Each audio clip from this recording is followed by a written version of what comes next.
I feel the flame.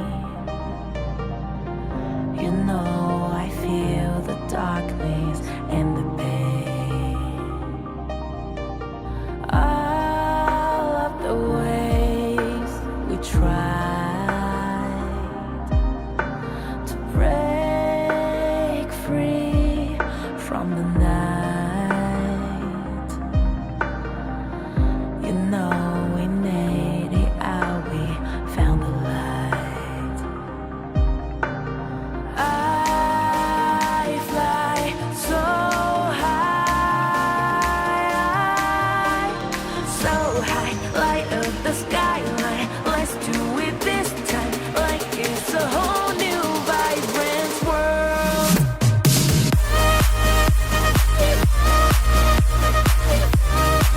Like we're the only ones in this world. Like we're the only ones in this world. Now I see that I got everything I need. It's alright, I'm on fire, I'm alive, 'cause now I fly so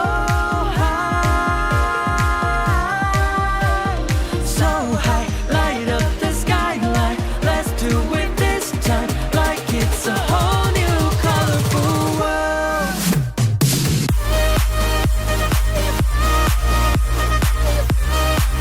Like we're the only ones in this world. Like we're the only ones in this world. Never thought we'd get this far, burning like the stars. How we get this far, like we're the only ones in this world.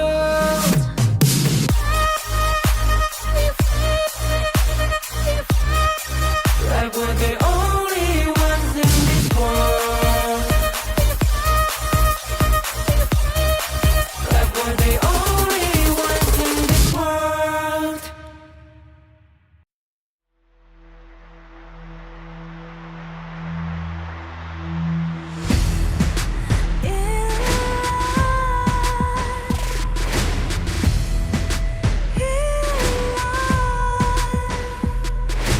What's a life without its worth?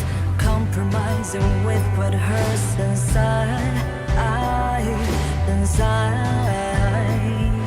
When you let fear decide your fate, you don't choose which path to take in life.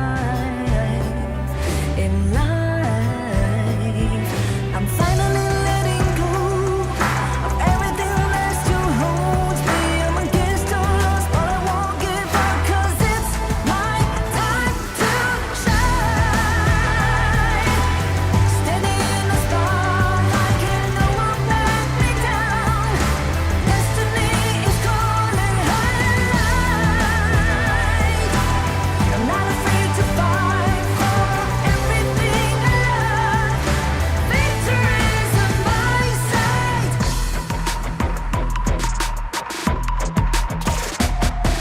The more we lose, the more we gain. The more that nothing stays the same. In time, can't love ever, can't forget. What you see is what you get. Sometimes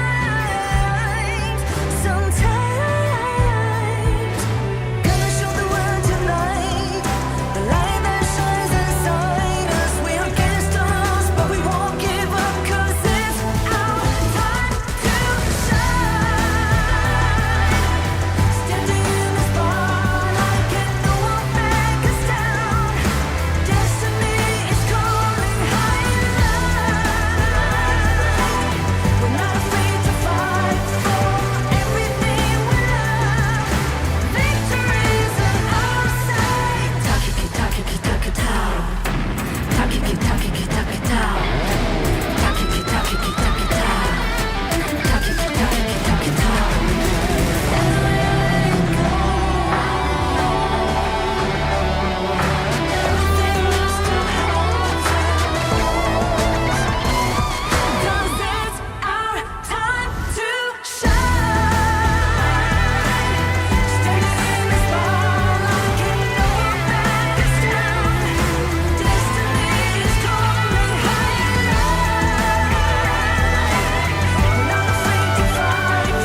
to the fallout. It's what got us here.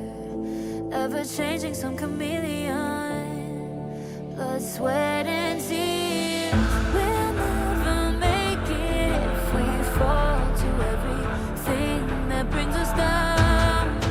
With a comeback is now. Blood, sweat, and tears. Fight for what we want. Doesn't matter the cost. Every day, put in work. Blood, sweat, and tears. Nothing comes overnight. Strength in numbers, start to line. We don't bow to fear. Blood, sweat, and tears.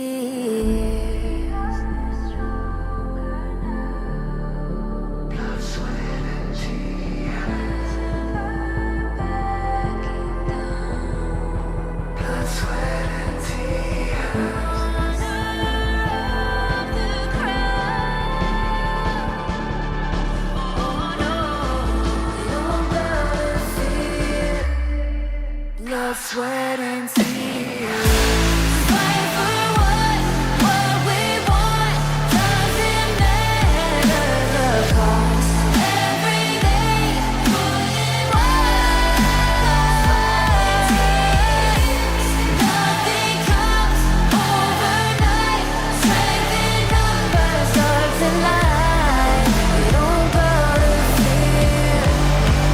Blood, sweat, and tears.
I feel it deep, flowing through my blood.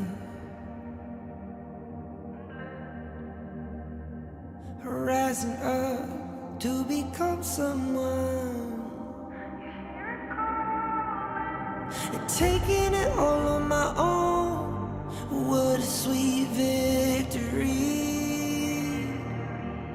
And taking all of my control, awaken something deep in me. Like flames, feel it burning inside. Take a hold in pursuit of the prize. I've been told, ain't no way to survive. Keeping all of this fire that's locked up inside. When this is the time, enter the ring. All those mental chemicals doing they thing. I got flashes of battles inside of my dreams. I was made for this moment. At least now it seems like it's time to come face to face with your fear. Been battling reasons for all of the years, and I learned how to fight them with style and grace no one's ever encountered. You say it's amazing, I'ma come out swinging when they open the gate. Go ahead, call passion, I'm calling it rage. I'm taking what's mine like I already own it. Watch but don't blink, going here to the moment. The sky rain down. Here's to the madness that's all around. Go on, tell 'em who you are, you are, you are. Go on, tell 'em who you are, you are, you are, you are. Here's to the moment, the sky rain down. Here's to the madness that's all around. Go on, tell 'em who you are, you are, you are. Go on, tell 'em who you are.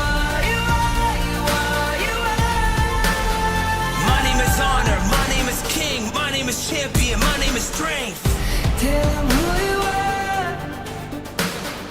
My name is Pentakill. You think it's strange? My name keep ringing inside of your brain. I hear it every night. Here's to the moment the sky rained out. Here's to the madness that's all around. So tell them who you are, you are, you are. Go on, tell them who you are, you are, you are. Here's to the moment the sky rained down. Here's to the madness that's all around. Go on, tell them who you are, you are, you are.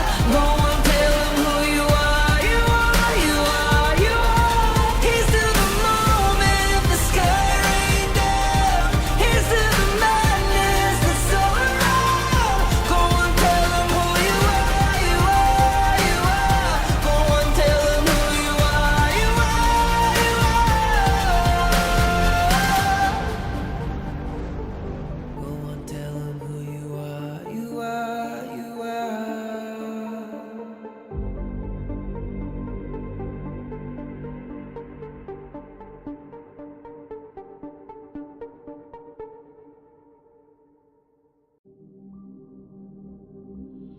In this world,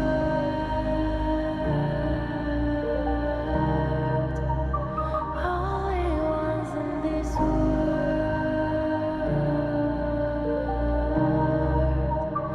only ones in this call out my name, cut through the sound of the rain. No matter how I feed the flame,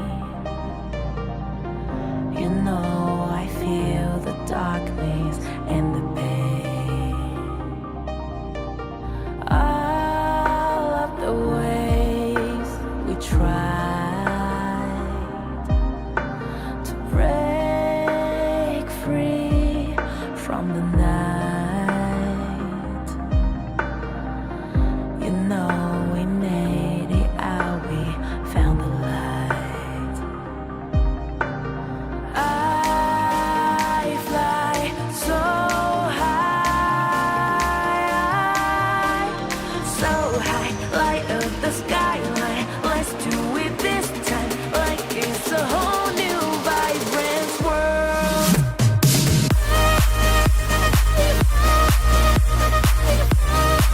Like we're the only ones in this world. Like we're the only ones in this world.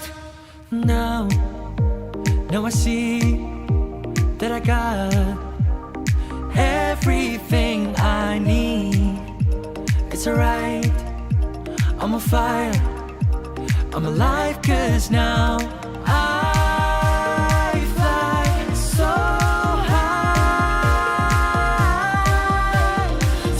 high, light up the skyline. Let's do it this time, like it's a whole new colorful world.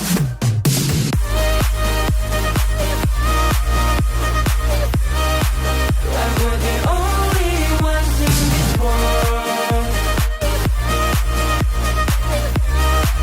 Like we're the only ones in this world. Never thought we'd get this far, burning like the stars. How we get this far, like we're the only ones in this world.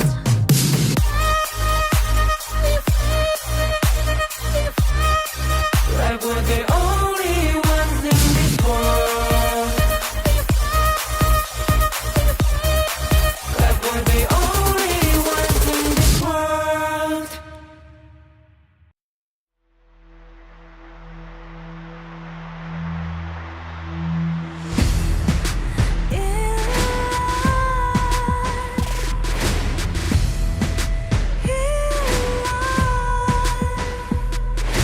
What's a life without its worth? Compromising with what hurts inside, inside. fate. You don't choose which path to take in life. I'm finally letting go of everything that still holds me. I'm against all odds, but I won't give up, 'cause it's my time to shine. Standing in the spotlight, can no one back me down. Destiny is calling high light. I'm not afraid to fight for everything I love. Victory's on my side.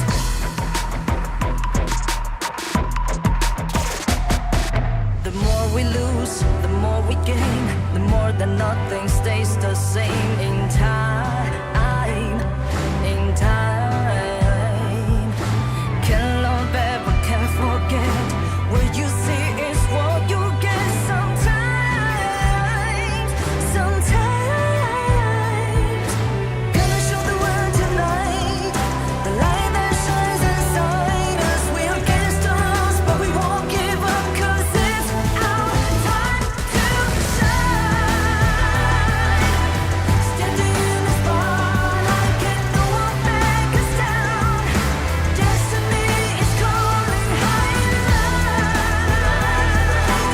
We're not afraid to fight for everything we love. Victory's on our side. Takiki takiki takitao. Takiki takiki takitao. Takiki takiki takitao. Takiki takiki takitao.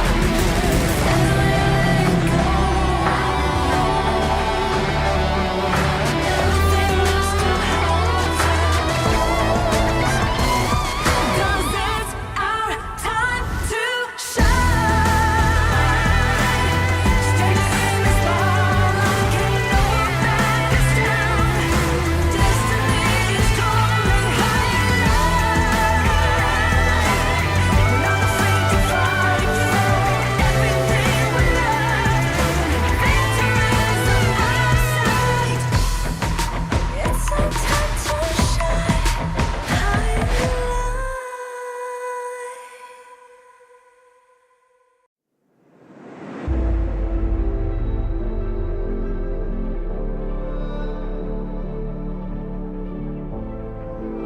When this is the time, enter the ring. All those mental chemicals doing their thing. I got flashes of battles inside of my dreams. I was made for this moment. At least now it seems like it's time to come face to face with your fear. Been battling reasons for all of the years, and I learned how to fight them with style and grace no one's ever encountered. You say it's amazing, I'ma come out swinging when they open the gate. Go ahead, call passion, I'm calling it rage. I'm taking what's mine like I already own it. Watch but don't blink, going here to the moment. The sky rain down. Here's to the madness that's all around. Go on, tell 'em who you are, you are, you are. Go on, tell 'em who you are, you are, you are, you are. Here's to the moment, the sky rain down. Here's to the madness that's all around. Go on, tell 'em who you are, you are, you are. Go on, tell 'em who you are, you are, you are, you are. My name is honor, my name is king, my name is champion, my name is strength. Tell 'em who you are. My name is Pentakill, you think it's strange? My name keep ringing inside of your brain. I hear it every night. Here's to the moment the sky rain down. Here's to the madness that's all around. So tell 'em who you are, you are, you are. Go on, tell 'em who you are, you are, you are. Here's to the moment the sky rain down. Here's to the madness that's all around. Go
side.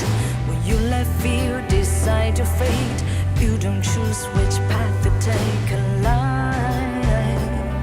In life, I'm finally letting go of everything that still holds me. I'm against all odds, but I won't give up, 'cause it's my time to shine.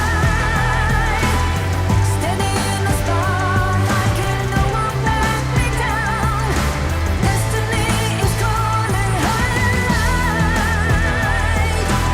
I'm not afraid to fight for everything I love. Victory's on my side.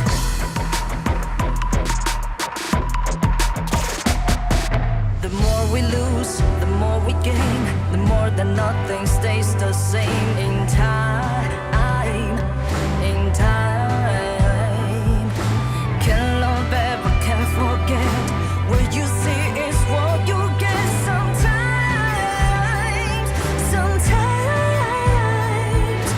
gonna show the world tonight, the light that shines inside us. We're against the odds, but we won't give up, 'cause it's our time to shine.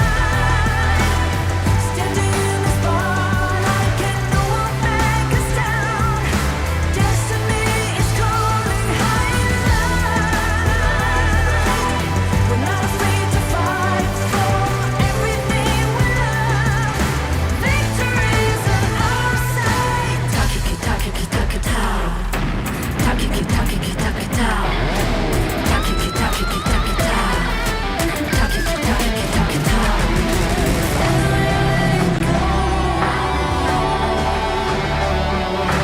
Everything else still holds us. 'Cause it's our time to shine.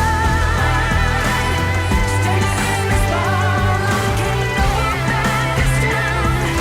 Destiny is calling highlight. We're not afraid to fight for everything we love. Victory's on our side. It's our time to shine. Highlight.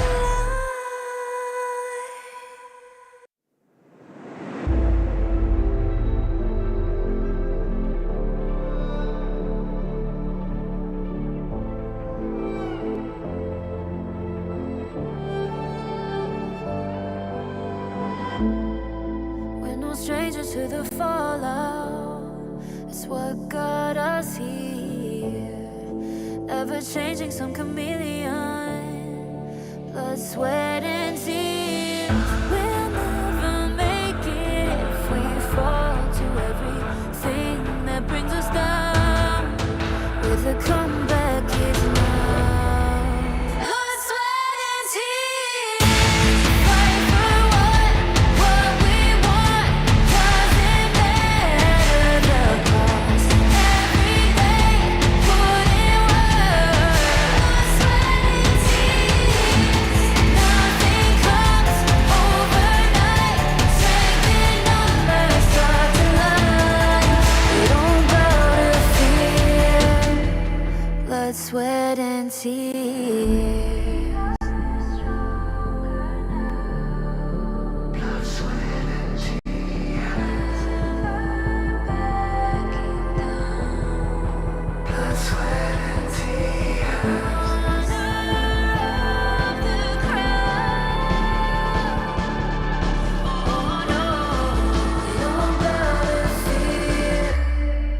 Blood, sweat, and tears.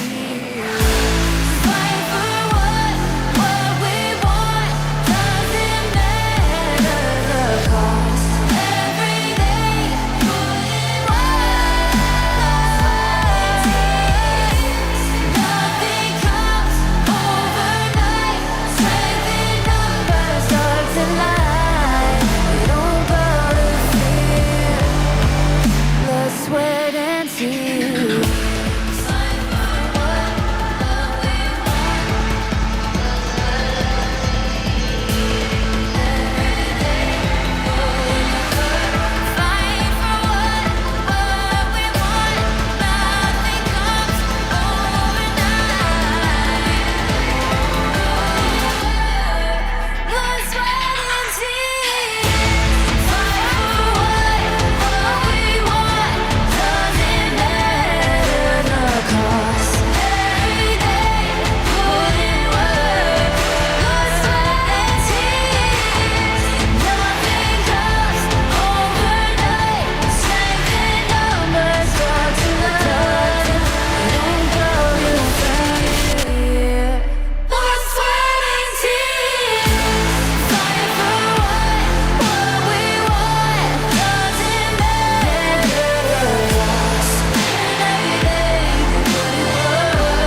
deep, flowing through my blood. Rising up to become someone, and taking it all on my own. What a sweet victory. And taking all of my control, awaken something deep in me. Like flames, feel it burning inside. Take a hold in pursuit of the prize. I've been told ain't no way to survive, keeping all of this fire that's locked up inside. When this is the time, enter the ring. All those mental chemicals doing they thing. I got flashes of battles inside of my dreams. I was made for this moment. At least now it seems like it's time to come face to face with your fear. Been battling reasons for all of the years, and I learned how to fight them with style and grace no one's ever encountered. You say it's amazing, I'ma come out swinging when they open the gate. Go ahead, call passion, I'm calling it rage. I'm taking what's mine like I already own it. Watch but don't blink, going here to the moment. The sky rain down. Here's to the madness that's all around. Go on, tell them who you are, you are, you are. Go on, tell them who you are, you are, you are, you are. Here's to the moment, the sky rain down. Here's to the madness that's all around. Go on, tell them who you are, you are, you are. Go on, tell them who you are, you are, you are, you are. My name is honor, my name is king, my name is champion, my name is strength. Tell them who you are. My name is Pentakill, you think it's strange? My name keep ringing inside of your brain. I hear it every night. Here's to the moment the sky rain down. Here's to the madness that's all around. So tell them who you are, you are, you are. Go and tell them who you are, you are, you are. Here's to the moment the sky rain down. Here's to the madness that's all around. Go on, tell them who you are, you are, you are. Go on, tell them who you are, you are, you are, you are. Here's to the moment the sky rain down. Here's to the madness that's all around. Go on, tell them who you are, you are, you are. Go on, tell them who you are, you are, you are. Go on, tell them who you are, you are, you are.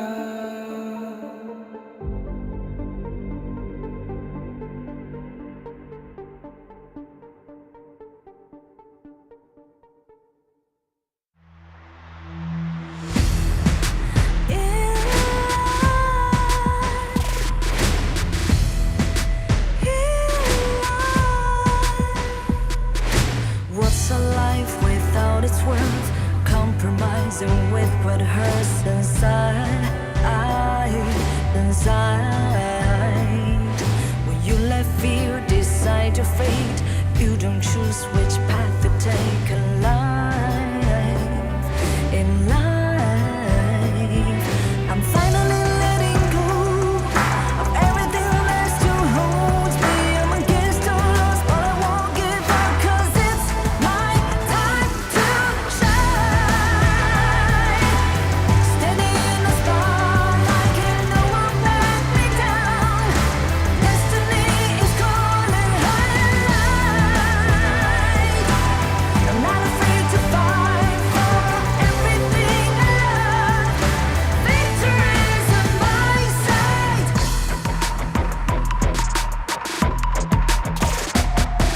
The more we lose, the more we gain. The more that nothing stays the same. In time, in time. Can't love ever, can't forget. What you see is what you get. Sometimes, sometimes. Gonna show the world tonight the light that shines inside us. We're against the odds, but we won't give up, 'cause it's our time to shine. Standing in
Welcome to the 2024 Honor of Kings Championship, the pinnacle esports event of the year, where 16 best teams from all of the world clash on the stage for the ultimate glory.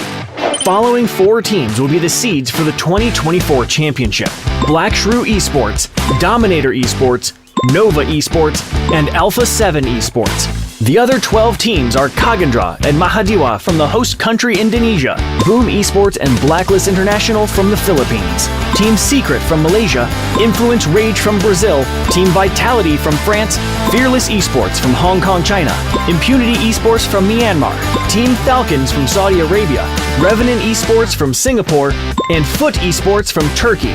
2024 Honor of Kings Championship will commence from October 12th to October 27th. The journey will start with the group stage from October 12th to October 17th at MGP Space in Jakarta. 4 seeded teams will be randomly drawn into 4 different groups. Then the remaining 12 teams will be randomly drawn into these 4 groups, each consisting of 4 teams. Single round-robin best of 3 will be played. The top 2 from each group will advance to the knockout stage. The knockout stage will be divided into a winner's bracket and a loser's bracket, playing a double elimination best of 5. The knockout stage will be played at 2 venues. From October 18th to October 20th, the first venue is MGP Space. Teams that lose 2 matches in this stage will no longer have a chance to advance or participate in any further stage.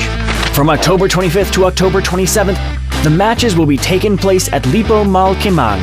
It will feature intense competitions, with the winning teams of the upper and lower brackets advancing to the Grand Finals.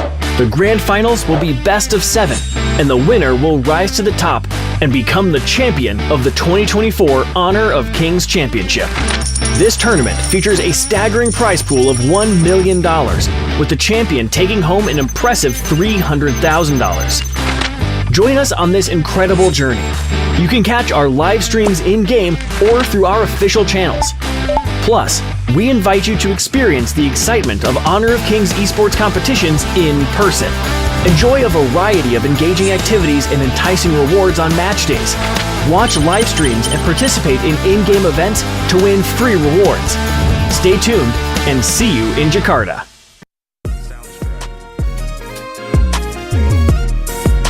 We're gonna play some fun game which related to Indonesia's thing, which is like usually children that do. The first one is chap, chip, chup. Can you say it?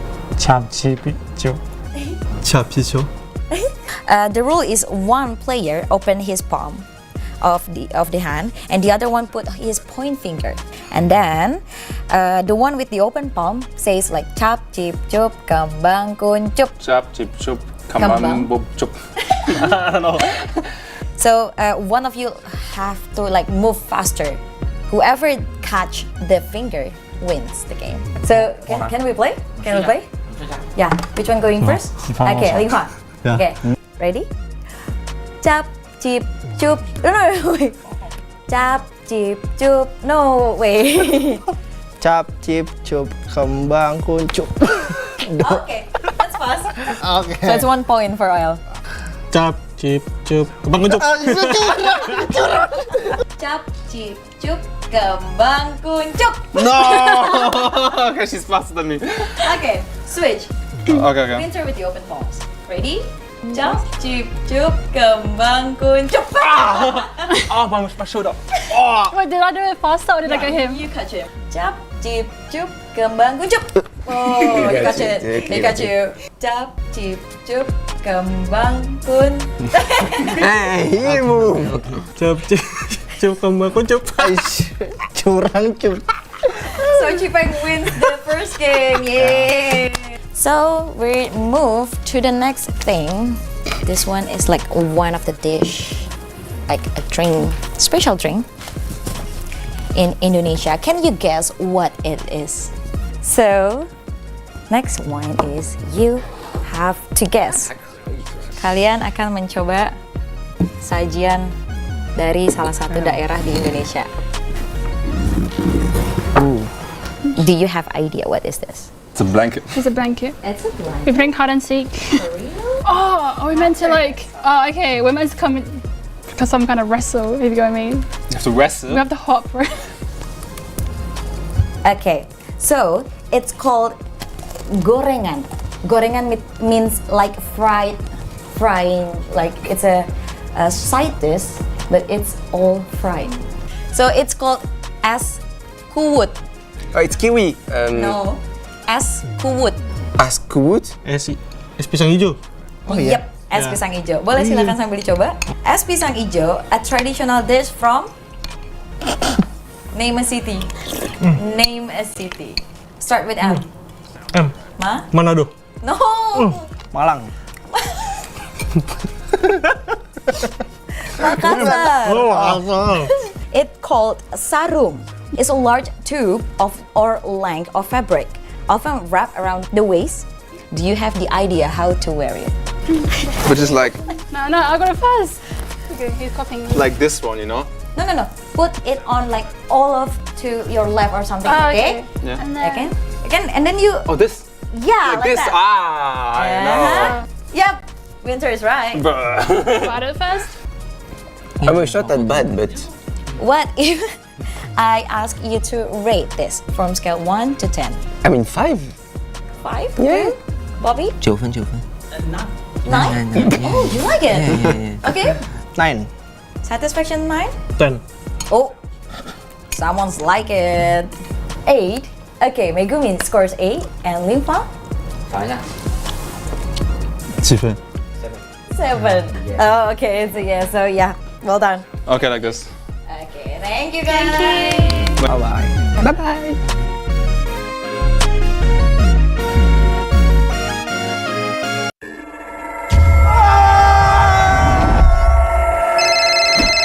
Yang, aku pulang lebih cepet nih. Ini lagi OTW rumah ya. Pulang, udah cepetan. Teknologi Foskulin dan iFeel membuat ruangan dingin di setiap sudut. Dinginnya nyebar, langsung chill, auto nyaman.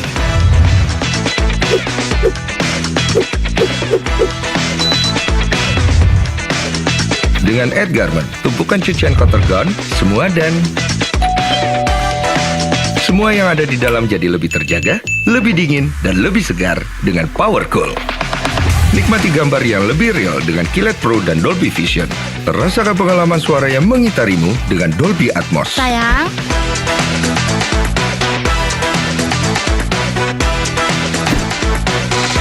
TCL, semua jadi mudah.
right there.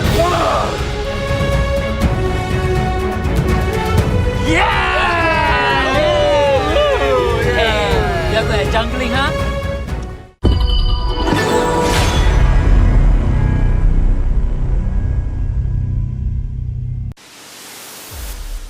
Hi everyone, I'm Yuhan, and I'm the official 2024 HOK Championship Observer. The tournament highlight of the day is here. 3, 2, 1, showtime!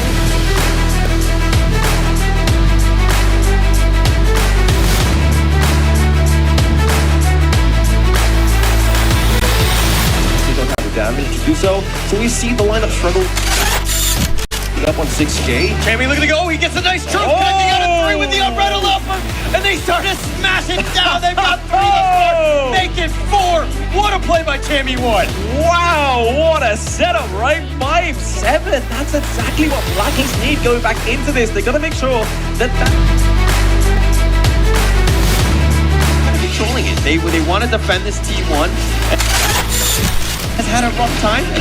Oh, speaking of rough times, that was a rough unbridled air rage. Or is he going to come into the favor of DMT? Freddy is able to take down Ray right now, but there's the dueling death straight into the back, takes out L. That is the tankiest member on the side of Dominator. And now they get the double kill thanks to the Bink inside the box, locking down the Augur. That is some nice gameplay. Girl as well, that's a crucial initiate to try and keep those. It's Destructive Deluge off the neutral objective. Path of Passing coming through, trying to put some pressure onto Bobby. Back into the team fight is Clue, but right now it's going to be C-Pangs. He gets the 1, he gets the 2. Is he going to get the 3? It is C-Pangs bringing Dominator Response back into this fight.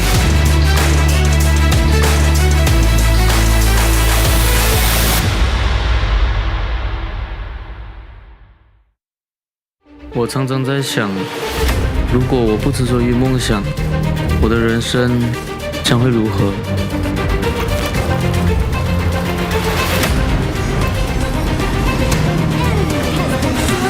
这是我的热爱所在，可是这份热爱似乎不被认可。也许这只是梦。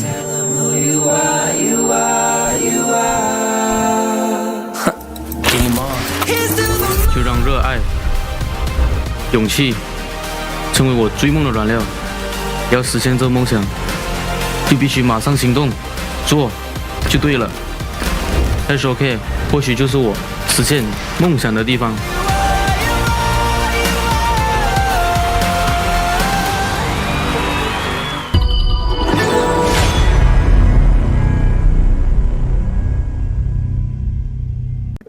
I'm Winter from Vitality. Hi, I'm Yao Yao from Vitality. Winter, are you the main shot caller in the team? No, actually it's our mid lane and our top lane is the main caller. How does training dynamic work out in the team? Are you able to keep up with the boys? Yeah, from the start it's a bit tiring because we have to play in full focus for maybe like 4 to 5 BO3s a day, but then now I'm coping well with it. Coach Yao Yao, what are some unique values that Winter bring to the team better than a boy roam? I think esports is an industry regardless of your gender. So the reason why I choose Winter to be our starter is because she is capable of it. She is patient and is willing to communicate with all the players. That is really good. Do you think we are going to see more female players on highest professional esports stage in the future? Yeah, I feel like it's an honor to be the first, and I feel like obviously there will be more in the future. I think it's very exciting for us to see more and more ladies would be interested in this game, and as long as they can see both of us get on stage and have the courage to have a try, I think it's worthwhile.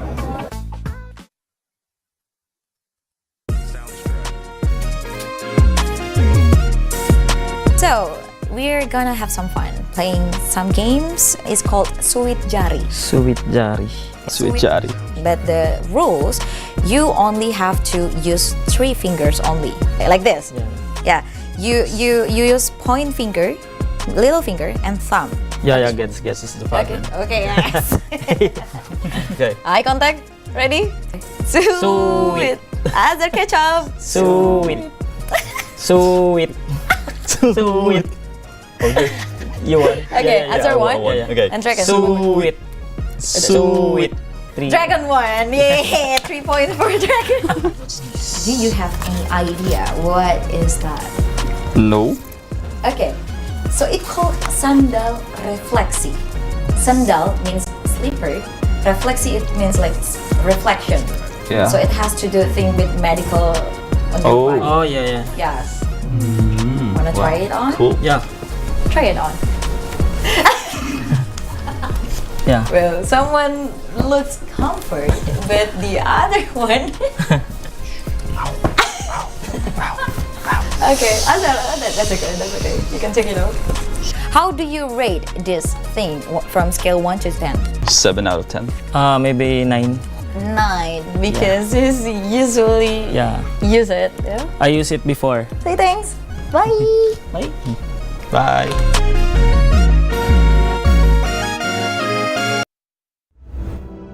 ကျွန်တော်ရဲ့အပိတ်တံမှာအခွင့်အရေးကိုအမြဲရှာဖွေနေပါတယ်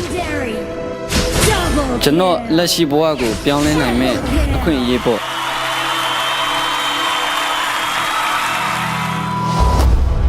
e-sport ရဲ့အတိတ်ဘယ်ကလူတိုင်းအတွက်မတူနိုင်ပါဘူးဒါကအပန်းဖြေစရာတစ်ခုဖြစ်နိုင်တယ်လို့ဘဝအတွက်ရှောက်လန်းရမယ့်ခရီးတစ်ခုလည်းဖြစ်နိုင်ပါတယ် professional gamer ဖြစ်ဖို့ကကျွန်တော်ဘဝကိုပြောင်းလဲဖို့အခွင့်အရေးကြီးတစ်ခုပါပဲဒါကအားလုံးထက်အရေးကြီးပါတယ်ကျွန်တော်ဘဝမှာအခက်အခဲတွေအများကြီးရင်ဆိုင်ရပေမဲ့လည်း HOK ကြောင့်ဒီအခွင့်အရေးကိုကျွန်တော်ရခဲ့ပါတယ်အရာရာကိုပြောင်းလဲဖို့အတွက်ကျွန်တော်ဆုံးဖြတ်ထားပါတယ် HOK မှာကျွန်တော်လိုဘာမှမဟုတ်တဲ့တစုံတစ်ယောက်ကလည်း game ကိုစိုးမနိုင်ဖို့စွမ်းအားတွေရှိလာနိုင်ပါတယ်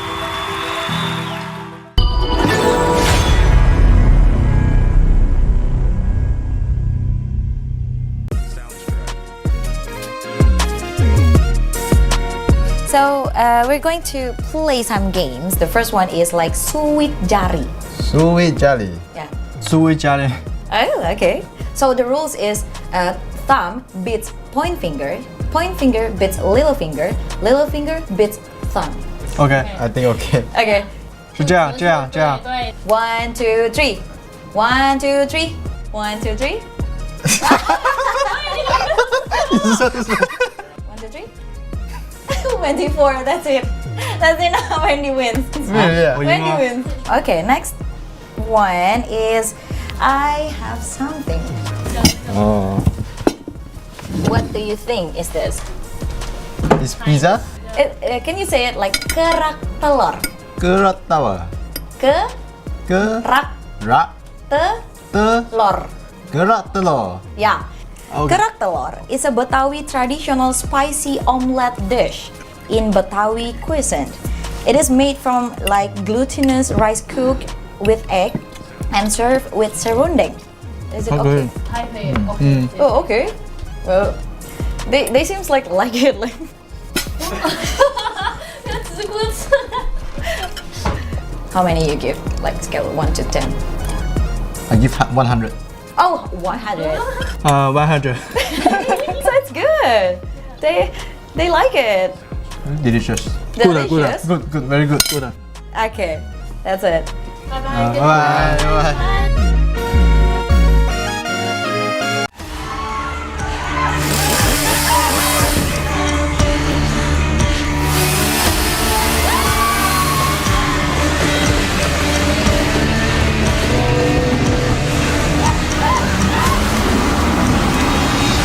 It's Friday! It's your okay day! You do good chasing, huh?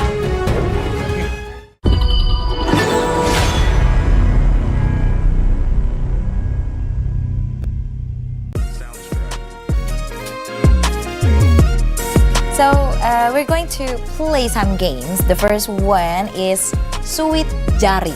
So the rules is point finger beats little finger and little finger beats thumb. Okay. 1, 2, 3, go. One. Okay, go. Okay. 1, 2, 3. 1, 2, 3. 1, 2, 3. 1, 2, 3. 1, 2, 3. 1, 2, 3. 1, 2, 3. Oh, okay. Wait, I won. So the next one is I have some food for you. Can you guess what it is? Nasi. No. Ice You cream? can open Okay. and smell it. It is a rujak serut. Can you say it? Rujak serut. Rujak serut? Okay. Mm. Okay. However, the fruit used are typically sour. So it's not like all of them is sweet. And they are coated in spicy sauce. Is it a bit spicy? Yeah, little. Okay. Little. So the fruit are also shredded, not cut like most salads, like shred. Yeah. Yeah. If I ask you to rate from scale 1 to 10, 9.5. 9.5. 9 because of the spicy and uniqueness. Okay. Bye.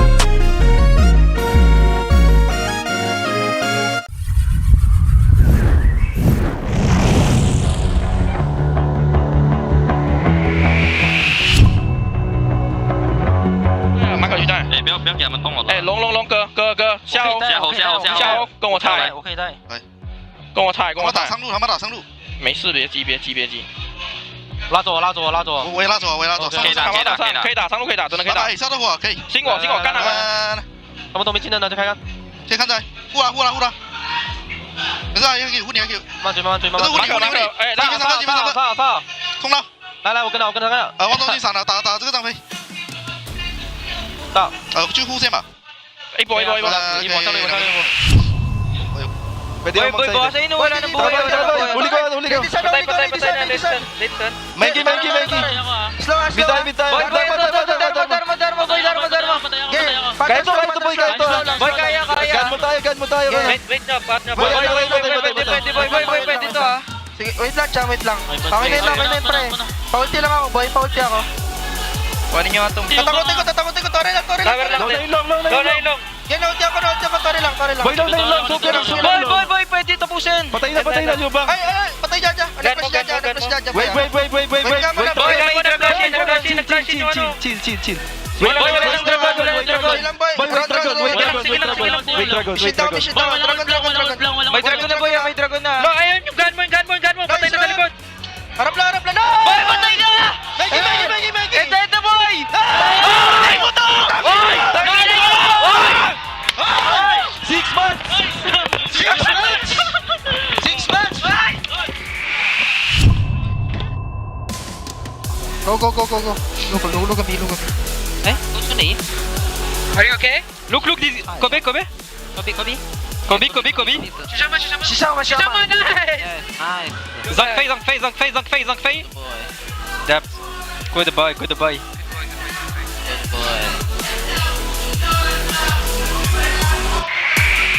No wave. Gue bisa slopeng, ladies and gue slopeng. Biron left, right side Biron. Wait. Chill. Right boost. Tyrant. Still care. Biron show. I can float up. Landing. Kiting. Go bait landing die. Look at Dharma. Look at the back. Yeah. Babi. Toshi, come. We go in. Yeah, I N. Boy, what you want? Nice! Bottom. Indonemus! Splendor! Nice!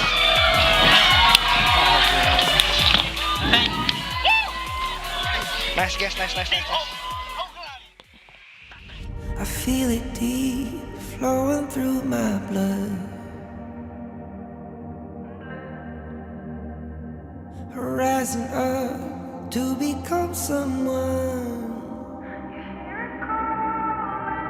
And taking it all on my own. What a sweet victory. And taking all of my control. Awaken something deep in me. Like flames, feel it burning inside.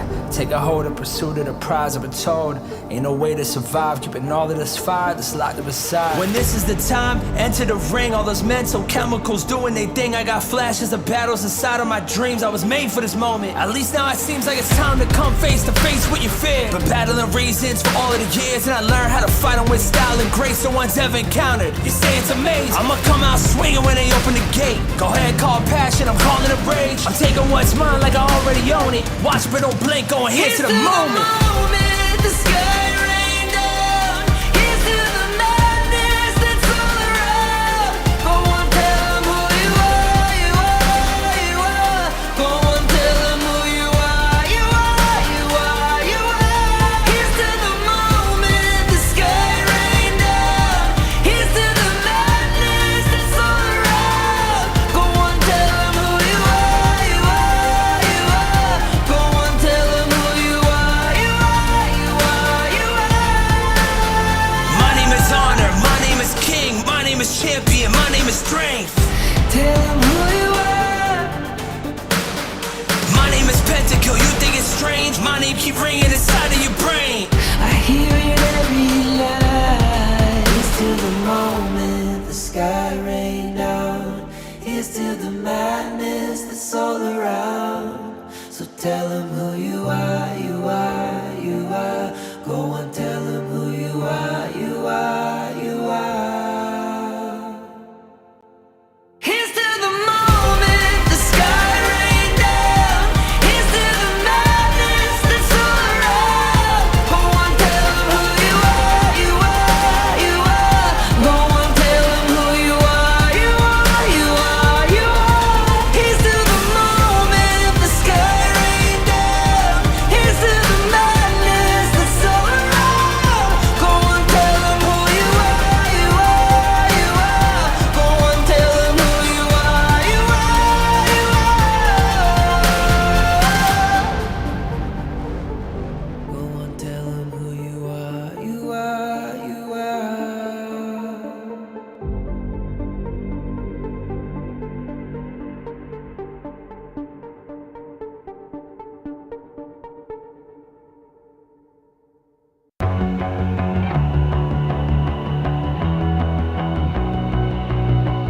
You've walked through the darkest night. You've heard the crowd, felt the blinding light.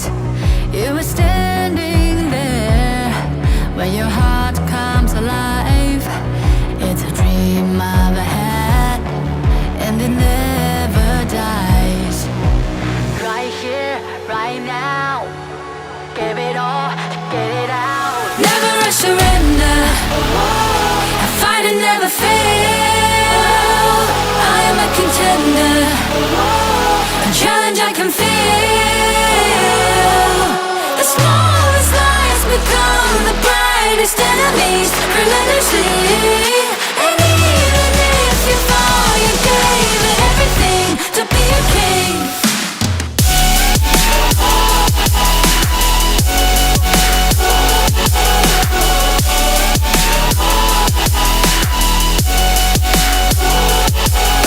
You carved your way with a sharp attack.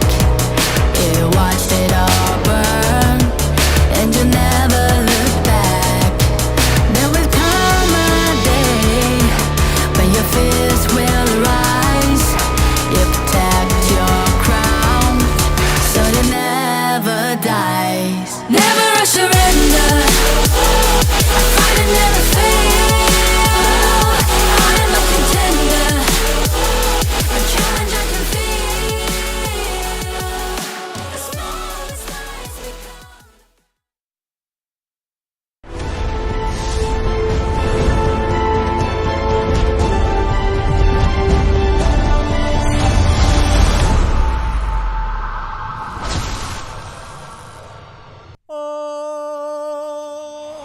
Para satriya saka saking manca negara samya prapta ing bumi Indonesia.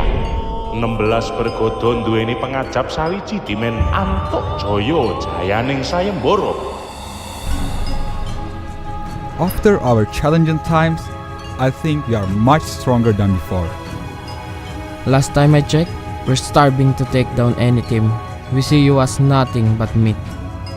It is nice play in our home ground. We won't let everyone down.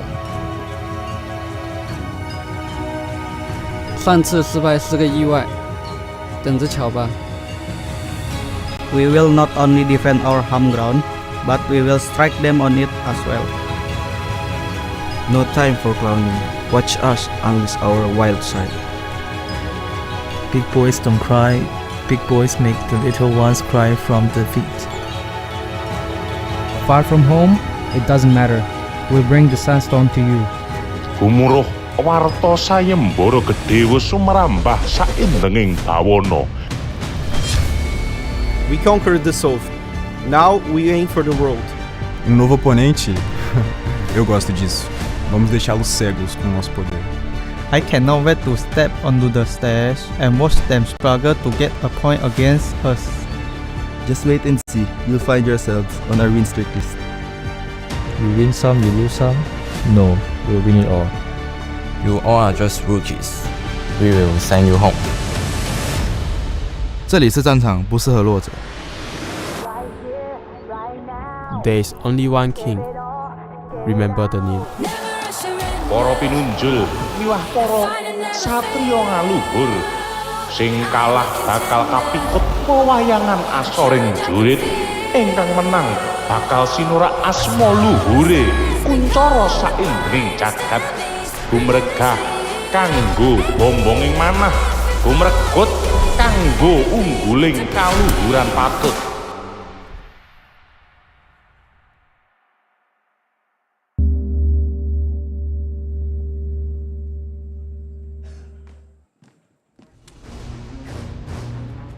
Hello everyone, welcome to the continuation of the knockout stage here at 2024 Honor of Kings Championship in Jakarta, Indonesia.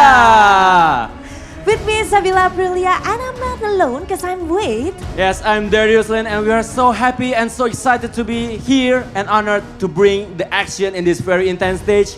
Dan gak sadar bahwa kita udah memasuki hari knockout kedua. Yep. Dan kita bingung ya Sabila ya, siapa yang bakal menyusul Blacklist International dan juga Dominator Esport di upper bracket. Yap, betul banget. Pastinya kita semakin penasaran kira-kira nih siapakah dari keempat tim yang akan bertanding hari ini yang dapat mengamankan nih ke next match dan juga menyusul dua tim yang tadi Darius sudah bilang, yaitu ada Blacklist International dan juga Dominator Esports. Tapi kan sebelum kita lebih lanjut lagi ke dalam nih keseruan kita untuk hari ini, let's review what happened yesterday. Hi everyone, I'm Yuhan, and I'm the official 2024 HOK Championship Observer. Catch today's most exciting moments. Come and watch your favorite players in action.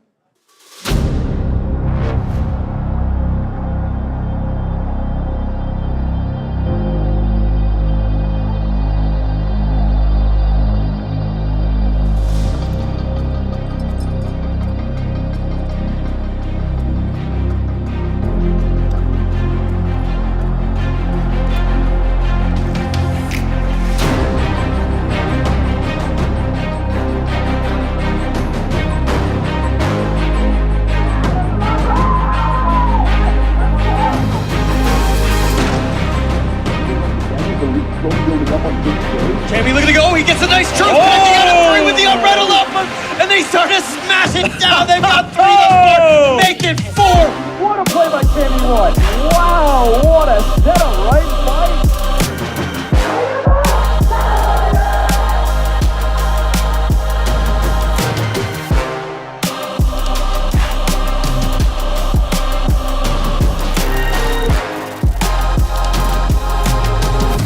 Also, just that, like, the ability to get the knockup. So if he gets a knockup, then my sure can go through. Like we're to see here, Earl with the actual unbridled outrage coming through. We're clearly looking pretty low. Down goes the stump for Zeke Banks as well. Crucial crowd control coming from DFT.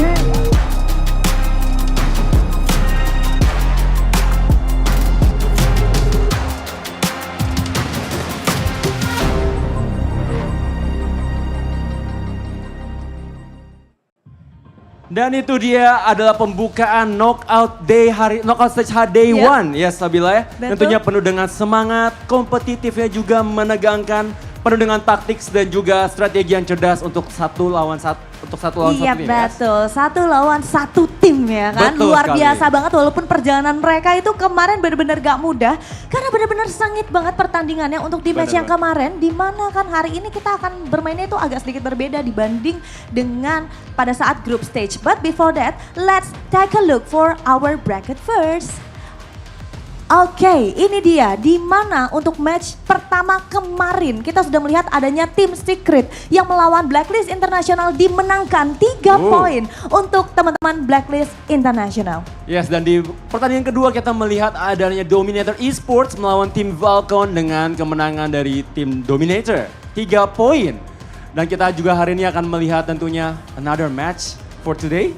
Yes, betul banget, di mana kita akan melihat masih banyak banget tim-tim yang akan berjuang untuk dapat semakin dekat menuju ke grand final match. And this is for our today's schedule. Di mana di match yang pertama kita akan melihat adanya Fearless Esports yang akan melawan teman-teman dari Boom Esports. Dilanjutkan juga nanti akan ada Nova Esports melawan Black Shrew Esports dan ditutup dengan tim Secret melawan tim Falcon Esports. Iya betul sekali. Nantinya mereka semua akan bermain best of 5 series, so they have to win 3 games untuk dapat secure menuju ke match selanjutnya dari Yes, dan kita tahu betul bahwa 4 tim ini yang akan bermain nanti dan juga 6 tim ya, betul ya. 6 tim juga semuanya adalah contender yang sangat agresif Sabila. Betul. Jadi kita nggak pernah tahu apakah akan pertandingannya cepat atau akan bisa 3-2 gitu betul ya. Oke, jadi penasaran banget ya apakah akan berjalan 3-0 ataukah akan langsung aja clean sweep 3-2 berarti. Akan reverse sweep berarti 3-2 gitu ya. Betul ya. Maka tanpa berlama-lama lagi, let's us see the first match of today. And please welcome, this is Boom Esports!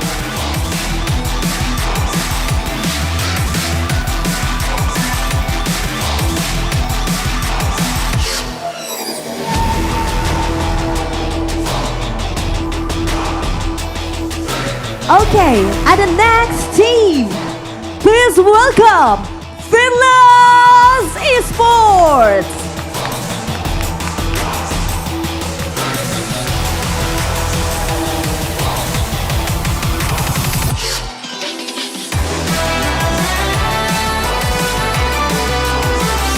And now both teams can do the fist bump and go to your seat to prepare. Dan ini dia, kita sudah melihat adanya Boom Esports dan juga Fearless Esports yang akan langsung menuju ke mejanya masing-masing dan bersiap-siap untuk memulai match pembuka sekaligus match pemanas kita hari ini di HOK 2024 Championship Knockout Stage. Day 2. Alright, semuanya karena kita sudah melihat semua tim sudah bersiap, kita juga nggak sabar lagi penasaran apakah akan menjadi pemenangnya apakah Boom Esports atau juga mungkin dari Fearless Esports. Yes, baiklah kalau begitu sepertinya karena semua yang ada di venue maupun teman-teman yang lagi nonton udah gak sabar untuk melihat match pertama kita kali ini. So, let's give it to the casters. The casters, the time is yours. It's the second day of the knockout stage and we are just excited to see these two teams meet. And this is going to be Fearless Esports and Boom Esports in the quarterfinals upper bracket. I'm OSX, I'm with Kin here, and Blam for the match of the day. Man, let's bring down this expectations in this day. Boom Esports and Fearless Esports. Let's have one thing in common here. It was something that stands out in this series. I mean, it's the overall competitiveness of this point in the tournament, right? That's Boom's really got to try and bring themselves up a notch. I mean, they have surprised us all with the new rendition of Boom Esports, but is it going to be enough for Fearless? How about you answer that, sir? Yep, I think it's I'm gonna be the bad guy here, right? Okay, so I think the general expectation is that Fearless is the stronger team at this point. So it's up to Boom Esports to kind of break that kind of mental that they have been placed. They've been placed in. Okay, I'm with the same page as them because Fearless Esports just to beat the hell out of BSE in the matchup we've seen in the last days. Now we're looking at the lineup of Fearless Esports. So Fearless Esports going to be represented by Woodwind, KK, Fable, Dao, and Singling as well. Now this is a big and strong squad. They are definitely title contenders in this championship, and they'll be looking to, you know, put one up over the likes of Boom Esports. Oh yeah, man, you mentioned about Dao. You have given us amazing performances and from time and time again, and this is like becoming a problem for some teams. Like, who do you target in Fearless Esports, right? It keeps on going. And how about for this lineup? Yep, so here is Boom Esports. We have Impressive in the support role, Azar in the farm lane, Jizix in the jungle, Dragon in the mid lane, and then Miji in the Clash. And this has been a roster that's really surprised everybody, as I was saying before, and I think that they do have what it takes to actually get some of these 1v1s off in the lanes. It's all about the team fights, though. That's where I'm going to be focusing a lot of my attention. Man, you just mentioned team fights. One thing that stands out here is Miggy. He has been like a double MVP by using that lane. It has been an amazing lane for this team, and it works so well in such team fights. But all of it that you're seeing here is just powered by the Realme 13 Plus 5G. It's the official gaming phone of Honor of Kings Championship. Performance at max. We've been trying it downstairs, but you guys who's watching still at home, you can join us here in our knockout stage. One thing also that we are still thankful for is the partnership of TCL, X-Line 55, QD being led, and you've spotted something there, my friend. Yeah, so the Fearless lineup, actually, they were pointing out 3-0 as the scoreline. Ooh, early! And we have seen the results of an early guess like that. Well, there was one incident that Blam actually called it in a series, but it only says like these teams right now have been so prepared in handling the word and contention of championship. An in-game mode championship kicks off every Saturday evening at 2000 hours. So I believe Friday Frenzy is almost over, I guess. Thank you for the start protections, because with that, we kind of like lose a tier there. But thank you so much for being with us every Friday Frenzy. So going back here, they have set down the numbers, hovering the cameras. I wasn't expecting there's going to be an exchange here, what's going to happen in the series.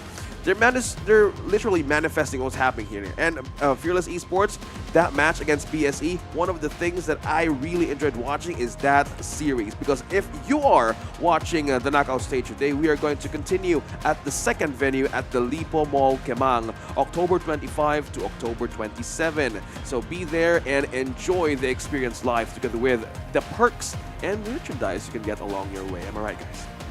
Yeah. Big wins for both the players and the audiences as well, because there will be merchandise for you to acquire, as well as some big action, right, to take a look at on the bigger screens as well. But that's in the future, near future. Right now, let's head back to the present here. Yep. We are at MGP Space, and if you're interested to come down, do take a look. There are plenty of goodies for you to win. But the first goodie we've been presented with today is this matchup. And you were talking about, hey, we want to take a look at the matchups, right? And I like Miggy. His Clash lane plays have been phenomenal. But now, he's going up against Singling, and he's matched up bar for bar, blow for blow in the Clash lane. Bro, they have been dealing with great counter picks and as well as like trades in all of their series. But this is like Boom Esports, from what they have been through, it wasn't an easy task heading to this moment. I believe Coach Xian has prepared more of the guys heading to this day, because as you mentioned, Miggy was the one doing amazing plays and they're going to be a great matchup. But one thing also that they needed to fix was the hero pool of Azar as well. And that game popped off when he chose the Mingya, when some people already doubted like what would be the hero, the possible hero here that Boom Esports can rise from. And also, this is like a thing that, will they open something up here? I mean, Mangya was the one of the winning heroes that they got from that game, right? Yeah, and in fact, I think that's also a risk, right? Because now the fact that I think a lot of teams have identified Azar as a main potential problem, I think they might be comfortable giving him the Mangya actually. At the same time, they know that his other signature pick is the Marco Polo.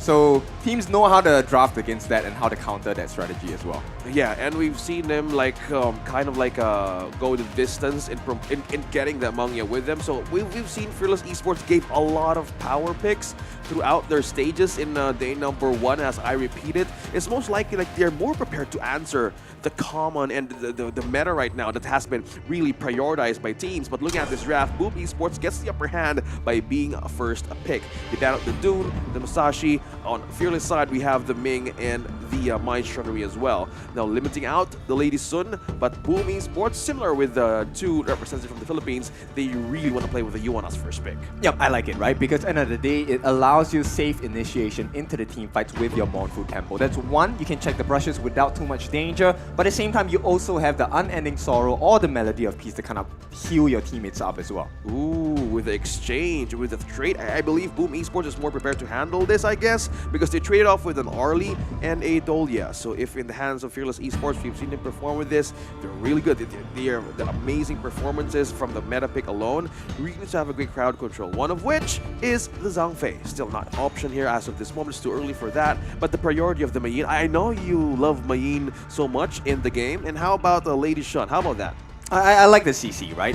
There's a lot of good combinations here. If they get the Mournful Tempo, they can kind of set up the fight for the Lady Chun as well. And, you know, Mickey on this Mayin, he'll definitely be looking for an entry point from the backlines or from the sidelines as well to see who else he can catch. But Fearless, they come with the Elaine. They're going to pose similar problems for the farm lane on the side of Boom as well. Girl, you just said entry point, and they literally took it away. Fearless Esports knew what are the strengths of Boom Esports heading to this matchup. They banned out the Gun and Mo. Oh, sad. It's now we're like seeing it's an open space for the Zhangfei to appear in this series, because as they ban out the Lung and the Lady Sun, they're still triggering out and channeling the ban-outs onto Azar. So Marco Polo, they're letting it open. As you mentioned, I think they're more capable of handling this, and as well as the last man of Boom Esports, the Angela. Probably since they still have no frontline yet, they might go tanky for this one. Yeah, actually, you know, at this point, I think there's a option they can choose, right? Right now, do they want to go hyper-aggressive, where they go for an aggressive tank, aggressive roam, like the Liu Bang? Yeah. Or could they maybe have a little bit more defenses? And okay, so looks like Fearless Esports, they give away the signature. So Marco Polo back in the hands of Azar, right? We haven't seen much of it, but I can think that it is a pretty strong pick for the side of Boom. Plus, it's a comfort pick. Yeah, and the Diadea with the last pick as well. So there's frontline team buff that you're seeing here. More on EXP stepping up the tempo on how Diadea is completely utilized in the game. Early game-wise, that is the main window for this hero to shine. Getting the signature pick, I believe Fearless Esports knew that this was already coming in the first game. So with the Princess Frost present here, this is one thing that we're still one thing that's still missing here is the tank for Fearless Esports just yet. But I think Dolly would be the one, now unless he would go for the wow. Hanshin. I was about to say that. The Hanshin, how about that? So I believe Blam has been using Hanshin previously in our games. Let's not bring up today's performance on the Hanshin, right? Okay. It's okay. Let's reminisce on my yesterday's performance that was better. Yes, that day. That Okay, day. we'll leave it there. We'll leave it there. But yeah, it was either the Hanshin, right, or the Kaiser. I was expecting either one of those in that draft. No. That is like a very good pick from Fearless Esports, and we've seen that game when we saw like a close fight from Impunity where they were dictating how they want to control and close the map.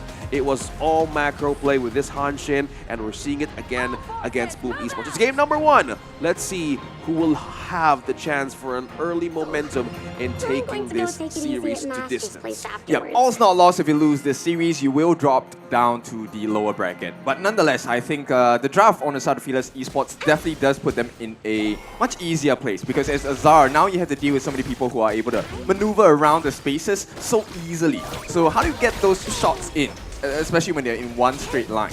Yeah, speaking of maneuvers though, like the half HP peel the Dragon has been receiving here, that's why we're seeing Impressive here not letting go of the mid lane just yet. As a Diadea, this is like one of the things that I like about this hero is the maneuverability, as you've mentioned. It's like the swing displacement such as that. They continue with the pressure is coming on from Fable, and even Doudou comes in with the Hanshin, looking for that first blood onto the side of Fearless Esports. Yep, that's a big start, and Doudou just repeating his performances from day number 1 of the group stages as we head down into the second day of the knockout, there's no change in Fearless so far. Yeah, they want to stay consistent on how they perform. That if you want to perform really good, the Yuan Stellar Songstress is almost there in your hands. It's available. There's a price discount. You have your way in flexing it. Especially Mulan, though. Still a beautiful skin, too.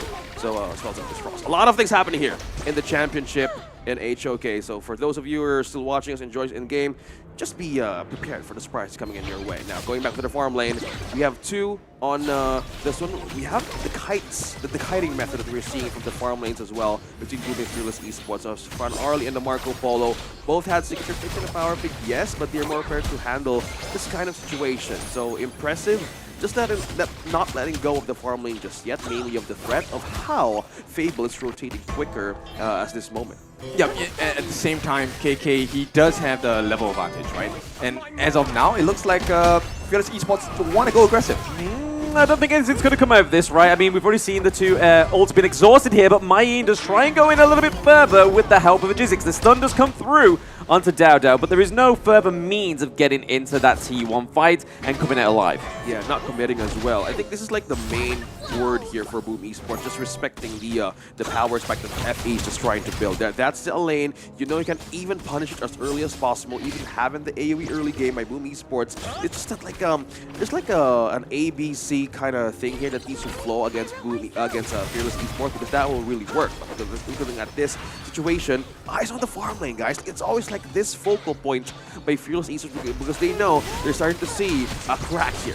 Oh yes, I mean the pressure is coming on. The Winter has been laid down into the T1. We've seen this many times from Fearless Esports to kind of just keep them out of the range of the minions. Dao Dao over the wall with the Hanshin. We see the Immobilize come from Impressive as well, just to keep himself alive very impressively. Look at how managed they wanted to hold too, right? The Dao Dao knew that somebody's going to go inside of that wall, and they wanted to separate Azar from being protected by the Diadea. Checking out the goal difference, how are they going? I think so far Dao Dao is in full control of the game, right?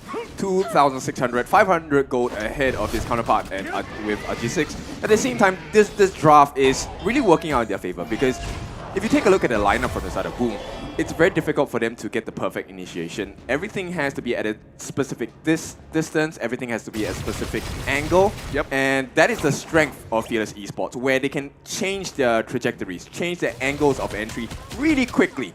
And it's going to be really hard for Boom to react, even when they have the best and fastest reaction. So with that being said, Impressive needs to land his displacements properly as the Diadea, because timing and angles, especially trajectory, Fearless Esports know how to calibrate this kind of strength. Now opening up the first objective, Tyrant, taken away by Fearless Esports.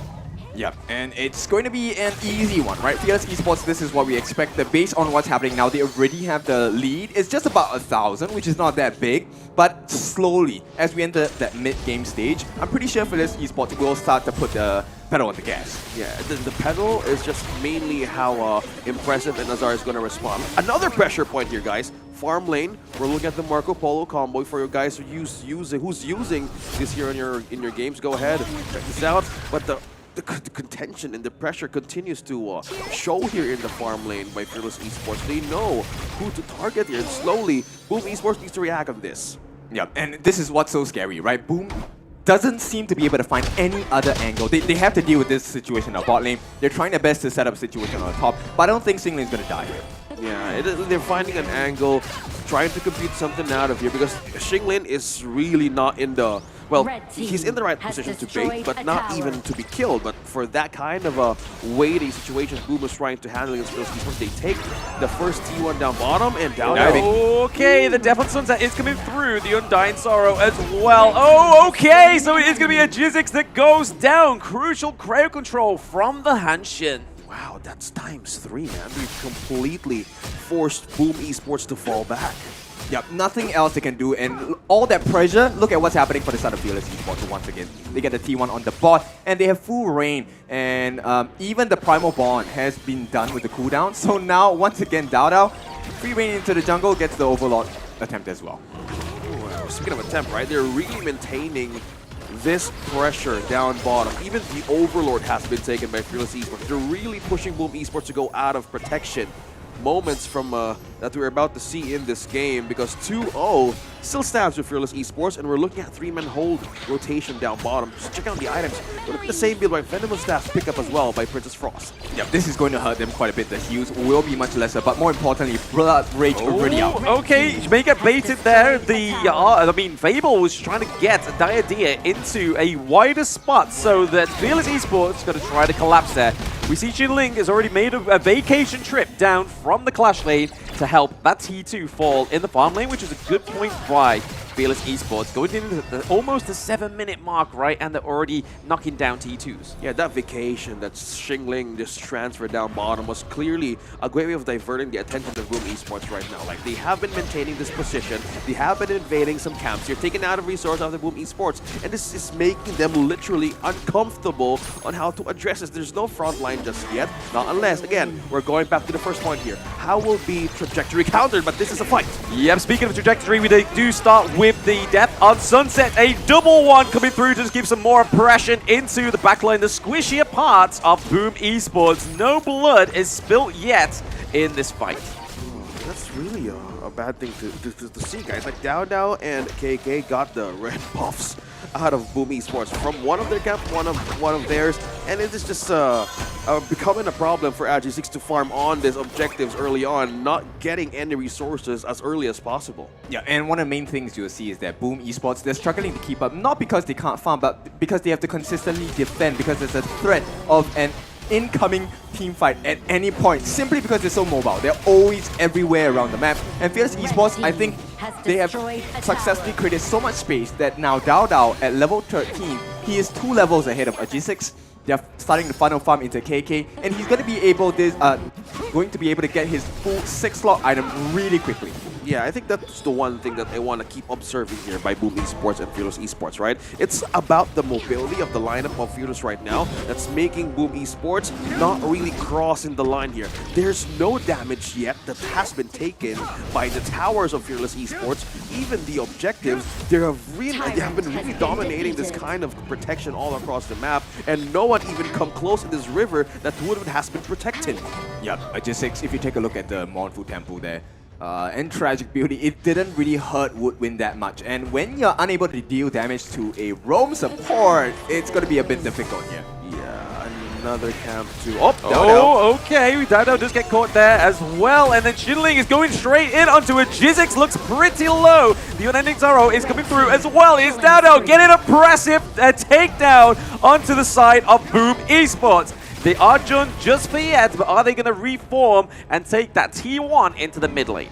Wow, and that kind of initiation that Fearless Esports did, maintaining that pressure right onto their camp where that golem sits, it's making Boom Esports react in the most worst possible way. It's impressive being taken down. There's no front line here to be at protection of Boom Esports in those certain lineups. Yep, I think, you know, the mindset behind Boom was that, hey, we will let Agisic make the initiation for us, get the Mournful Temple. Once we have the stun, maybe we can make a combination drop off of that. But as it stands now, Fearless Esports, they understand their gameplay, and they don't allow them to do it at all. They're just outclassed, outraged. Yeah, man. Speaking of their range, again, I'm going to repeat this. There's no turret taken, but the fight's what happened. Oh, Dao straight onto Dragon. I mean, that is going to be the targetable come through the Lady Gem, but it is going to be taken down. So only delaying the inevitable right now is Dragon, as he's on the death timer, as well as impressive, being picked up once more in the team fight. Niji right now is trying to keep them away from those bases, from those higher ground turrets. I think that's the main point of this game, right? Fearless Esports is literally pushing everybody away to be in their base. As they take T3 here up top, now this also gets another objective by Fearless Esports, which is the Tyrant. Combining the damage and the items that they have right now, it's completely dominating. Yeah, so we're looking at the cornerstone on the side of Boom being crumbled at this point. And when a cornerstone falls, you can expect the rest of the structure to fall as well. So Fearless Esports doing very well to control the pace, control the amount of gold that Boom is able to recover and accumulate. At the same time, Miggy, nice catch. Oh yes, I mean, nice catch, but is it going to be enough? The Destiny counter is being countered by the Death on Sunset, right? We saw it come through. He was hoping for a little bit more coming from the destined counter, but unfortunately for the side of Boom, it's not destined to take anything from Fearless yet. I think that's the thing they want to do, right? Take something out of from Fearless Esports lineup, and we've seen Miggy try and attempt to maybe invade the back line. You can really tumble your way through that situation, but can you still sustain that damage that Fearless Esports has? Looking at the lead slowly at 8K, now at 11 minutes. We are seeing like 3 turrets remaining for Boom Esports to defend, and Woodwind and Shinglin right now really has great control on the front line of Boom Esports that they can really push to the limit. Yeah, this really could be the start of the end at this point. One more item for the Daybreaker, and here we go. They are looking for an opening. Opening has been committed. T2 has been taken by Fearless Esports. Now they're at the mercy of their 2 towers. Meanwhile, up into the Clash lane, now they'll be able to lock onto Dao. He's able to escape there thanks to the Blood Rage item. And there we go, the Death on Sunset coming through just on time like a rhyme. And there it is, the Celestial Melody coming through, giving over a second Death on Sunset, gives impression, but also gives over the first kill to Boom Esports. But right now, it looks like Fearless Esports are just going to go back and just think about what they're going to do to get into that base.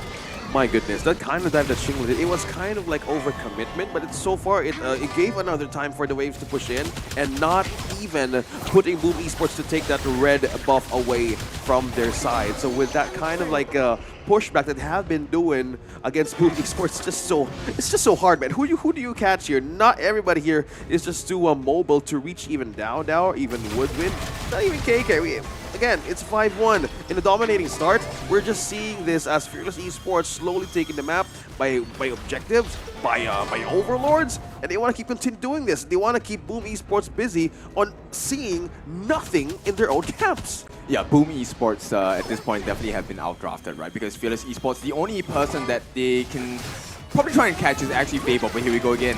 Yeah, speaking of catch, there is something coming through here. Obviously, the Destiny counter is coming through just to clean up Fearless Esports, keep him away from that Jizzix, who's already taken a bit of a beating in that little bit of a fight, right? But right now, KK gets the last hit onto the higher ground turret, so they have no monopoly in this match right now. Death on Sunset just trying to push them back into the base, as we see the minion waves from the mid, from the farm lane crashing in this game 2. Potential conclusion for Fearless Esports. Game number 1, precise, dominating, clean.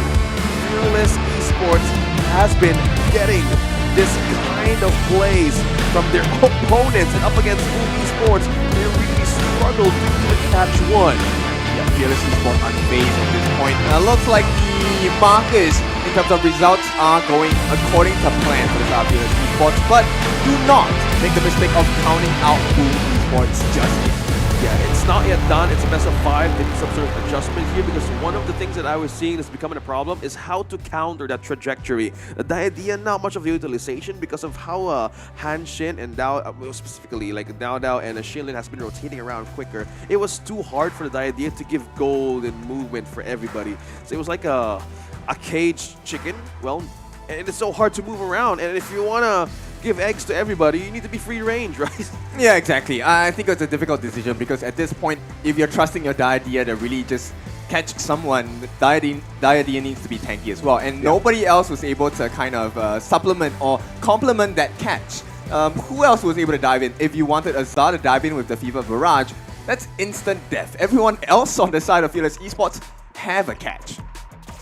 Yeah, it was a bit of a difficult situation to be the Mayin, right? You wanna again, we wanna point out the catch, right? How will they catch something out of Fearless Esports? Early didn't have a problem maintaining the distance on where to put the umbrellas, as they want to be safe as well. So we're kind of like seeing, like, if they did commit, they might die. Like, 2 automatically dies in a team fight. So let's go back in the highlights on what happened in that game, because I want to see what was the possible scenario on how Boom Esports could have come back in that game. Let's watch the highlights of Fearless Esports. Hi everyone, I'm Yuhan, and I'm the official 2024 HOK Championship Observer. The tournament highlight of the day is here. 3, 2, 1, showtime! Looking back on how dominating this match was for Fearless Esports, getting everybody off guard here, specifically in this jungle camp of Boom. This was their like camping site, a hunting ground that they want to keep on doing against Boom Esports, and this was the main pressure that they can't rotate around freely. Yeah, exactly. So this is what they're struggling with, right? End of the day, they do have countermeasures, but if you take a look at how Dao Dao as well as Singling are playing, they're making it very difficult for the side of Boom Esports to take aim, right? Who do they look for? And if they were to throw the skills, will it get cancelled out? One of the things that is really scary for this side of Boom Esports is also KK, because with the Maple Dance, there's so many skills that can be countered. Tragic Beauty, cancelled. Destructive Deluge, cancelled. Flowing Slide, cancelled. Yeah. At the same time, even Dire Dia's Ultimate, the Destined Encounter, cancelled. So with so many cancellations, you are essentially fighting 2v5. Yeah, you're completely cancelled. Yeah. Because that's the main word, man. Starting to look like social media. Yeah, just be good, guys. Depending, just be yourself. Going back on the highlights, yeah, it was like the name of the day, right? The first game, everyone was completely cancelled, and how would you manage to take? Yeah, they were trying to give those numbers in, and the MVP for that one is none other than Dao Dao, man, Yihan Shin. Same thing that they have been doing. Well, it was a different scenario in Infinity, right? But this, they have utilized so well all across the map, and 5-0-3, no death. Yeah, very clean gameplay, and this is exactly how Dao Dao's hunching really shines, which is to create a lot of chaos, right? So they were throwing skills left and right, they were trying to catch him, they overcommitted in the chase. And in any MOBA title, especially for HOK, you understand the limits of where you should try to reach out into, right, before you get pincered. And that's where exactly Boom, I think they were quite disciplined. There were a couple of moments where they wanted to make sure that, okay, let's not overextend in trying to catch Dao Dao. But then here comes Xingling. He jumps to the backline with the Death at Sunset, and suddenly you find yourself in the middle of 5 different Fearless Esports members again. Yeah, you're completely caught, you're crowd controlled, and the zone that Princess Frost and the Dolia has in every game that we saw is just completely a zone to be in for Fearless Esports want to take the team fight extended to Boom Esports. Looking at this, they were forced to be defensive, getting that, whoa, Azar got 3 items already, but so far it was so hard for him to utilize, as you said, the Fever Barrage in his favor, mainly because of the problem of the Dolia and Hanshin in LA, man. They have been completely protecting the river, Arlie, and everybody across the map, and it was really struggling for Boom Esports to handle 100%. They were forced without the right amount of tools to even defend themselves. Yeah, so at this point, you can definitely see why it is a very strong draft win for the side of Fearless Esports. So at this point of time, Boom, they have a lot of work to do. Mechanically, in terms of skills, I think they're evenly matched, but at this point, you need the correct tools to go into the battle, right? Right now, they're kind of taking, spoons and knives to try and go into a fight. Yeah, that's hard. At this point, Fearless Esports has been doing really, really well.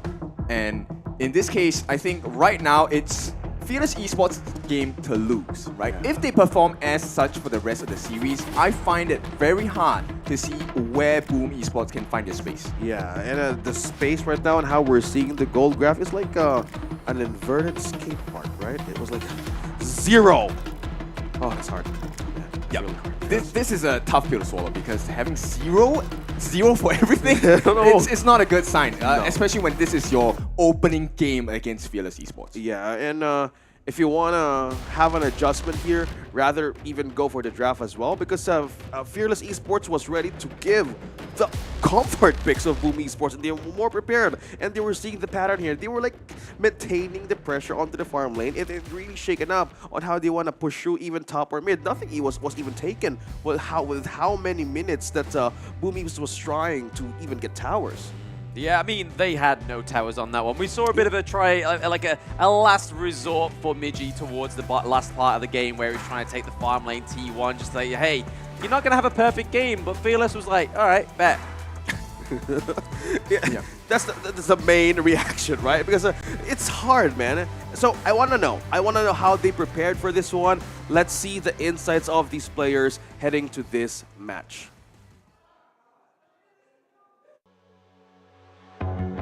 Hi everyone, I'm Yuhan, and I'm the official 2024 HOK Championship Observer. Now let's invite the players to share their feelings from the tournament. I find it really comfortable to play with my fellow Filipino players. Like the language barrier is no longer my problem in this team. The other team, Nova and Team Secret and DMT, is the strong team of the grouping, and I think we can feel less stress in the knockout stage. Will I join Boom Esports as an official player? I think it's still 50-50. We'll see. If you're asking me, not the team, yeah, I'm confident. I think we will be the champion because we represent Pacific play-in and we can do it.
I mean, that was like a boot charge, right? It was just going straight in, knock up, boom, boom, boom. But that's the only problem for Boom. There was no boom, boom, boom. In the name only. It connects to what you said, right? His name is Boom Esports. Yeah. Well, yeah, it makes sense, right? Because the super fast charging, like for 5 minutes, you get like what, 30% of juice of charge. Yeah, that's power there. Now going back on the power that Fearless Esports did, I want to know how is Boom Esports going to address it? Will they open something up? Because Fearless knows, like, okay, take your comfort picks with you, but so far it didn't really work for them. But you can support the players, right? Rate and win at the championship. Join the HOK camp to rate your favorite players in the championship and stand a chance to win exciting game rewards. Where are they going to adjust here, man? Kin, is there anything to adjust here? Go back to comfort for Boom Esports? Because Fearless Esports is just letting them take whatever. Well, I think at this point, they have to take a look at what are the strengths that they can really make use of, right? So, of course, we take a look at the bans on the Azar, and it felt like, hey, that's what the other teams are looking for. Yeah. But Fearless Esports said, no, we're just going to go and play what we know as Fearless Esports HOK game, and Boom has to catch up. And I think Boom got caught because they were not able to adapt to the situation at all. And at this point, I don't think it's about, okay, what are picks? I think they need to start understanding what is this game style, right? And of course, you can do that as well. Follow our channels for the chance to win this real meet. So as you learn, you find out about all the playstyles of the different teams as well. Yeah. As long as you follow our Honor of Kings Global Esports channel, learn about the strats, tag the championship participating teams in the comments, you do get a chance to not just win in-game, but in real life as well with this Real Me 13+. Yeah, imagine winning that by just joining that mechanics. Thank you so much for supporting our games of today, because the fight continues until we head to the grand finals. Now going back, as Kin mentioned, draft, yeah, Boom Esports can address with that, but it is like how do you go in par with the play style of Fearless Esports has? We've seen this performance back in the day where they were like, yep, this is just us, not overcomplicating things. We've seen some slides and go from the lane, but just mainly force out of Boom Esports to react and no defense at all. Yep, it's like taking an exam and not knowing what the topic is. And when you don't know, I mean, if you pass, you're lucky. And at this point, I feel like if Boom really takes a game off of Fearless Esports, it is going to be a lucky experience for them. So I think they need to study up, right? What was the main concept of Fearless Esports gameplay? What's the play style? And then they can start to really work into, let's see what are the available options of the heroes to work out the formula to win this. Okay, speaking of which, we are seeing the same first picks between these two, except for the ban of Dolia. It has been a growing problem from their pressure point that they have been doing from the farm lane of Boom Esports, mainly because they can't reach anything. But since they ban out the Ming, they're really opening up some options here for a different roamer to be sustainable for this power pick, as we call it, or even a meta pick, which is the Lady Sun.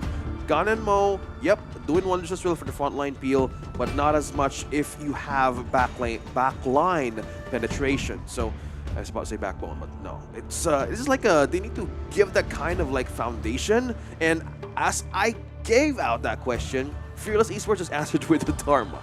Yeah, so that's a good answer, right? Because at this point of time, we have seen actually one of the main markers that Boom Esports was missing out in game number 1 was initiation, right? Where is the catch going to come from? How do you set your team to be able to take a fight and win the fight after that? So right now, Boom Esports lineup, they have the answer to the later part of the question, which is we have the burst. We can kill off members on the side of Fearless. But who is the person that's going to set it up for them?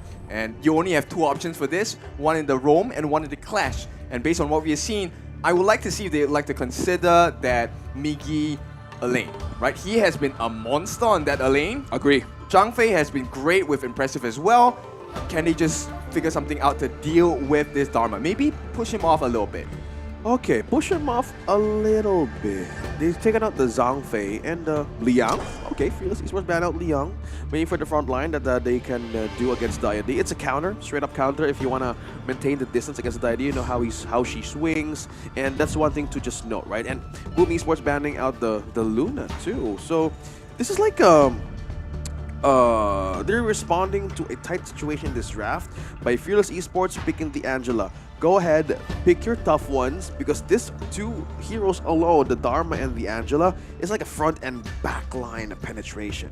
Yeah, exactly. And one of the things, one of the solutions that Boom is actually kind of like educating us is that with junglers like the Hansheng, junglers with the Luna, your pace of the game is going to be really fast, right? And I like this answer from Boom, right? So now you have the tank, now you have the set as well, right? Liempo with the Tremor Smash is able to catch as many people if he lands it nicely. Liu Bang able to save the teammates that are near death or at death's door with the Battlefield Command as well. So I like the composition so far, but you know, it's not all roses and butterflies and rainbows. We need to see what is Fearless Esports going to try and counter this with. Yeah, we kind of forget that guy. It's the Ogren the teams that has been waiting to pop off, and it's a bit of an off kind of pick. It just goes through in the last stage of the picking, but so far it don't change when it's broken. And Ogren has been a very good pick for the teams, even in your games. So why not, right? I was kind of explaining here they want to go for the Hanshin, but the Ogren being present here for Fearless Esports, we've seen their games on their first matches, and this so far can still be considered as their favorite or comfort picks. Mentioned about the Lee and Po. All of this from Boom Esports right now will be questioned. How will their execution is going to go up against Fearless Esports? It's the first point in this best of 5. Let's see how the adjustment will work for Boom Esports. Yeah, I think they can only start to match up with the pacing on the side of Fearless once Miggy hits level 4, once he has access to that Battlefield Command. Another window of opportunity for them is in the mid lane. If they can get those big hits from the gun and move in the form of Dragon, I think that could change the game towards the favor of Boom as well.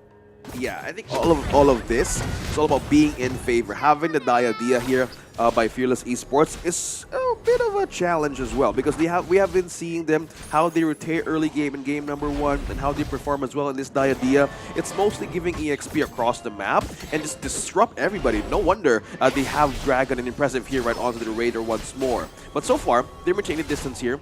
Fearless Esports in game number 1 is all about control. Vision, control, and data. But so far, they want to keep on going with the mid lane push for this Lady Sun. Having the money in quicker. Okay, so I like this play by Boom because they are actively trying to increase the pace of the jungle, right? Impressive helps with the Crimson Golem. Earlier in the top, it was Azar helping with the Azure Golem as well. So right now, the rotations coming out from Logistics will be slightly faster on the side of Dao Dao. But Dao Dao being in Ogren, path for passing, really easy access into any lanes that he's looking for as well. Not going to be too much of an aggression at this point. I think at this point, Fearless Esports might want to just be a little bit more patient and hopefully be able to find that open that opening to be able to get a kill somewhere. Of course, having an Ogwen it's not like having, again, you said flowers and most likely walk on red carpet, right? It requires like a safe distance. You have great initiation as well. Also layering it out with your friends. And it's like we're seeing Fable not hitting at level 4, slowly getting that Blazing Brilliance in. So it's like the zone out that an Ogren can do. So just need to be careful as well. So patient is one thing. What happened for Boom Esports? They're trying to pressure the farm lane as well. But so far, maintaining distance too. But one thing that's being specific here is the positioning of a Xinglin and a Dao Dao, waiting for the objectives to just pop off and not letting go of this side of the map, the left side of the map, because we're seeing Fable as well joining in the control, not letting go of Vision just yet. Yeah, it's a very important marker for the team, right? They want to make sure they have the ability to match up the pacing in terms of counter plays as well. So if someone gets ganked on the bot, they're going to try something in the top or in the mid as well. And right now, Dao Dao, he's looking to commit, but I don't think he want to go through with this. No, not too deep, right? I mean, there we go. Oh, Just a little bit too late for Xinglin, but the team targetableness comes from J6, and it is a fight on two fronts. Widwin looking pretty low as well as Xinglin. Oh, first blood goes over to Boom. They pick up another one. It's going to be Azar getting a kill onto Fable and Woodwind. That is a change of tempo right there, and they can still go for KK. Will they go for it though? That was a great way of seeing how Boom Esports wanted to take advantage of the counterplay. He missed by a step, and it was a miscalculation all over from Fearless Esports. Yep, a rare lapse of concentration there, and Xingling actually missed his truth onto the hands of J6 there, and that really cost him the whole fight, because right now, the lead is probably going to go into the favor of Boom. They are up by 1,000, close to 2,000 gold as well. Yeah, and the gold that's slowly being built here, I believe the opening for Boom Esports was the right term for their lineup. Find an opening, find a mistake that Xingling committed, and you can just literally do a counterplay. And for a presence such as the Gan and Mo and the Lee and Pope, you have heavy crowd control in both, yes, but you need to make sure also on where is Xingling gonna go. Objectives open for Boom to be taken. Tyrant though, an advantage for damage too. Yeah, so at this point, they want to extend the lead, both in gold and EXP as well. Right now, I think Fearless, they understand, hey, it's not the time to take too much of a risk. We lose another fight, we're going to be down by 3,000 instead. Yeah. Wow. 3-0.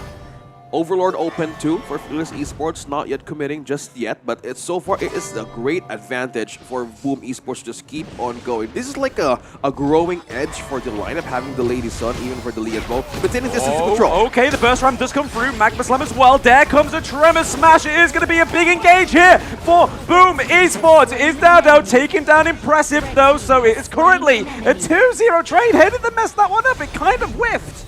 Wow. Boom was okay, so KK gets taken down. Okay, so they get one of the damage dealers.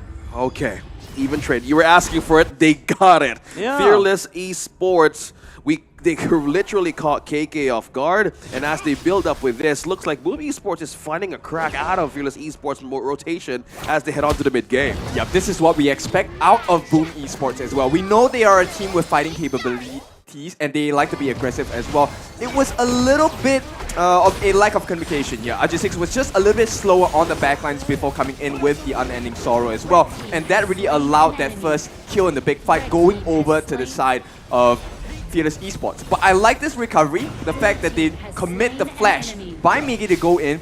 They needed that kill onto KK, because if they did not, this would not be a big lead at this point. But I also think at that replay, it kind of overshadows what Dragon missed out there, right? He kind of went in and he hesitated, even though the side of Fearless Esports was retreating between T1, T2. He could have got in there and got a few couple blades. If he was just a moment earlier, that could have gone heavily in the favor of Boom Esports. Yeah, and missing that window, a bit of a question there though, but they had the power or even the damage to do so, but that kind of window that FEU been given to them is most likely a translation for a comeback for minigames that we see in the skirmishes. But so far, they're protecting this first T1 turret, and they want to keep controlling this, mirroring this lane once more. Oh, Xinglin and the Blazing Brilliance comes through, but it is going to be the Battlefield Command that saves the Miggy there. For now, he is into the T1. He is safe and sound on the side of Boom Esports, but that could have been a catch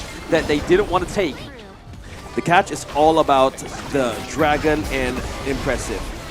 Okay. What is impressive there is the path of passing. It does come through. Dodo is doing a lot of oppression onto Impressive, uses the Death Precipice, but has to retreat away. Doesn't do enough damage onto the Liempo on his own. Yeah, so far we're looking at the great adjustment here for Boom Esports. They have front line, they have ways to counter the back line as well. The Dharma here is not a joke in the meta right now, and they have really maintaining safe distance for their farm lane to not be taken as of this moment. As we see a change of rotation up top, we are seeing KK also trying to push, and they have successfully taken T1. Yeah, they did a bit of a bait there into the mid lane, but it looks like Fable is a little bit of bait as well, so they do get a first blood. They do trade it for the T1 into the Clash lane, so now that Fearless Esports has a little bit of a monopoly in terms of the turrets, I think that is a safe trade for them. We see the Succubus Cloak coming through for Miji because they need that anti-magic damage, right? They need to just make sure that they're able to mitigate that magic armor coming through for the side of Miji. But speaking of Miji, he does go down. It is KK picking up the kill onto the Lu Bang. Okay. That's like the zona they were trying to do there. Miggy was the first one to go, and there were some distances that Boom Esports was looking for an avenue to come in. That was a crucial team fight that Dowdo has started, and you guys mentioned about the opening. Both has pressure. Oh, wait, hold that. That's the poke, that's the bridge. Okay, okay, not yet. No commitment just yet. It looks like they spotted someone down bottom here. Azar is in danger here. The sit-in duck. We see that Miji is coming through with the Battlefield Command. He takes all the brunt of the Dao Dao, of the Woodwind, of the Shinling, but it is going to be a kill. Going over to the side of Boom.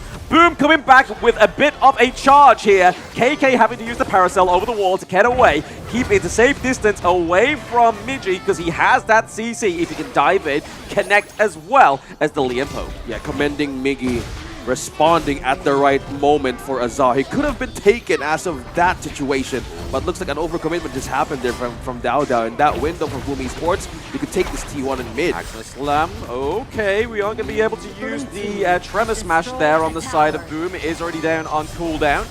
They are able to take that T1 into the mid lane though, right? They played that very well. They weren't able on the side of Fearless Esports to get the minions, but what they are getting is Miggy. That is a Constellation prize with the Tremor Smash. Connecting onto Woodwind, connecting onto Shinling, but now Dao Dao has access to your back line. Dragons on the run, back to safety. They're not going to take anything else from this team fight for now. That was so close, man. That flash crowd control by Impressive saved time for Boom Esports to not be taken by the window that Dao Dao has created. You pointed correctly. That was so deadly. Yeah, one of the things that I want you to notice is the change in the way that they take the fights, right? Because Dao Dao now is making sure that he's really in the middle of the fight before he fully commits that Conductor of Souls. And that's what allows the turnaround, because Boom finds that, hey, Dao Dao is really low. Let's all go on him. But the heals come in, and you know, with the help of Woodwind as well, he gets so much heals and health and shield that suddenly Boom find themselves overextending.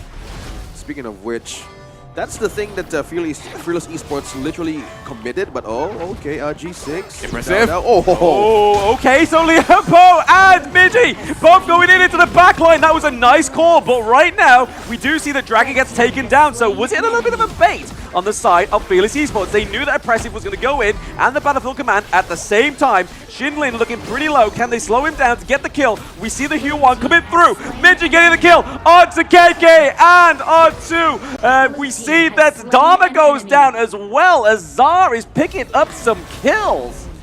Yeah. I am loving that play. Miggy at G6 just patiently waited for the right moment to use that Battlefield Command with that kind of bait.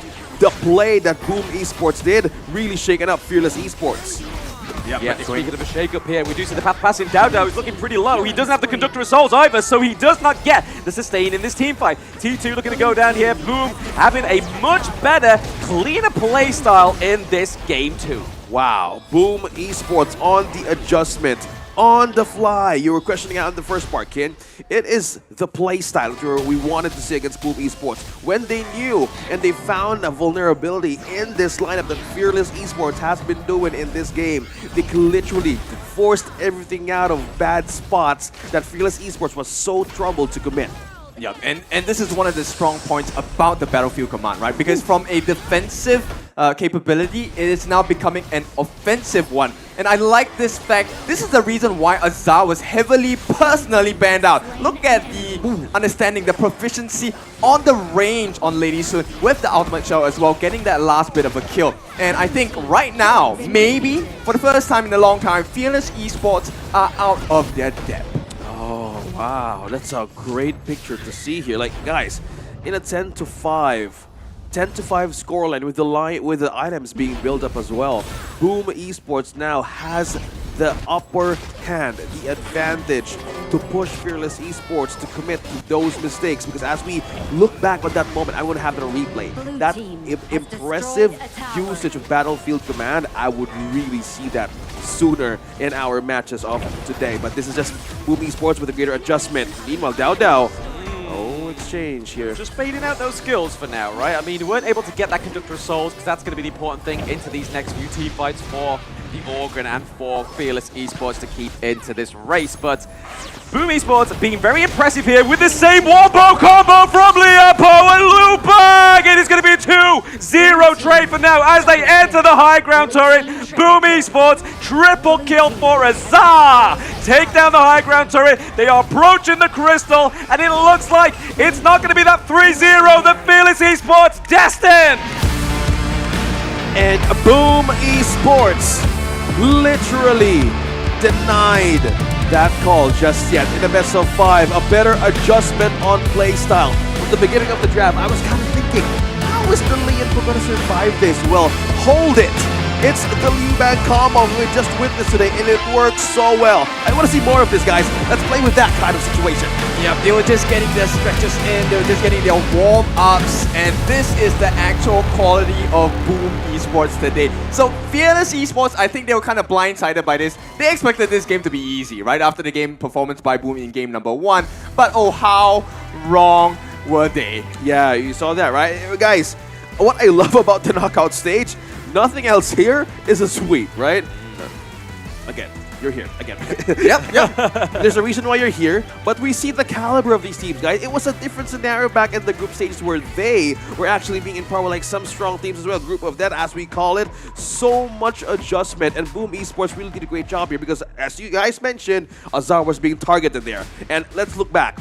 Let's look back how Boom Esports slowly took game number 2. Let's go back into the highlights. Hi everyone, I'm Yuhan, and I'm the official 2024 HOK Championship Observer. The tournament highlight of the day is here. 3, 2, 1, showtime! And we are back into the moments of brilliance of Boom Esports. This was the opening. They were just literally waiting for the Battlefield Command to online. And this is just the zoning that they have been trying to force against Fearless Esports. Mirroring what happened to game number 1, they got what they wanted. So far, it was so hard. One of the things I want you to take notice of is the fact there's 2 combos that are very prevalent in the lineup for the side of Boom Esports, right? The first one we have seen here, which is the Mickey plus impressive combination, right? Battlefield Command along with the Tremor Smash as well. Get so many people at the same time, the huge burst. Guaranteed huge burst. The second one is the fact that Agistics as well as impressive form a very front big shield in the faces on the side of Fearless Esports, and they provide the room for Dragon and Azar to just lay down the damage. Amazing, man. Like, I've never expected that Lian Po, again, this hero had doubts from the game depending on how you wanted to use it, but if you want to utilize with the Liu Bang, yeah, it will literally give a great frontline control and a shield as well. Amazing play.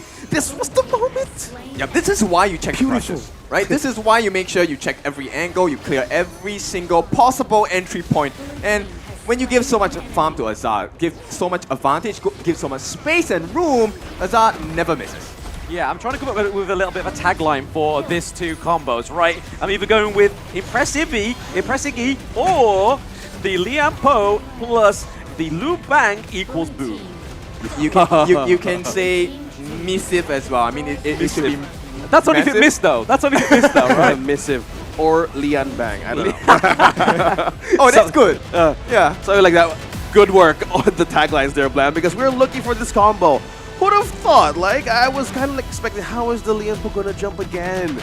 Even the team yesterday said, oh, Lianpo is not really working here. It's like it's just a walking ward. Well, hey, Boom Esports said, oh, no, not just yet. And this against Fearless Esports, guys. And the MVP of this game is other than Miggy. Yeah, it has to be him. He has been at the forefront of the success of Boom Esports time and time again. 5, 2, and 7. So what about the devs? We got that perfect catch. It's about the plays you make and the efforts on the CC you provide for the team. Yeah, take my lane. Yeah, I forgot one thing though. Yeah, I can still be there. What is it with Miggy, guys? Like, I'm gonna be in the back line, the same as Jam Yuan, all to the back line as well. This guy's like shining moments for Miggy, starting the MVP well in this game. Okay, I love it. Best of 5. We're starting the race now in this series. This is the upper bracket that we're trying to see in the quarterfinals on who is going to advance. But for this game, props to Miggy, man. He still want to be in the position that what he can do and to counter everything out with the lineup of Fearless Esports. Yep, I like the way that they drafted and, you know, itemized for this fight itself. Impressive. Actually, one of the big things he went with, Guardian, so they have the extra defenses as well, into the Radiant. So with that, along with the Frigid Charge, he gets a slow, double slow in fact, because you have a Frigid Charge and a Radiance. With the combination of Miggy coming in for the Battlefield Command, already charging up that Dominator Shield into the Tremor Smash, that is damage times 1000. You don't escape it. Yeah, I mean, I have to give like a little bit of shade over to Xingling, right? I mean, he is a great Clash laner, but that Dharma just did not connect at all. I mean, that first point where we saw that Boom Esports was able to take over from that one, it was just like, hey, Rhythm is a dancer. You need to make sure that you connect in the 1-2, right? Because if you don't on the Dharma, you just get taken down like that. Yeah, it likes 1 step, 2 step, right? Like in the team fighting rate that we're seeing here from Boom Esports, since you mentioned about the Dharma, that mistake that we saw and they wanted to take that kill out of the turret against Yuan, it was a clear opening. And the Boom Esports literally saw like the potential here to take it to a snowball for Azar. Look at the team participation. So far, consistency, 78%. Azar and impressive. This is like the great combo that we're seeing, aiding it with Miggy. Yeah, he deserved the 85% because it forced out Xingling and Woodwind to be in tight places that they cannot really afford to be in. Yeah, it's a tough situation to be in. And right now, I'm pretty confident that Fearless Esports, all of that confidence of that 3-0 gone out of the window. Yes, we know basic math. Now there is no 0 in this picture, right? Yeah. But the fact that they thought that it would be an easy game, can you imagine the kind of emotional mindset they're having now for the side of Fearless Esports? Yeah, man. Like we saw that reaction from their winning moment. Didn't expect, like, how did that happen? Like, it was all like, well, 0. Return the favor, yeah, right? Return the favor. Like, look in the mirror here. What happened in game number 1? Fearless Esports did not have any objective throughout this game. And only one tower. Only one tower. Yeah, count that. Yeah, I would say the Boom's defeat over Fearless was cleaner than BSE's. I'm gonna be that guy. Oh. Wow, okay. I like the fact that you pointed out, but hey guys, it's just the second game. Now we're going into the third one. You know, it's still a long way to go. Okay, but Blam has a point. I'm gonna go back for the replay because we've seen that 3 games, right? BSE versus Fearless Esports. A lot of teams look up to these ones. So wow, yeah. I would really check, but I think it's really leaning towards an 80% on how Boom Esports went clean in that game. And so far, like Azar, yeah, you sure you want to ban me now? Because the U1 first pick, they know how they're really how this hero is just really working well in their lineup as first pick. Yep, I like this concept because earlier in the group stages, it felt like, hey, as long as you ban out the farm lane, it should be a win against Boom, right? No matter how difficult it is. But finally, they're showing some class. They're showing that they do have the substance. It's not about, hey, make life difficult for Azar and you win the game. No longer the case. Now you have Miggy to care about. Now you have a G6 to care about. Azar. And these 3 playmakers for the team are so impressive. No pun intended. Yeah. In winning the fight and doing it against one of the toughest teams here, Fearless Esports, that is an achievement. A statement as well. Oh my god.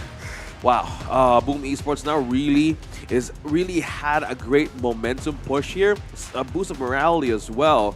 Like, it wasn't easy at game number 1. Now we're back on the chase. I think Boom Cian, Coach Boom Cian, I literally said that right. Cian has been preparing these players well on this important day because again, we're looking at teams have different modes in the knockout stage. They have been holding on to that working lineup that we were seeing in the group stages, but now they're really refining everything, making things cleaner. And Fearless Esports would really check here on what could be their priority now. So it's going to be a reverse one. Boom Esports taking the Arlie. On the other hand, Yuan and the Diadea, same as well. Execution, one more time for this Diadea to show for FE. Okay, one of the biggest things we know about these two teams, Boom Esports and Fearless Esports, is the fact that they learn really fast and they're able to execute strategies really cleanly as well. So we've already seen Dao Dao on Yu Huan during the qualifiers, during the play-ins. He has always been really consistent and a really fast-paced jungler. So right now, I'm just hoping that they have something that matches up the pace for the side of Boom. You know what? Maybe they can take a snap at the Hansing. Maybe they can take a snap at the Luna. We've seen them play those before. Oh yeah, and since the Fearless Esports banned out the Liu Bang, it could be a great option as well. Again, they're really respecting this hero, and they're really respecting Miggy here on how he was phenomenal in making those plays for Boom Esports, adding that flavor for the Lian Po. That so far it has been like, well, I can say kind of like in the mid 80% situation, being in the frontline kind of defense, but with that kind of mix, it was really good. You know what? I'm starting to like Boom's coach a lot, CN. Simply because they ban out the Mayin. If they don't ban out the Dharma, here's the message that he's sending over, right? Okay.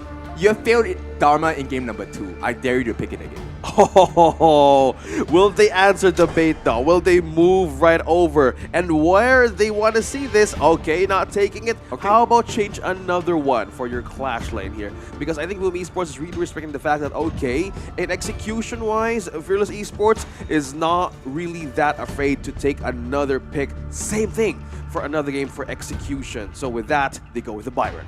Okay, so there's plenty of heals coming out, right? In the form of Dao Dao, in the form of Woodwind as well for the Diadea. But I'm curious about the damage. Who is going to be the main damage dealer coming out from Fearless? We already know that Boom's lineup, these 3 heroes, the Arlie, the Lianpo, and the Gan and Mo, they are an instant burst combination. And adding with the fact that they have an Elaine, which Miggy has been so good at. We have seen him dive over and over again. The new god, the new Biggie Smalls. Yeah, they need to change the face of Elaine now to Miggy, right? He has been owning that hero. And now it's back in Boom Esports. So with the Ogren and Elaine, there's so much zone potential here, in and out, and leading towards damage. I'm looking at Arlie as well, being protected early game. Okay, do we agree on this? Do we agree that Hoi is a decent pick here? It's not going to be the damage dealer. It's just going to be, well, we've seen it before with Fearless, right? They use it as intel. They use it as a utility, right? But they need damage. They do need damage, but they've got the Lady Gem, they've got the Huan, they've got the Byron. I mean, we've been seeing how dominant Byron's been in the past, like yesterday. He has a point. Okay, so we're going to have a healthy discussion here, right? Healthy. How do you get damage onto a lineup that's able to poke you from so far away? You have an Arlie able to use the lift step to come in. You have a Gan and Mo able to use the couple blades to just strike you down. And you have the potential of the Flash Tremor Smash. How do you do that? You bait it all with the Huan, baby. Bait it all with the Huan. Byron comes in from a wide flank, and then obviously Diadea as well. I mean, if you can set up those Burning Sun arrows as well onto the likes of, I don't know, the Gan and Mo or even the Elaine, it's kind of a trouble starter, right? Yeah, that's Kim and Blam for you guys, because they have given so much right points here, because we're just really questioning how will they be in par on Boom Esports defense and damage, because again, we have the utility coming from the Blazing Arrow from the Huoyi, and this is just like again, utility leading towards the damage. We might check with Xinglin, or rather with Fable, on how to deal with everything here. This might be like their comfort. We've seen him perform at this one, and it just revolves on how will they execute this against Boom Esports lineup. No, actually, Blam and I just want to make you choose sides. Yeah. Who's your better friend, dude? Who do you agree with more? And it continues. What's my options? Well, guys, we're looking at the chances here, right? Just left him speechless.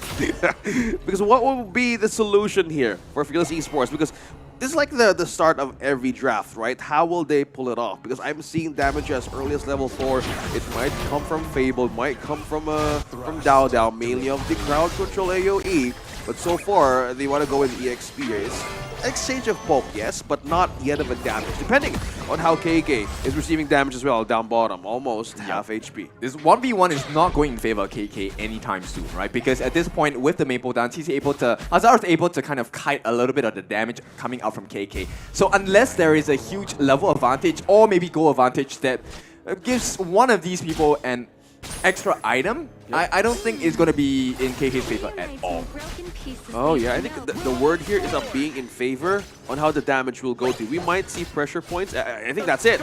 That's the arrow. It hit one. Oh, yes, there we go. Okay, playback motion, baby, for Blam. The Burning Sun arrow comes through, lands on the Gunamo, like I said. It's like I predicted it. I'm sorry. Okay, I'm going to put a board here. Okay, where's my pen? Blam 1, Kin 0, yet. Let's see how the lineup goes, man. What are you doing, man? Holland's not here. Why are you giving me this? Well, it makes sense, right? Like, once you hit level 4, always like, oh yeah, I don't have damage. But this is a utilization how this lineup is going to work. Funnel damage either to Dao or Fable. And it might be in a situation like, yeah, guys, put your focus on a different path. I'm not just a damage here. And it's like a question for Boom Esports. Is everybody going to be activated soon? Okay. First and foremost, when I'm wrong, I'm wrong. That's okay, right? But yes, I'm just asking you to watch out because when Dragon hits those couple blows... Oh, 2 for 2, baby! 2 for 2, the Destructive Deluge as well! Oh, come on, man, I hate being right. Wow! Oh okay. My goodness, Blam. Like, on to the data here at Fearless Esports. Yeah, wait for my arrow, follow up as well. This is like Menace on Vision. Okay. Okay, the Untargetable does save Fable for now. I mean, that's a well play. This is the way they counter the Ganamo, right? Not the Ganamo, the Liampo. It's the Hue 1. It's the Untargetable from the Lady Gen as well. But let's look a bit at the replay again. Oh, look. Producer's even showing that I'm right again. First blood. Oh, was that a Burning Sun arrow? Yeah, it was. Okay, pouring salt into the wound. That's fine, that's fine. But you know what? It's still early game, right? We're about 4 minutes, going to be 4 minutes in. And at this point, we have to see, right? How do you work on those neutral objectives? I'm loving this healthy debate, guys. Like, it's really working. Okay, 2 for 3, 2 for 3. 2 for 3, okay. Zero, Boom Esports right now is currently looking for a way to take this. As expected, Fearless Esports is getting on the damage here. Okay, impressive, right onto the pit. Gotta go back from there, but looking at up top here, we see movement and rotation from Xinglin, just trying to force out G6 to be in this jungle. Control again for Fearless Esports. Yeah, I'm really concerned why they keep staying here on the side of Boom Esports. They need to make something else happen on the map, right? Right now, there's a lot of focus onto KK. They're giving him some peace of mind to be able to throw those Burning Sun arrows exactly where he wants them to. Not saying he shouldn't, but, you know, it's not nice being wrong all the time. Yeah, well, okay. I know you're looking for a chance for this lineup to work because mainly on how Fearless Esports keep on surprising us with those arrows. Like, how do they manage? No wonder they keep controlling these bushes right in the mid. They have visions on where Dragon is coming from. Yes, you have the poke and peel, but how about not leaving the lane? And that distance that Huoyi can throw the arrow from, that is a long crowd control that you need to escape. No wonder it's an insta-kill right away. See? They're doing the same thing. Yep, giving so much vision, right? And one of the things that's really scary is the fact that KK is actually behind levels against Azar. Azar is already at level 8, but KK is a better team player at this point simply because of the utility he offers. Yeah.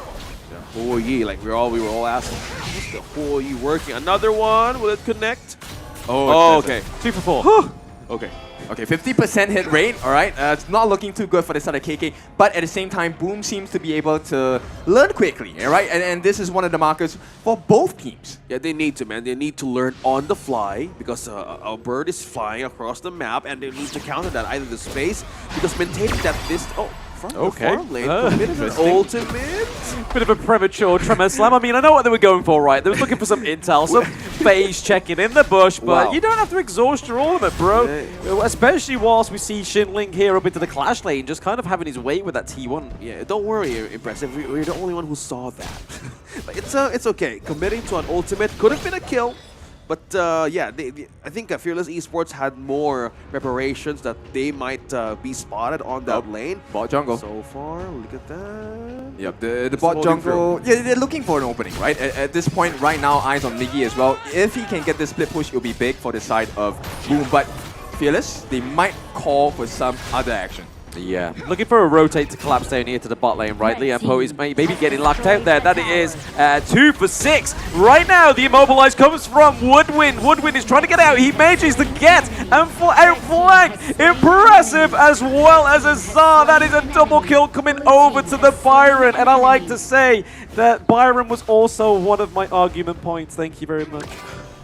He's really taking this into note, man.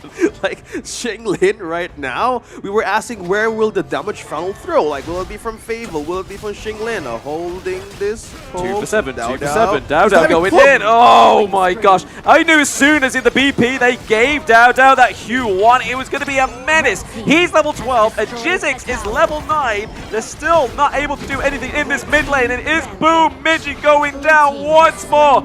Azar is just trying to get something out of nothing. The Tremor Slam comes through. The Path of Passing right now. Can they get the Death Precipice? Can they get the Conductor and Souls? Yes! Dao is down for now. Can they get any more on the side of Boom? That was a worthy commitment to Miggy as well by just protecting that turret. He knows he's just alone, but Death at Sunset really pulled Fearless Esports to just take him and just literally stay in that position. But that overstay that they have committed, Boom Esports had an opening to follow through for a reinforced damage. Yeah, I just have to say, KK's Burning Sun arrows are really made of gold at this point because KK is leading the gold charge. He himself has, I think, close to 6,000 gold in the bank already. And that's why Fearless Esports is consistently able to take control of the game, even though they had a slightly better start for the start of Boom Esports. Yeah, speaking of start here, we're looking at items as well close with to the build-up. Yep, close to 6. Not too much, but guys, this is a different picture. Like, I know there's a Huoyi present in this live. You were asking, why the Huoyi? Yeah, go back to the replay, how he managed to hit those arrows. Another one! Oh my goodness, will it hit? No, okay. 2 for 8. 2 for 8. Love how he's counting the arrows. Yeah, good. we will calculate the percentages in due time. Okay, you want to go hard to say that? Okay, Boom Esports. Okay, with the lead, not too far just yet. They can still catch up, but Miggy here, will they be able to catch where he's going? Because Boom Esports wanted to force top lane T2. Yeah, I mean, they got to do something here, right? That was a nice play by Miggy getting that T1 down into the bot lane, but now we are getting the Path of Passing come through, the Death Precipice as well to try and slow down. Xingling is able to, he doesn't have the Force Field Suppression. That is 2 for 9. As we see here, Woodwind is trying to give some of the immobilization onto the backline of Boom Esports. Dao coming in with the Untargetable. The Unending Sorrow is going to cause some sorrow for Boom Esports. Azar and Jizzix is down. Impressive is down, and Dragon is down. It's just Midgie just trying to go, hey, just die. We need some of these little bits of minor victories for Boom Esports. That was close to an ace. Fearless Esports really knew that Boom Esports, again, overstaying up top. And knowing that their strength right now in this part of the game, they're really trying to build the damage that they need against Boom Esports. So far, Tyrant is open. They would really want this extra damage. Let's go back on the replay. Yeah, this was a tough one to swallow because very nice positioning. I like the fact that Azar went to the backlines, but KK is pretty farmed up as well. Yes, Azar has the goal lead, but a trade is horrendous for the start of Boom Esports. And Fearless Esports, now that they have so much control after taking 4 kills, it looks like the map will be returning in their control once again. Yeah, speaking of control, they really gonna eye this Overlord for a push, but the damage here is really can show for FE. Another one. Oh, Death on Sunset trying to keep them away from the Shadow Overlord. As we see the immobilization go through onto Midgie, so he cannot be more oppressive into that backline with the Moon Slashes. He's already down. That is a 1-1 trade right now. Impressive looking to be that second kill on the board for Fearless Esports. It is a killing spree for Fable right now. That is a 3-2 trade. So Azar actually picking up and getting something from that massacre. Oh, they bought so much space, right?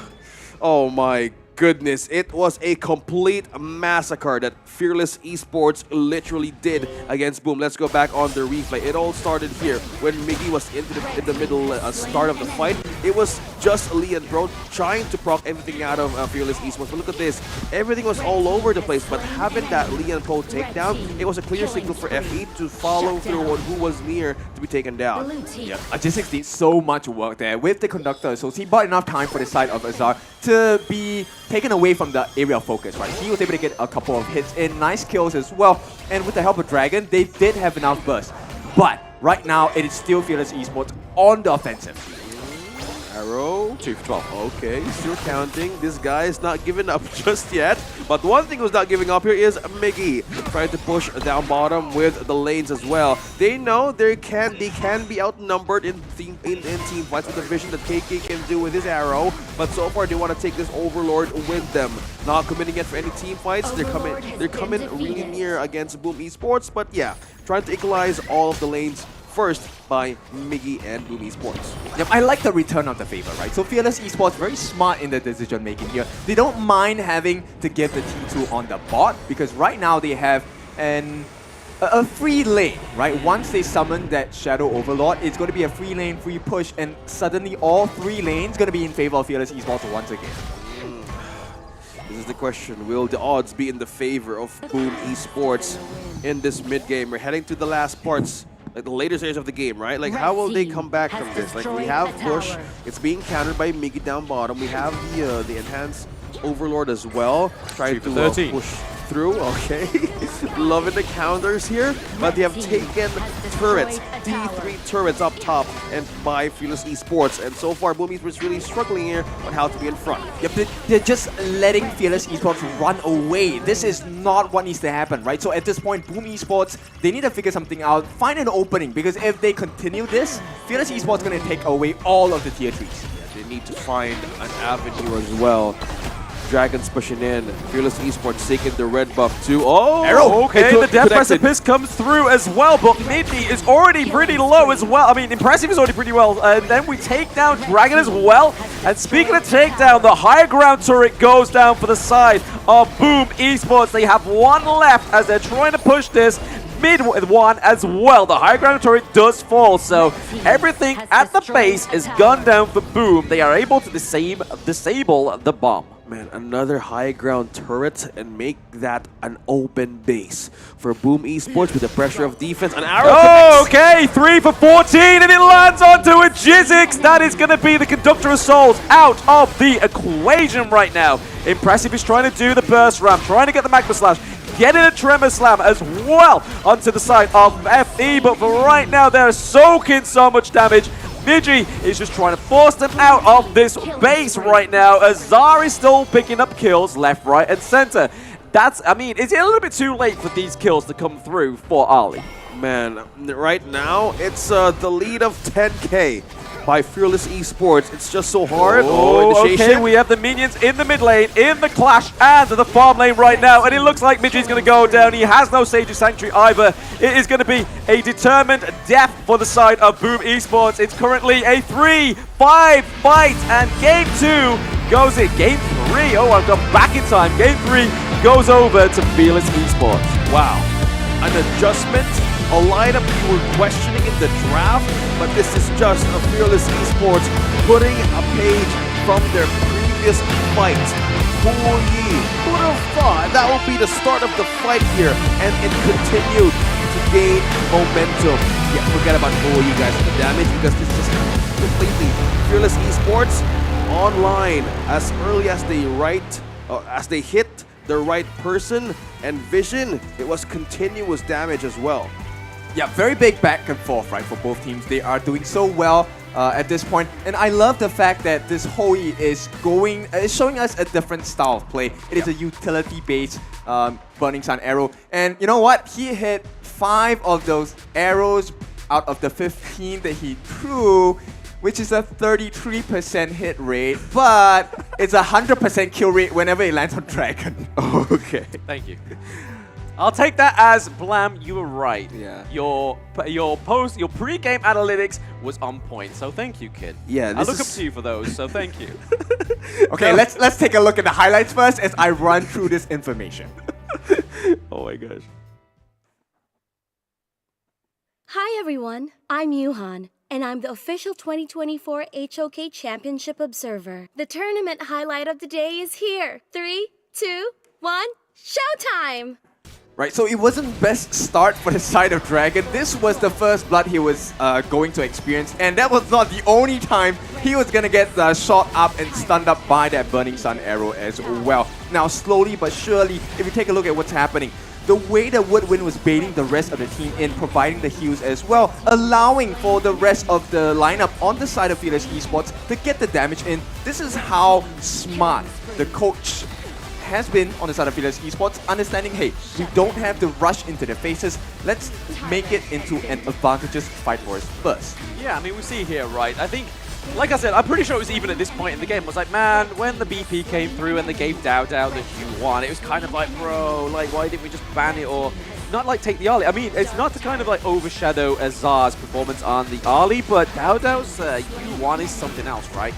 Yeah, it has to be Dao Dao on that MVP, right? Yeah, completely. And this is like the start of the fight, right? It's always about that first arrow. They knew, and Boomies was like, how are they doing this so clean? And with the start, that KK is maintaining the distance to land the arrow in the longer situation crowd control, it was a complete momentum building with them as well. As they take the last high ground turret here in mid, it was a clear signal. The game was really on their side. Yeah, you know it's a difficult situation when you're using, you know, your big ultimates as a defensive measure, right? Tremor Smash into your own backlines. That's not the story that Boom Esports wanted for today, for this game number 3. Yep. But, you know, it is Fearless Esports. They have struck fear into the Filipino lineup here, and as it stands now, 2-1 in advantage to Fearless. Yeah. Man, and I think they kind of felt like, oh, in game number 2, they got the Liu Bang, Lian Po kind of thing, right? The combo. How about we do ours? Like, it's a page, it's a working lineup, it's a working meta on their own, but the MVP, of course, Dao Dao, 5, 1, and 11. Yep, soaking up 25% of the hero damage given over from this side of Boom Esports. And most impressively is the 30%. It really is putting at the embodiment of the word tragic for his first skill, Tragic Beauty, because it dealt so much pain. And not only that, they also allowed the rest of the lineup after the Burning Sun Arrow to deal a lot more damage to, you know, people like the Orchid, which we expected. Hey, he's gonna use his Conductor of Souls, he's gonna have his Seer State, he's gonna be able to lifesteal. Nope, the Burning Sun Arrow stops you from doing that. Yeah, and the distance that he was maintaining, KK, like half of the map, I say 50-40%. It was like the distance that you don't want to be hit by an arrow, because it will really keep you on that ground. Look at the lineup, how's this going? Yep, so one important marker of the items here is actually the Sun Chaser, right? He was making sure he was at a far distance, so after he landed that Burning Sun Arrow, he was still able to lay the pain in, which is why he had the Doomsday along with this Spark Forge Dagger. Additional magic damage, additional 8% of your health pool as damage as well. That is the Arrow of Death as we see it here. Like, guys, in the lineup that the Fearless Esports went in the draft, in the last pick, Hoi would have thought Lady Zhen, he funneled through activating Yuan and Byron, getting the offensive item as well. And the Eye of the Phoenix was one of the important things to sustain against an Augur and up against an Arlie. Having the items, yes, but in team fights here, it's like it forced Azar to be in situations that's not really just activated. Oh, I mean, look at this. Damage dealt. I mean, Kim was like, hey, where's the damage going to come from? Lam was like, oh, Kim, it's going to come from the Byron. It's going to come from the Lady Chen. It's going to come from the Hue 1. And, oh, 93k damage from the Hue 1. So I will take that as another good point for Blam, right? Okay, look, you want to be a winner, you are a winner today, but don't count your eggs before they hatch. We are still at a situation where it's 2-1, right? So Fearless Esports, of course, yes, congratulations, you are in the lead, but we have seen the recovery of both teams. Both teams should be able to one-up each other based on the history of this series so far. But let's take a look at the gold graph. I think it's a pretty telling story. From the moment those Burning Sun arrows landed, it was shots of gold here, because every single stun converted into a kill, converted into a turret or a tower, or an objective. And that is what was the winning formula for the side of Fearless Esports. Yeah, I mean, the gold graph, you can kind of evidently see it. Those watching at home, it goes into the favor of Fearless Esports. But I want to go back to the itemization just quickly. You see over to Ajizix, he hasn't got the Blazing Cape. 14 minutes into a game, you don't have one of Orgren's core items, which is meant to be the anti-heal, right? And the only other anti-heal we saw was the Venomous Staff from their mid laner. So it kind of feels like that they were going into these team fights without the proper gear. Yeah, it was like the tools, right? It was missing. How do you build a house? How do you even smash over that kind of defense and damage that the team Fearless Esports has? It was a very difficult situation to be in. And when they keep on landing those arrows, it was like the perfect scenario of how they want to crack the defense out of Boom Esports, and that is also powered by our official gaming phone, Realme 13 Plus 5G, 120 FPS performance at max. That has been a great way to see the championship genes in all of the teams here today. So yeah, we're looking at numbers here. We're looking at 2-1 in this series, but so far, we want to thank the TCL for also being with us, having the X9 55 QD Mini LED with a share of 5,000 nits. Yeah, you can see that blazing sun arrow connecting to Burning sun arrow. Burning. It's burning a heart, burning a hole in my heart at this point. Sorry. But yes. Burning a hole into Kin's knowledge, as Blam's right? Burning. Okay. Yeah, it was a great chance, and we want to see more of that. And for those of you guys that just watching with us, it is just our first venue for the knockout stage. We're heading towards the Lipo Mall Kemang on October 25 to October 27 for the second venue on the knockout stage, where you can see Blam and Kin debate on Burning Sun Arrows, which was the main game of the day. So let's go back to this draft. What is the adjustment going to go? Fearless Esports, an edge on this best of 5. All right, just to be clear, it is a healthy debate. You know, I'm not really choosing sides. I'm just telling you the gaps that I see, right? So, nonetheless, now, Coach Blam, why don't you educate us on what do you think is going to happen here? Right, let me just stretch my noodle, bro. Let me stretch my noodle and my brain muscle. But first, I think we should get everybody online to subscribe, right? And have a chance at winning that Realme 13 Plus from today up until Halloween, where you can get your scary faces on. Or for some people, take your masks off and unleash your scary face. And tag your championship team participating in this tournament. And just comment with a chance to win, right? And other great rewards that come through for these players. But, okay, Coach Blam, let's tune in. Let's get my Halloween costume on, which is a coach, right? Because that's quite scary, I think. I think I'll be a good coach. Bigging myself up. So, what we need to do first is not give over the Hue 1 over to Dao Dao. And what else we need to do is make sure that I'm not too impressed with the amount of Lianpo we're getting. It worked with the Lubang. It didn't work again this time around. Maybe it's meant to be paired with the Organ, but like I said, we didn't have the right gear going into the 40-minute match. We should have had that blazing cape a long time ago just to get that anti-heal. But I really think that we need to start seeing some Zhang Fei.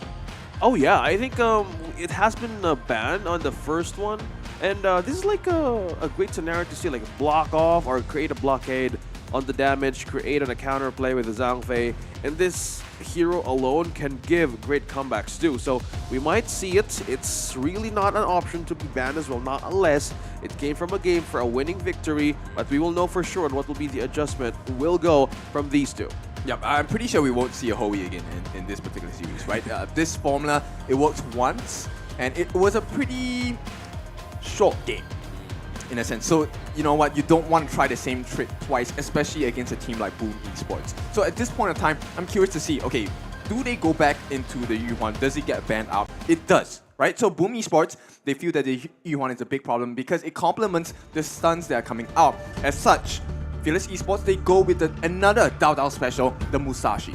Ooh, opening it up for this game could be the series ender as we call it, and with this kind of surprise, we might end up looking for a different shakeup for Boom Esports priority. Taking the Lady Jean, the Lianpo, they might ban out the Lulubang. Good thing Fearless has a great step on this because they know what happened in that game and they know what could possibly happen in team fight scenarios. But the idea here, this is really a great addition for the Musashi and the Princess Frost as well. Yeah, but it's a massive heal, right? So, you know, the Heart Link, when it's used, it's so far, based on what we have seen in the games, complements maybe by itemization as well. The heals are massive coming in from this idea.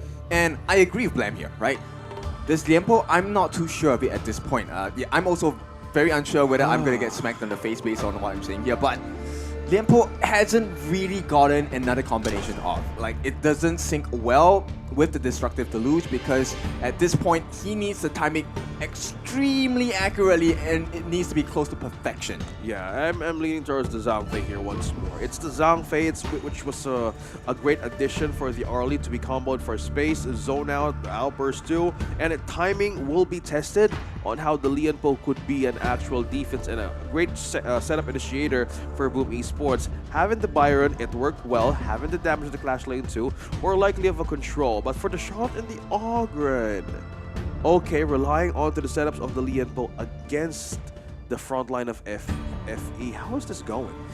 I think it's definitely in favor of Fearless Esports right now, because if you take a look at the lineup on the side of Boom, we have an Arlie, and Arlie is pretty squishy, right? So end of the day, when Fearless Esports decides, hey, we want to jump onto Azar, and if Azar is left defenseless, it's going to be not a pretty picture at all, because as the roam, Impressive's role is just to jump into the lineup, bro. Of Fearless Esports. I see some learning. Kin's on the desk. There is learning to be done. Who ye? Oh, I thought he wasn't coming through again, Kin. What's happening? Bro. What's this? I don't know. I'm as shocked as you are. I mean, why would you try for it again? And I have had plenty of L's in the last big competition. And it feels like Fearless says, no, Kin, you need to learn more. Oh my goodness, another counter for this game for Blam and Kin. I might need to go at this point. It's game number 4. Who is going to take this series? Will it be the bounce back of Boom Esports? But so far, they're not changing another thing that's not broken. Huo Yi back and again for Fearless Esports. Yep, the man who took down 10 stuns, and now he's looking for much more stuns as well. And Just6 right away getting caught, maybe? Yeah, I mean, there's a bit of a 3v2 going up into the Clash Lane, and then Just6 going down already on the Orgrim, man. I mean, at least start your blue, boy.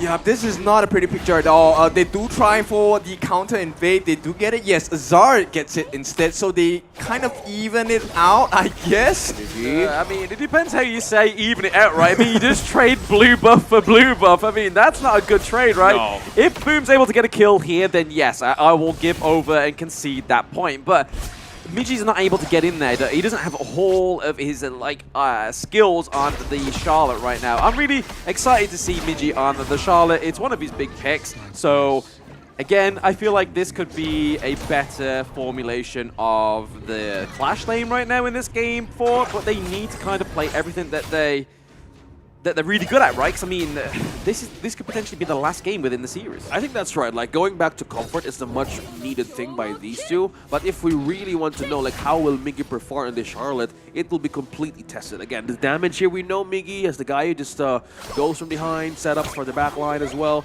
But this will be a challenge too for Impressive. So we're leaning towards two guys here, Impressive and Miggy, on how to work this kind of frontline crowd control initiation, because so far Huo Yi here, he knows literally his one job across the map from game number 3, and if he keeps on doing it, yeah, we'll be counting more arrows moving forward.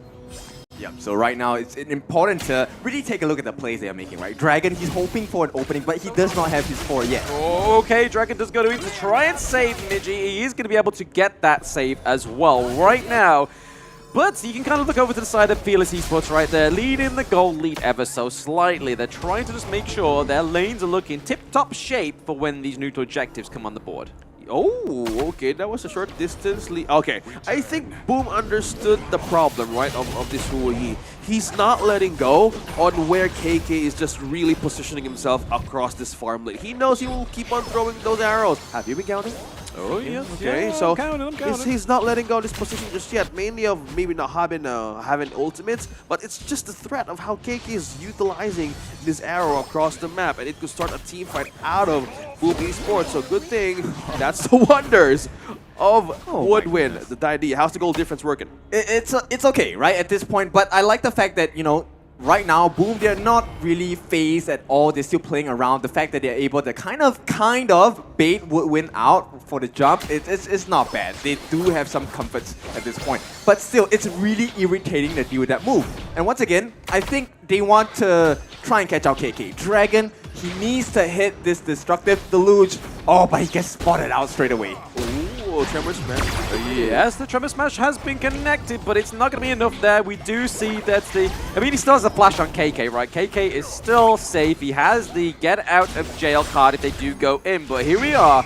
Speaking of going in, okay, he blocks it. That's really well played by Impressive. He's playing dodgeball, but he's playing it very well. Okay, I think they understood the question. We're seeing the adjustment of Impressive right now, blocking all the possible arrows that KK can give, and it has been doing impressive movements as well. So, okay, objective is now being controlled by these two, but mainly FE has the advantage. I think Boomers will not commit on this objective just yet, but they would really take this Overlord away against Fearless Esports.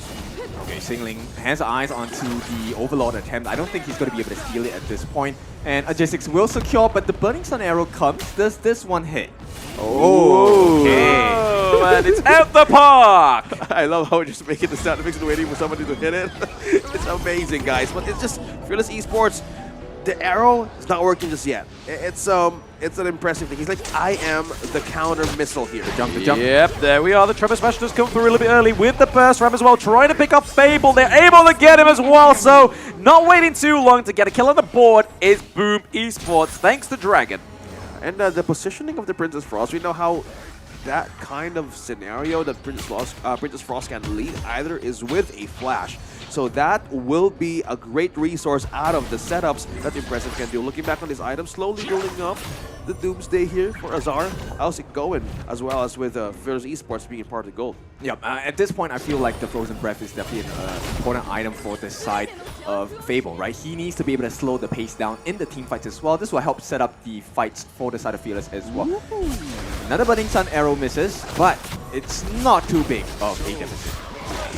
Yeah, seen a bit of a 2v2 here into the mid lane. The Winter is coming to be really impressive there. The Conductor of Souls is not going to be saving Orgrin's soul this time around. Dodo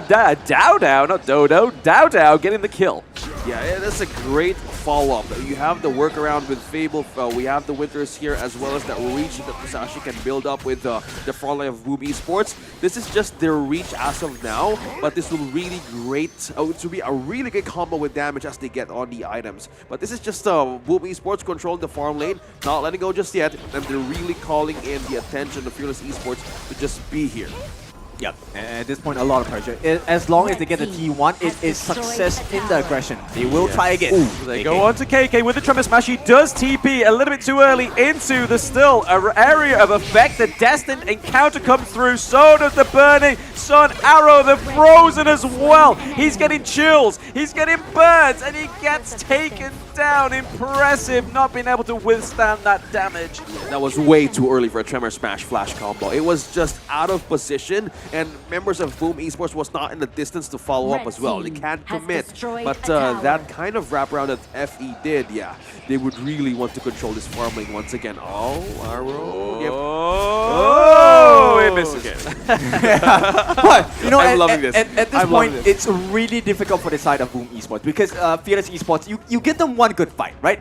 It's 3-1, 4 kills in the space of 7 minutes, which is really low, but Fearless Esports exposes 2 tier 1s at the mid and the bot as well. Yeah. Exposed onto the defense. No turrets taken down by Boom Esports just yet. Half HP on the turrets here. So far, he's not letting go of Xinglin too. I think the assignment of Impressive right now is just hold on to possible long-range data. But another takedown on the top lane T1 too. Yeah, really quick work, right? So at this point, once again, they find the openings. And here comes the stuns. Not going to commit at this point. They don't need to, right? They already have a 2,000 goal lead. It's up to Boom to make the mistake. It's up to Boom to make the mistake, and I think this could be it. I mean, Impressive's trying to bring them into Azar and a Jizzix, but they know that. Oh, the Burning Sun arrow does land. The Duel at Death does land as well for Dodo, but it is going to be Impressive taking most of that damage from all of those skills from Fearless Esports. And then Byron just comes through with a boom, boom, pow, and gets the kill onto Impressive. Wow, KK. You see that vision that FE did? It was like moments of distance where Impressive is going to be. And when they knew that they were in the control of that kind of situation... Okay, I had to pause. It's just like a continuous poke. Okay, hold that. This might be a team fight going back on the... I think it's more just going to be like a T2, right? They're not able to clear these minions out. They get the T2, right? I mean, they're putting on a lot of pressure. They're laying it on thick, trying to get this T2 in the mid lane as well. They're not going to secure it, though, because they're able to wipe that one out. They made the choice to keep the mid T2 alive. I think they read through here. Like, Fearless Esports, KK specifically, read through Lee and Poe. Okay, speaking of Leon Poe, the CC immunity comes through. It's not going to be enough right now. It's very early on within the team fight, but Xingling takes down Azar, and now we see that they're able to claim the neutral objective as there is a fight on two fronts. That is a lot of damage going over to Fearless Esports, but we are going down with some kills, and Boom is going down swinging. They're trying to pick up Xingling, and they get the kill. That is two trade, but they're going to take the T3 in the bot lane. Yeah, KK knew the assignment here. They know they'll be looking for this farm laner alone in the bottom side, but that is like a solo destroyer down bottom. They opened a great focal point of pressure here in the bottom lane of Boom Esports. Yep, this is big work coming out from the side of Fearless, right? And this is why we know them as the team that is so strong, one of the title contenders. Right now, leading about 5,000 gold ahead, they have finally cracked open the base, and this chink in the armor might be something that is too hard to deal with on the side of Boom. Now, adding on to the fact is that we have this Vision Sprite, and it's now going to be so difficult to get rid of unless you have an advantage, right? What's new in the battlefield is the Vision Sprite here. You guys can enjoy it until the 31st. Take advantage of it right now as you get your objectives. Meanwhile, Boom Esports can't get close as of the moment, and KK is on position. Oh, it misses again. As you see, the Boom Esports and Fearless Esports are just trying to maintain the safe distance between these two teams and the neutral objective. Xingling goes in with a force field suppression as well, giving himself and his team some shield. Fable flashes over. He gets the kill onto Lady Chen. The Battle of Winter has come, and it is going over to the side of Fearless Esports. They've already taken the high ground turret down into the bot lane. They're looking to open up this mid lane as the decision comes through. They are trying to find a way into this crystal. Jizzix, Miji, and Azar are the last hopes. They go in onto a Jizzix. The Conductor's Souls comes through just to give him a bit of help, but it is going to be down now. Taking the kill. They take the wire. They cut the red wire and disarm the Boom. Completely taking the series to their side. My goodness, Fearless Esports onto the adjustment in game number 3. And now they have more consistent approach, an iron scenario on how to make that duel still work despite the arrows being denied. Yeah, flex it, man. Yes! So Fearless Esports, what an impressive game. They managed to kick Boom Esports down. They're not out yet, they're down into the lower brackets as well. It's a 3-1 scoreline, and of course, with that in mind, Fearless, this is what they expect out of themselves, right? You didn't see very big celebrations. This is a normal business working day for them. They expect to be in the grand finals. Yeah, I think that's the one thing that I wanted to note as well. It's not yet done for the teams who actually fall down, right? There's a lower bracket for a reason. Teams in that situation can still climb up top, but I want to know, what was the mindset going through these players? Fearless Esports, we're about to hear from them soon. Let's throw it over to our host soon in the stage for their winning interview. Fearless Esports, they have taken Oke, thank you so much casters kita yang luar biasa sekali karena sudah menemani kita untuk di match yang pertama, Darius. Selama 4 game kita penuh dengan intens dan juga kita melihat sekali lagi Fearless Esports memberikan pertandingan begitu fearless tentunya Sabila ya. Betul. Luar biasa banget. Betul sekali ya. So kita akan mau ngobrol-ngobrol dengan teman dari kita dari salah satu player ya teman-teman Fearless Esports. Karena akan ada siapa tuh, Darius? Kita akan mengundang Woodwind sebagai kita yang bakal kita interview for today. So Woodwind, can you please come to the stage? Hi, Woodwind. Hello. Okay, hello. here's your mic. Okay. Hi, how are you? Hi. Yeah, I'm fine. Oh, okay. I feel you are really fearless now because you have win the match. So, Woodwind, how difficult was the game for you compared to your last game of being one of the favorites Black Shoe Esports? I think the difficulty is similar because we never treat our opponent. We don't think they are weak. Everyone to us they are strong. Oke, jadi memang kalau misalnya dibandingin sama match sebelumnya ya, sebelumnya di mana Fearless, teman-teman Fearless Esports sudah berhasil melawan Black Shoe Esports, itu sama-sama sulit gitu. Betul, ya, jadi nggak ada perbedaan. Oke, from scale 1 to 10, how difficult this match? I think it's 7. 7? Why? Still 7 ya? Yeah. Oh, wow. Why? Can you explain? Because their team fight is quite great. Oke, jadi memang tim fight dari teman-teman Boom Esports itu benar-benar susah banget untuk diterobos sama teman-teman dari Fearless Esports. Jadi 7, dari 1 sampai 10 kesusahannya adalah 7. Okay, so Woodwin, if I can ask you one, like if you want to face either Nova Esports or maybe Black Shoe Esports on the next game, do you still want to fight Black Shoe or do you want to fight Nova?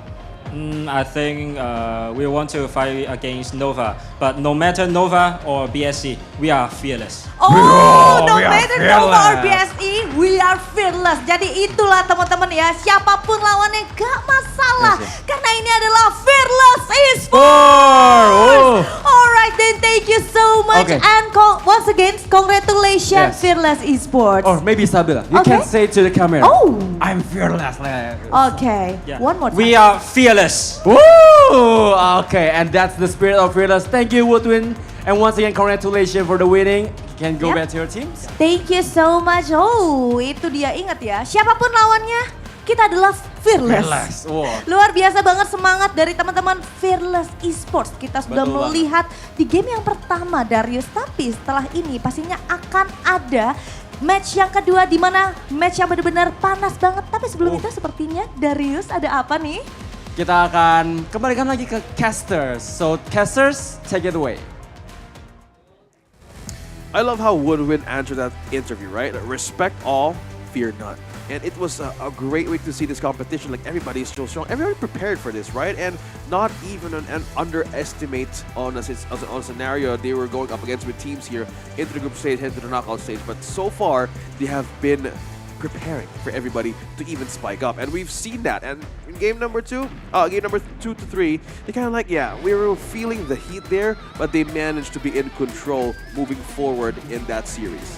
I think that's a very healthy mindset to have, especially when you are working your way up into the upper brackets, into the grand finals as well. So with that being said, I think we can take a look at the itemizations and a couple of moments throughout the game. I think maybe you can ask, Blam, what was the one moment that was the most impressive for you? Yeah, I want to know, like, you said it right. We want to go back on what happened in that game.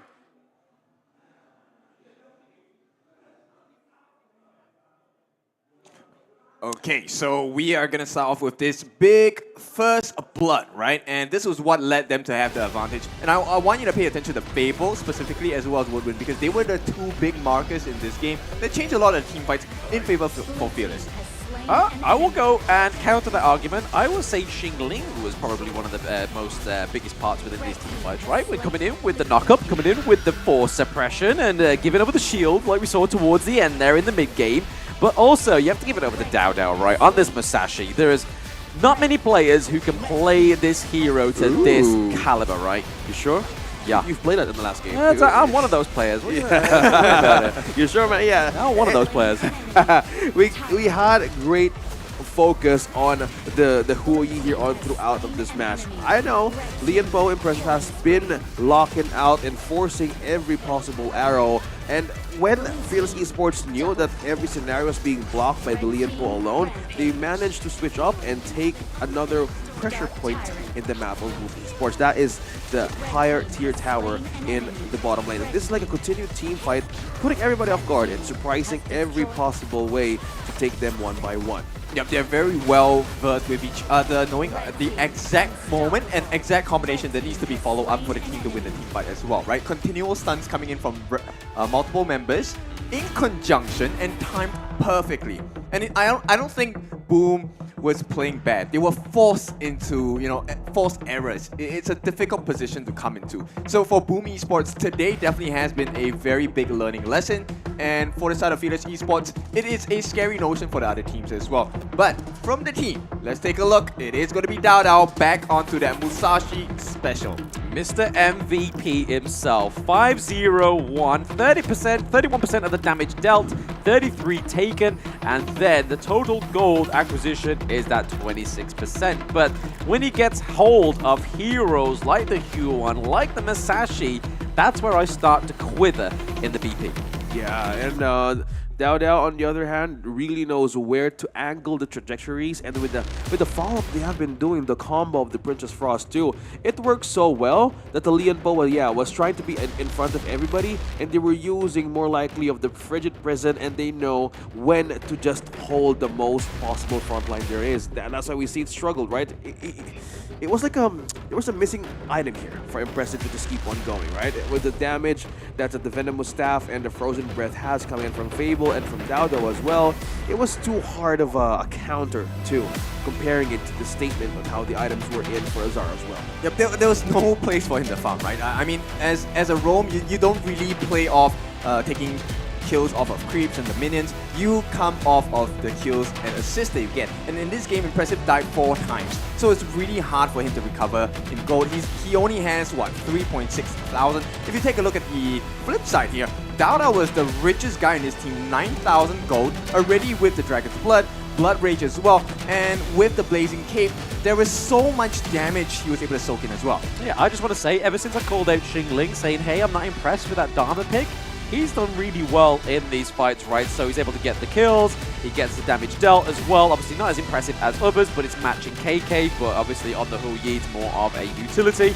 But then you look at the damage dealt, taken as well. He's there to kind of soak up a lot of that damage with Dao Dao as well into the front line. And I think Coach Blam has done well. He's called out your player. He's like, hey, come on, get your head in the game and take it. Yeah, kindly message him directly. LFT.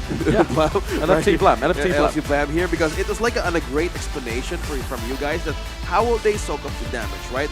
We know you were questioning how is the Shard going to work in this lineup. Slowly it was a decline as well in the gold lead that FB has been doing. As they take the Tyrant and the Shadow Tyrant as well, it was like a buffing up with the items that was completely necessary and continue to dominate from now on. It's the same thing on what happened from game number 1. They did not manage to take any tower at all against Fearless Esports. 0. They got one Overlord, yes, but it wasn't enough to push through T1 and T2 just yet, because that defenses coming from Fearless Esports was completely strong. Alright, so this is one of the things that you will see for the game, but we want to take a look at the brackets as well. This is the new updated brackets as we head into the next portions of the tournament. So Fearless Esports, they make it through into the game for tomorrow. We will see who their competitor is going to be. Is it going to be Nova or is it going to be BSE? Winners only.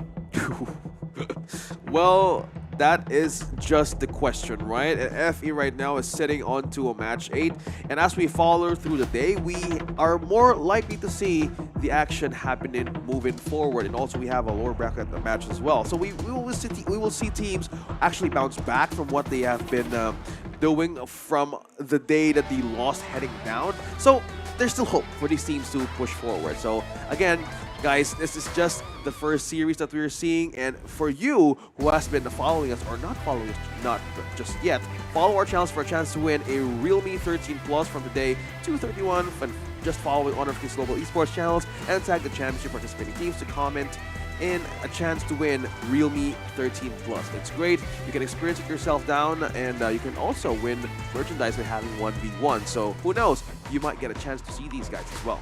Okay, so we are done with this particular series, but the next one is even more exciting because now we have Nova going up against BSE, the match that we wanted to see from day 1 of the group stages. Okay. But obviously they're in different groups, so we don't get that match. But wishes are granted. We will have this monster match up next. Any insights into what might happen? I don't know. I mean, Nova and BSE. I mean, BSE we could say Nova's probably took us more by surprise than BSE, right? Because of that fall down by Fearless Esports. But they've now taken down another team, which is Boom. But I like this narrative that's being built right here, right? Like, Fearless is good, but they're still losing rounds. There's still ways that these teams can actually take points from them, and that's what I really like in this one.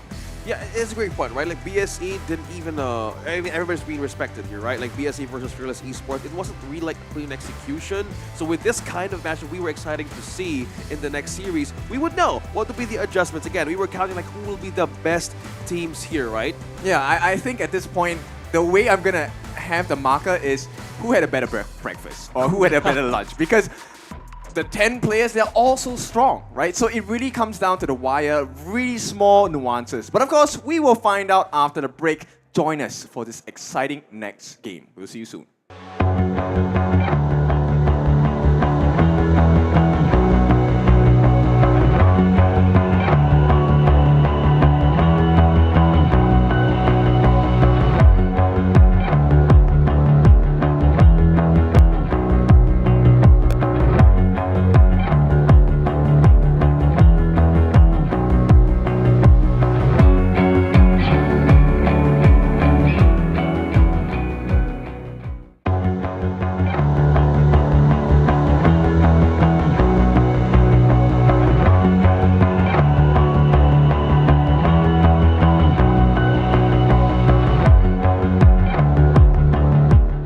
Welcome to the 2024 Honor of Kings Championship, the pinnacle esports event of the year, where 16 best teams from all of the world clash on the stage for the ultimate glory.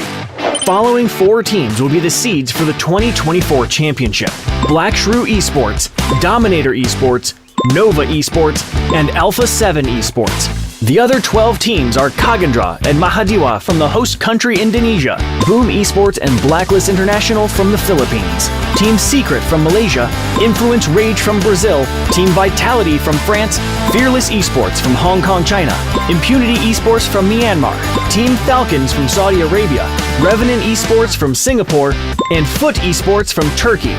2024 Honor of Kings Championship will commence from October 12th to October 27th. The journey will start with the group stage from October 12th to October 17th at MGP Space in Jakarta. 4 seeded teams will be randomly drawn into 4 different groups.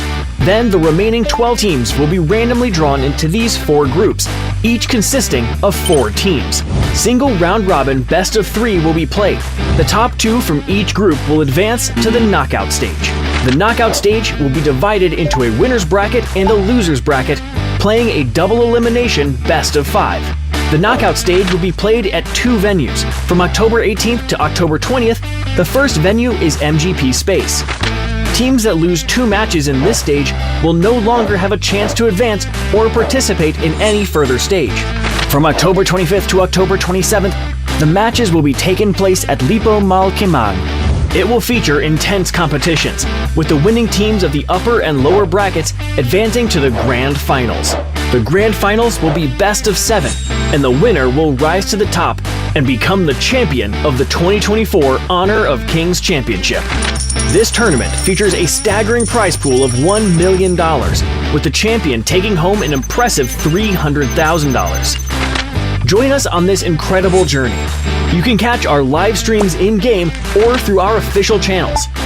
Plus, we invite you to experience the excitement of Honor of Kings esports competitions in person. Enjoy a variety of engaging activities and enticing rewards on match days. Watch live streams and participate in in-game events to win free rewards. Stay tuned and see you in Jakarta.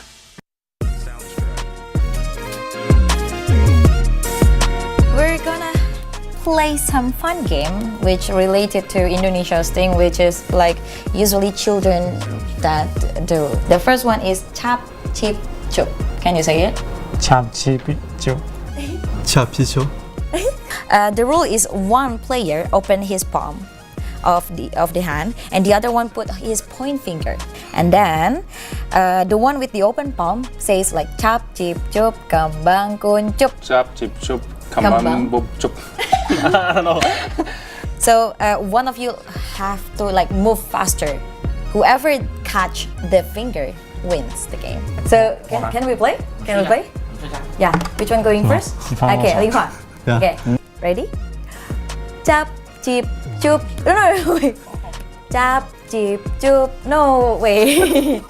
Cap, cip, cup, kembang kuncup. Okay, that's fast. Okay. So it's 1 point for Oil. Cap, cip, cup, kembang kuncup. Chap, chip, chup, kembang kuncup. No! Okay, she's faster than me. Okay, switch. Okay. Winter with the open palms. Ready? Chap, chip, chup, kembang kuncup. Oh, my shoulder. Wait, did I do it faster or did I get him? You catch him. Chap, chip, chup, kembang kuncup. Oh, you catch it. He catch you. Chap, chip, chup, kembang kun. Hey, Ibu. Cap, cip, cup, kembang kuncup. Curang, cup. So Chipeng wins the first game. Yay! So we move to the next thing. This one is like one of the dish, like a drink, special drink in Indonesia. Can you guess what it is? So next one is you have to guess. Kalian akan mencoba sajian dari salah satu daerah di Indonesia. Do you have idea what is this? It's a blanket. It's a blanket. It's a blanket. We bring hide and seek. Oh, are we meant to like? Oh, okay. We're meant to come for some kind of wrestle. If you know what I mean. You have to wrestle? We have to hop for it. Okay, so it's called gorengan. Gorengan means like frying. Like it's a side dish, but it's all fried. So it's called es kuwut. Oh, it's kiwi. No, es kuwut. As kuwut? Es pisang hijau. Oh iya. Yep, es pisang hijau. Boleh silakan sambil dicoba. Es pisang hijau, a traditional dish from name a city. Name a city. Start with M. M. Manado. No. Malang. Makassar. Oh, Makassar. It's called sarung. It's a large tube or length of fabric, often wrapped around the waist. Do you have the idea how to wear it? But just like No, I got it first. Okay, he's copying me. like this one, you know? No. Put it on like all of to your left or something. Oh, okay. Yeah. And then Again, and then you. Oh, this? Yeah, like this? that. I know. Yep. Winter is right. got it first. I was not that bad, but What if I ask you to rate this from scale 1 to 10? I mean 5. 5? Yeah. Bobby? 9 分. 9? Nine. Oh, you like it? Yeah. Okay. 9. Satisfaction 9? 10. Oh, someone's like it. 8. Okay, Megumi scores 8. And Limfa? 7 分. 7. Oh, okay. So yeah, well done. Okay, like this. Okay, thank you guys. Bye-bye. Bye-bye.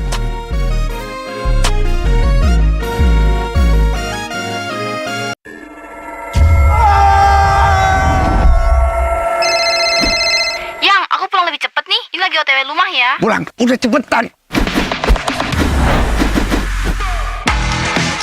Teknologi Fast Cooling dan iFeel membuat ruangan dingin di setiap sudut. Dinginnya nyebar, langsung chill, auto nyaman.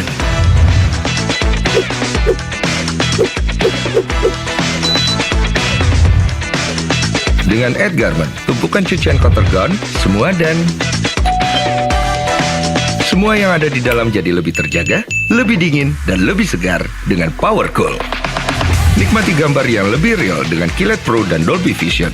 Rasakan pengalaman suara yang mengitarimu dengan Dolby Atmos. Sayang.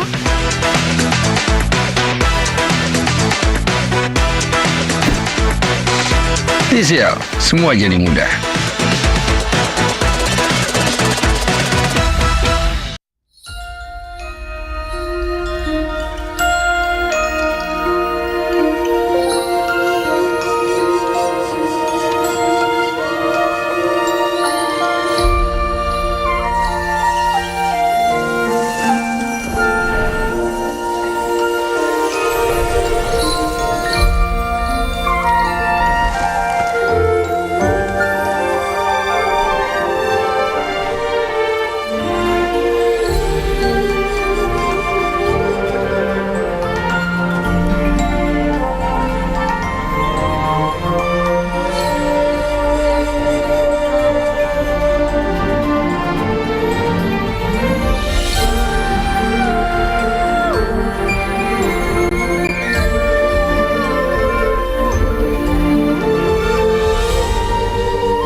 I feel it deep flowing through my blood.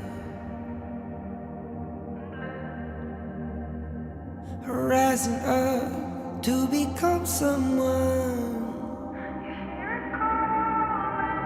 and taking it all on my own. What a sweet victory. And taking all of my control, awaken something deep in me. Like flames, feel it burning inside. Take a hold in pursuit of the prize. I've been told ain't no way to survive, keeping all of this fire that's locked up inside. When this is the time, enter the ring. All those mental chemicals doing they thing. I got flashes of battles inside of my dreams. I was made for this moment. At least now it seems like it's time to come face to face with your fear. Been battling reasons for all of the years, and I learned how to fight them with style and grace no one's ever encountered. You say it's amazing, I'ma come out swinging when they open the gate. Go ahead, call passion, I'm calling it rage. I'm taking what's mine like I already own it. Watch but don't blink, going here to the moment. The sky rain down. Here's to the madness that's all around. Go on, tell them who you are, you are, you are. Go on, tell them who you are, you are, you are, you are. Here's to the moment, the sky rain down. Here's to the madness that's all around. Go on, tell them who you are, you are, you are. Go on, tell them who you are, you are, you are, you are. My name is honor, my name is king, my name is champion, my name is strength. Tell them who you are. My name is Pentakill, you think it's strange? My name keep ringing inside of your brain. I hear it every night. Here's to the moment the sky rain down. Here's to the madness that's all around. So tell them who you are, you are, you are. Go on, tell them who you are, you are, you are. Here's to the moment the sky rain down. Here's to the madness that's all around. Go on, tell them who you are, you are, you are. Go on, tell them who you are, you are, you are, you are. Here's to the moment the sky rain down. Here's to the madness that's all around. Go on, tell them who you are, you are, you are. Go on, tell them who you are, you are, you are. Go on, tell them who you are, you are, you are.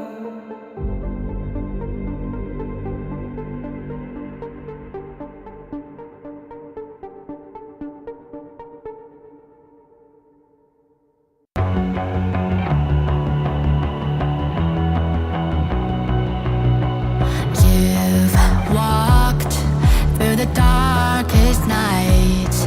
You've heard the crowd, felt the blinding light. You were standing there where your heart comes alive. It's a dream of a hat, and it never dies. Right here, right now, give it all, get it out. Never a surrender. I fight and never fail. I am a contender. A challenge I can feel. The smallest lies become the brightest enemies. Relentlessly. And even if you fall, you gave it everything to be a king.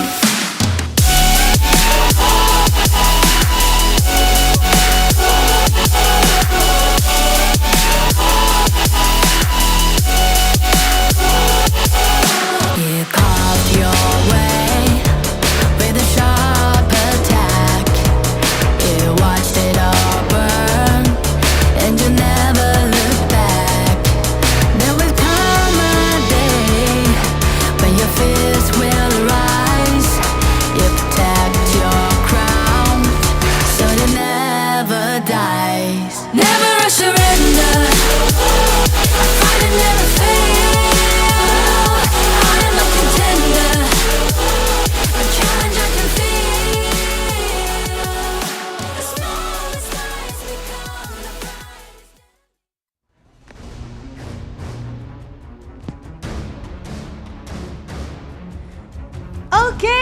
welcome back to HOK Championship Day 2 Knockout Stage. Yes. Alright.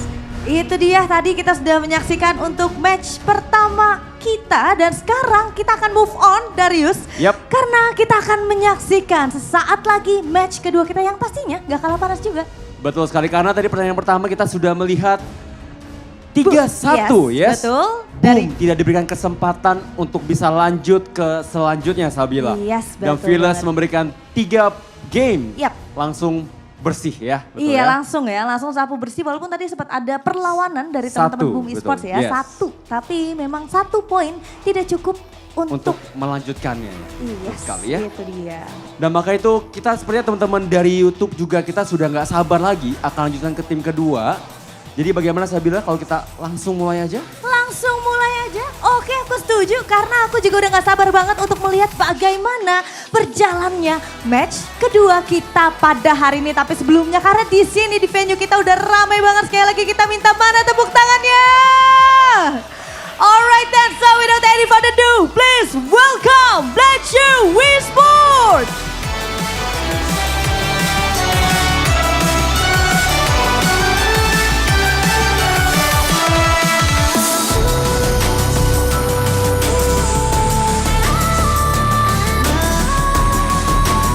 And the challenger come from Nova Esports.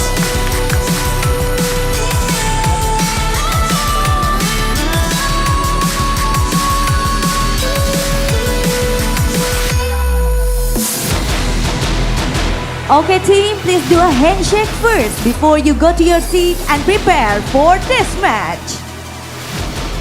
Ini adalah Nova Esports dan juga Black Shoe Esports di mana mereka sebelumnya ingin bertemu satu sama lain dan sekarang di match kedua kita pada hari ini kita akan melihat pertarungan yang luar biasa sekali antara kedua tim yang kalau kita pada saat interview nih ya semua itu pada pengen ketemu kalau enggak si Nova Esports, kalau enggak Black Shoe Esports gitu kan. Jadi ini adalah pertandingan yang mungkin bisa menjadi tantangan terbesar buat Nova Esports untuk bisa mengalahkan dari Black Shoe. Atau mungkin aja Black Shoe tetap akan me-wipe out atau akan lanjut ke tiket selanjutnya. Iya, aku setuju banget dan ingat karena ini adalah double elimination show. Siapapun yang kalah dia akan turun dulu ke lower bracket. Tapi untuk yang menang pastinya akan lebih mulus lagi perjalanannya. Dan ini adalah best of 5 series. So mereka harus mendapatkan 3 game untuk dapat melaju ke match berikutnya dan juga menyusul teman-teman dari Fearless Esports. So without further ado kita lanjut aja match kedua kita langsung Sabila. So casters take it away. Welcome back. It is time for the second series of the day. This is the matchup we've been waiting for months. Nova going up against Black Shoe Esports is your favorite kind of tofu, Kindofu. With me today is Holler as well as OSX. Now we have watched the growth of these two teams, one on the world stage and one coming out from the local qualifiers, right? But I think it's safe to say both teams are of equal caliber. Holler, anyone that we should be watching out from either of these teams? Well, to be honest, both of these teams are top tier, right? I think that you haven't seen too much of Nova Esports because of the fact that there was a team secret. There was a Black Shoe Esports, and they were always kind of putting them down. But the fact that Black Shoe Esports automatically qualified with the EWC midseason really gave them a chance to kind of win in that Malaysian qualifiers. Man, I am excited, man. Like, now I am just feeling the lineup of Nova Esports right now. We have Waypit, Wendy, Muchi, CY, Suwon. And as we put this storyline, right, we have been waiting for this matchup for months. I feel like this is just the team to look up to or to look after, right? We have Nova Esports, also we have FE. Now going forth this series, I am just excited how we're gonna be in against Black Shoe Esports. Yeah, and Black Shoe Esports is going to be, the players are going to be Jay, JR, Musang King, Jihong, and Siang. They are no strangers to the Honor of Kings esports scene. They are top tier. They did very well. I mean, they got second place in that EWC mid-season, but they were the S2 HOK champions. This is a team that you will see time and time again, but the fact that they're in the second seed and they're fighting up against the quote-unquote first seed Nova Esports, this is going to be a game to watch. Yep, so this is exactly, very surprising, right? Because everyone, I think, kind of put Blackthrough Esports as the #1 team that has the highest chance to make it into the grand finals. And the shock was real when they got taken down. Now, of course, we love surprises, and we have a better surprise for you as well, and that's going to be the Realme 13 Plus 5G. This is going to be 120 FPS frames per second performance at the max. So, if you're looking for something of high octane, something of high quality, please take a look at the phones. This is the official gaming phone as well. Now, this is not the only thing we have in store for you. We also have this TCL X955 QD Mini LED with HDR up to 5,000 nits. So you definitely want to change the way you view the game. This is going to assist you. And right now, I want you to take a look at this game from a different perspective. Because we can end with this. We have a new move that's going to allow you to experience what it's like to be a professional player as well. The championships, it kicks off every Saturday evening for us at 8 o'clock from the 12th of October till the 2nd of November. So if you feel like, hey, I wonder what it's like to be Blackthrough Esports, or wonder what it's like to be Nova, yeah, you can try. Yeah, I'm hoping this series ends in time so that I can play in the championship myself, but it's probably not going to happen. I think that this is going to probably go to the distance. Going on, it's going to be the knockout stage, of course. It's going to be the Lippo Mall Kamang, October 25th through the 27th. This is going to be the grand finals. It's going to be in a live setting. It's going to be in the mall. Everything's going to be open. There's going to be huge crowds. And of course, the Honor of Kings Championship we will crown our next champion there. Okay, so I think we have made a lot of assumptions and predictions for the previous series. OSX, it kind of put you Why are you looking at me? Any expectations you have for either of these teams? What I feel on this series would go, I feel like I'm about to ride in a roller coaster that I don't know where is the ending, because it has been like a great adjustment from these two, Nova Esports and BSE. Yeah, we kind of expect like the BSE Fearless Esports matchup to go in their favor, but it went not in a close situation in game number 3. So far from the losses that Blackthrough Esports had in that series, it was a great wake up as well on how they can advance to this one. Yeah, I'm going to make a terrible analogy here. I feel like these two were like dating in the past, and then all of a sudden, they had a bad breakup. BSE came out on top, and then Nova Esports is like, hey, you know what? I'm going to work on myself. I'm going to go get a gym membership. I'm going to buy all this new clothes, and I'm going to be bigger and better. And then like 3-5 years down the road, they meet each other again. And this is that situation going into this game 1, where again, we don't really know what to expect of Nova Esports, right? It's this new hotter girl. She's coming in. She's got some enhancements, some upgrades, all of those good things that you're looking to do. But setting the tone, BSE might be a little bit shocked. But going into the game 1, if BSE takes out the first one, Nova Esports, the confidence just might crumble. I think I have an idea what was your past relationship, right, Mr. Hall? That was very personal, wasn't it? By the way, I'm the girl getting enhancements. But we were looking at the change here from a move-on scenario from Nova and BSE. From both looking at the same caliber as they can offer into the draft, let's see how the priorities on this first game. Banning out the Musashi, banning out the Mai Shernui, Dharma, Yuan and Arlie. So far, it has been like the opposite situation from the first series of the day. Yep, and Nova expect them to really pick up this lady soon, which is why they picked up the Elaine as well. And you know what? BSE, Blackthrough, they say, okay, we concur. We want to see how strong your Elaine is. We will pick a lady soon, even though we have seen the games that other teams have played. Yeah, I think this is just comfort, and again, it's just not that like it could be an understatement, because we've seen BSE perform, and they've performed really well and handling these meta picks, as we call it. The Lady Jean and the ladies, and 2 of the ladies, both strong in the lineup, amping it with the Dolia. This is like a greater amount of damage that Team Noah needs to survive. Ganon Maon, the 3rd pick, yes, but the Elaine is a better counter on how Lady Sun could be in a vulnerable spot coming into the team fights. I love this ban onto Prince of Lanling. Having played Ganon so much, as well as giving a try onto Long a couple of times. Yeah. I'm not the best, but I know a Lanling destroys you in the mid game. Yeah, and with that ban, I think Nova has eyes on a possible counter into this draft. That's why they banned Liang too. What's the front line going to be in the defense here? Because they know Liang in such crowd control situations, they know how to hold everybody down. Adding out with the Monkey and as well as the Diadia, both taken out frontline initiators with full crowd control team buff support. Okay, bring out your tanks here. Nova and BSE can still weigh in getting that Zhang Fei. Not unless for BSE is going to go X in one basket here, but I think Nova would. Yeah, at this point, both teams have one last marker to complete, which is who buys you the time and space. So we can be expecting Kaisers, we can be expecting Duns, right? Menki has been banned out for the good reason that they need a frontliner. They need someone to be able to catch them off guard as well. Yeah, one thing I'm not a huge fan of the BSC draft. I mean, they picked the Lady Soon and the Lady John into the Elaine. Elaine is like the perfect counter of just getting onto that backline. You were talking about how they need that meat shield, those tanks in front. This is a high priority, something that they need to pick in that second phase of the draft. This Musashi pick is going to be a huge problem for the side of BSE as well, because now you have double jumps. You have the Elaine rushing to your backlines, and then you have the Musashi pushing you even further to try and protect either your mid laner, your support, or your farm lane.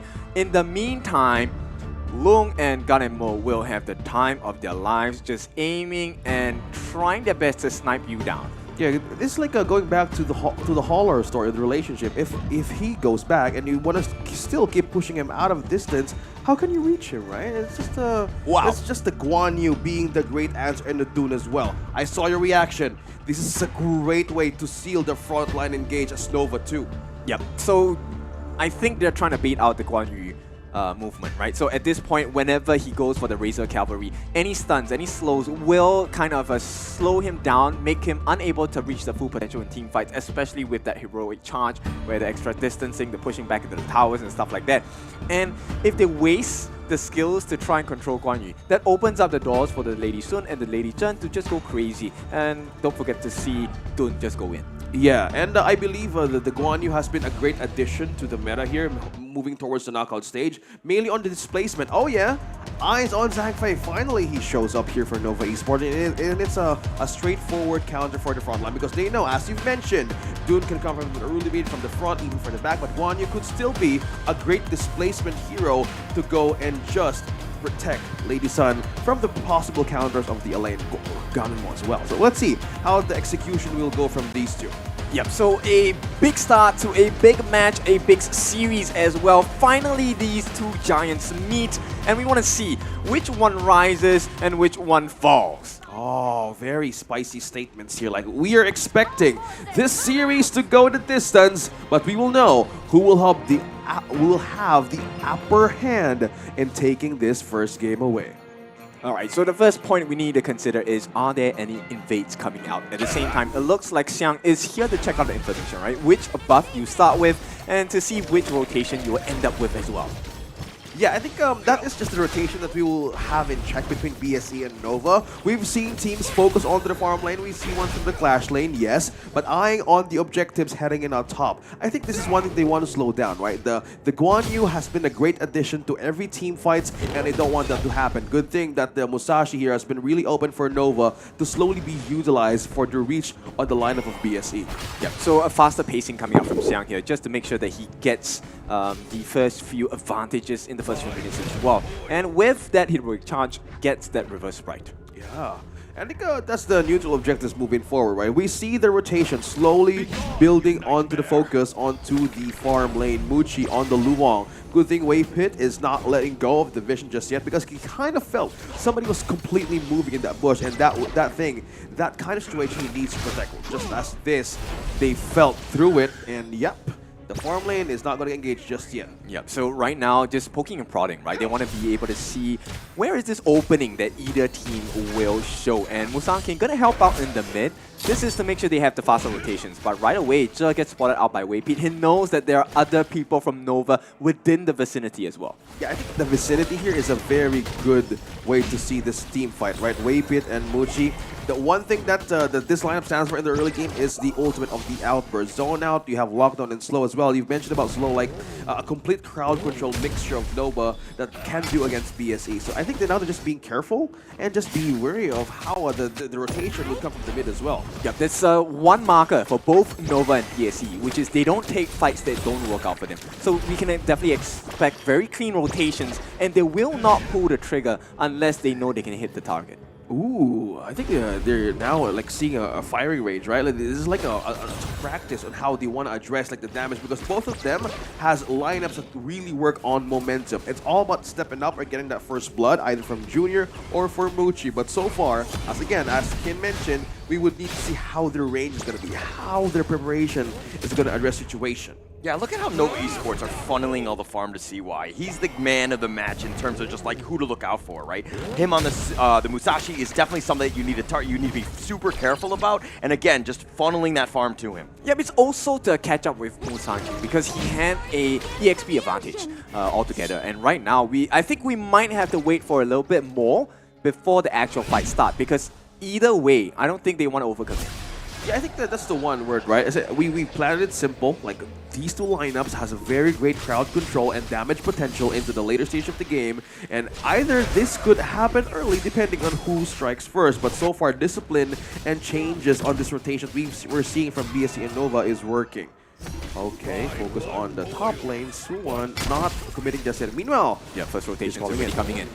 CY, I think at this point, right, they really need to make sure that they can find the gaps, because as it stands now, it's not the biggest of differences, but the gold and EXP is slightly in favor of BSE. And the most concerning part for me is that Musang King is still holding on to this lead. Yeah, you know that these teams have done a ton of research. I mean, they've played against each other quite a bit in the past, right, in terms of the old Malaysia qualifiers, the S2, the qualifiers as well. So they kind of have tendencies for each other. There's a lot of video on both of these teams, so they have a familiarity. Yeah, now this is the first challenge of the day for both teams, as it looks like Jer might find himself out of position. Don't be afraid. Speaking of position, though, they're really pulling in the Tyrant, but the position of Suwon, I think this is very important. Oh, he found him. And they know, okay, countering out that possible backline. Good thing Siyoung was there. Yep, they won't overcommit, right? Siyoung at this point, he needs to be able to find the wraparound. And right now, it is an important marker that they try and go for it. Shell Wendy, the flash away, keeping him alive. Siyoung tried to go for it, but Waypit actually takes the crucial kill stuff. Gets it with the smite. Okay, they take one back, and Nova definitely now in the control, not exactly in the driver's seat just yet, but this is a good start, right? Muchi gets that T1 on the bot. This is going to assist them quite a bit. I mean, not only was there the steal there, but they also, ensure that they secured the blue for CY, but the entire time, Muchi was putting pressure on that bottom T1, took it out, making use of that space. Death at Sunset in the top lane, they do have him knocked up, and there's your first blood, and Nova Esports are coming out swinging. Yeah, that's the meaning of this lineup, really working with wonders. Getting that crucial initiation handled by Waypit really is a starter on how they want to see BSE's counterattack. They know the front line here will be in a challenge, depending on how Musang King or Siyoung in a great position. They would be the first one here to displace everybody, but so far Zeh here is not yet becoming a great advantage tool just yet, because the items that we are waiting for BSE is not yet to show. Yep, all of the work in the first 5 minutes gone. It is now in the pockets of Nova, and they take another T1 on the top. So right now they have a little bit more vision and more pacing control on the side of Nova. Yep, and this is like the one thing that we want to see here. Like, how will they counter this out? Like, the Ganano has a great amount of high and field. They have the Zhangfei as well. So, zoning and where Waypit is coming in the right positions here. BSE, one thing they needed to look after is the angles on where is the outburst will come from. Look at that, Waypit. Great position as well. Yep, and right now it's teetering on the edge, right? We already have the Blood Rage coming out for the Musashi on CY, so that's a very early start into damage and health as well. So this is going to be a marker, important marker for the team fights to make sure that as long as CY gets the appropriate opening, Muchi as well as Wendy will have free roam and free reign to get the fights in their favor. Yeah, I think that's the one thing, right? This is like the problem of BSE right now. How can they roam around the map? The controls we're seeing from Wendy, okay, receiving some of the pokes. Rage Juan gets the knockoff with the meteor kill, but he dashes back to safety. It was all about the blue buff, and I think Musang King got it in the end. Okay, moving back to that point, kid. Like, how will they roam around? The map is just so big. How they want to see this against Nova? They have getting control over the objective. They got the first Overlord, and they haven't managed to take one turn away. So the problem here is no one else can confront this yet, but Waypit just maintaining that position in the left side of this river. It is like a death zone for this one. Unbridled Outburst is going to be cutting off the angle of retreat. They do some flaming palms, but it looks like they want to go. Musang King in the heart of the enemy team. Muchi actually flashes away. Zhuan continuing to stick around. Xiang thought about going in. Couple blades just clearing the wave. Yep, see how Xiang is kind of muted in this fight, right? He's unable to find any opening, especially when they're fighting in this mid lane. There is not enough space for him to traverse. They need to take a T1 somewhere. If not, he's going to be very limited in his resources to be able to do that catch from the back. I know what I think. One thing I know is that's a very good point to observe because they have no ways to. Oh, yeah, unruly blade. They found Wendy. Oh, the flash away. He's not able to get away from Musang King, who does get him picked off. He's got the wind slash, but he misses. Xiang is going to be killed in return. They want to continue to go. Zhuan thought about going in, but it looks like he's going to back off. The Leaping Savior will keep everyone shielded.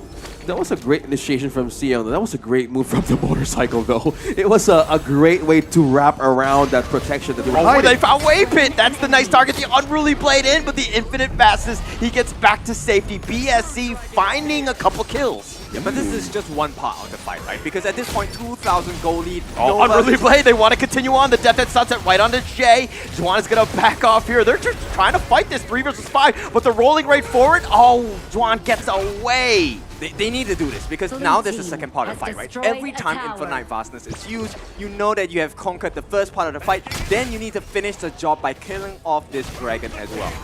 I think that's the objective, right? Like, take the dragons with you, take the tyrant with you, but so far it's just the portion that BSC is really eyeing for because they can't really open up the map just yet.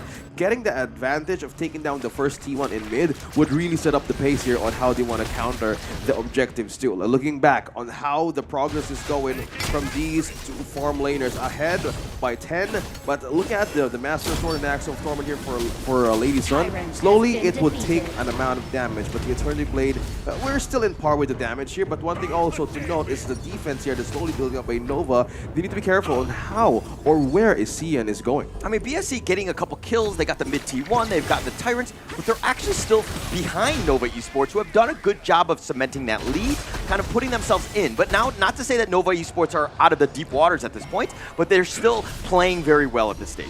Yep. Right now, it's just map control in favor of Nova. And the way that Nova is playing, they're threatening them because they want to make sure that they're in a position to be able to take a fight at any time. And based on the war of attrition, Nova wins almost every single time for now. Yeah, I think the moment yet is not yet safe for Nova to just keep on pushing because this kind of lead can slowly be turned around by BSC in one simple mistake. So if they're looking for a way to have defensive items and also damage for Junior at the right time, probably in 12 minutes, that could be an advantage. We now see Xiang just getting basically on the bottom and trying to control the waves too. Yep, Shadow takes over the Knight. It is going to be the Shadow versions of the Overlords as well as the Tyrant. And C1 wants to get things started to make sure that they're put in a stressful position. Oh, nice wind slash. Waypit taking a decent amount. He's going to back off, but this is a bit of an opening for that Shadow Tyrant here. Yeah, that was a good peel from Musang King with the knockup too. They really pushed Nova out of that distance.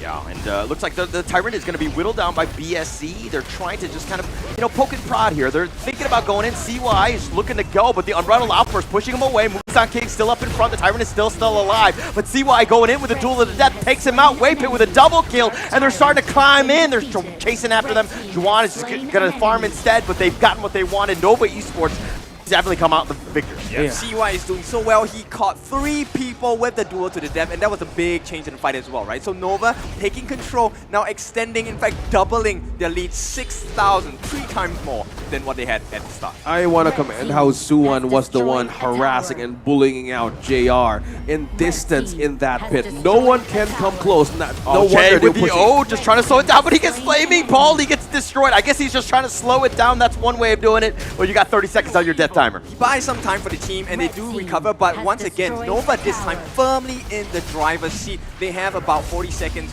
on that Primal Bond, and you can be sure, guaranteed, Nova will start working on this Overlord when the next opportunity opens. Yeah, we kind of see the lineup of a defense struggle from BSE. They know that Ze is not really in the right position to defend, but one thing also that JR struggled to be in that team fight is to be close where Musang King or Ziyong is going. Literally, on this replay, we see them take down this T3 down bottom, all because of the distance that Suwon created against Junior. It was so hard. The zone out and the bully from that situation is getting problematic for BSE. No one can protect Junior if Suwon does it again. Okay, of course, with that being said, he did die, right, for that defense. And regardless of whether it was a death, he saved the game, because that would have been the end. Nova has a lot of damage coming out, especially from Muji as well.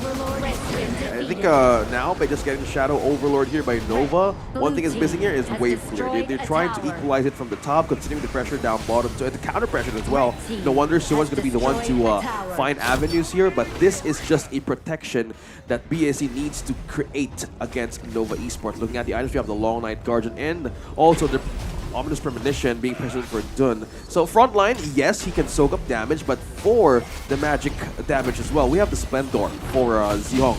Probably expecting he could be the one to go down first, but that kind of play can be existent in case Nova wants to take him down first. Okay, so big damage already. This is T3 on the top. Should be taken very quickly with ease from the side of Nova. Now, Muji is already doing so much work for the team, but here comes the next problem, right? Here is the Overlord, Shadow Overlord, marching and flying down on the top lane. Nova gets more time to really just take away so many additional resources from the jungle as well. Speaking of resources, now Dragon's pushing in and has the Oh, they're going to go. The Death and Sunset connecting on a 4 in the back line. He might have gone a little too far, but that's just creating space for them to chip out this mid T3. It looks like they're going to take it down. Juan is getting pinball back and forth. He will sacrifice himself for this, but he somehow... Okay, he does die. Muji does take the mid T3, but Jiong does end up killing Juan on that one. They're sticking around Nova Esports. They do have the Vanguards. They've no minions anymore. It looks like Nova Esports are kind of sticking around. They're putting a little bit of pressure up and forward. They're going to eat an ultimate shell on their way out. They might not want to continue this, right? End of the day, yes, Muji is healthy, but I don't think it's a risk that is necessary for the side of Nova. They have a lead now that's 8,000 ahead of the side of BSE, and all they have to do is wait another 15 seconds before the next Tyrant comes up. Yeah, going back on this replay, Suwon made a great initiation, right? But Siang really had a better catch. This was a great avenue for the Outburst to be in the right moment. That team, BSE, would need to fall back because Nova was really trying hard to push it to a closer situation to take that base away. But this really bought them time.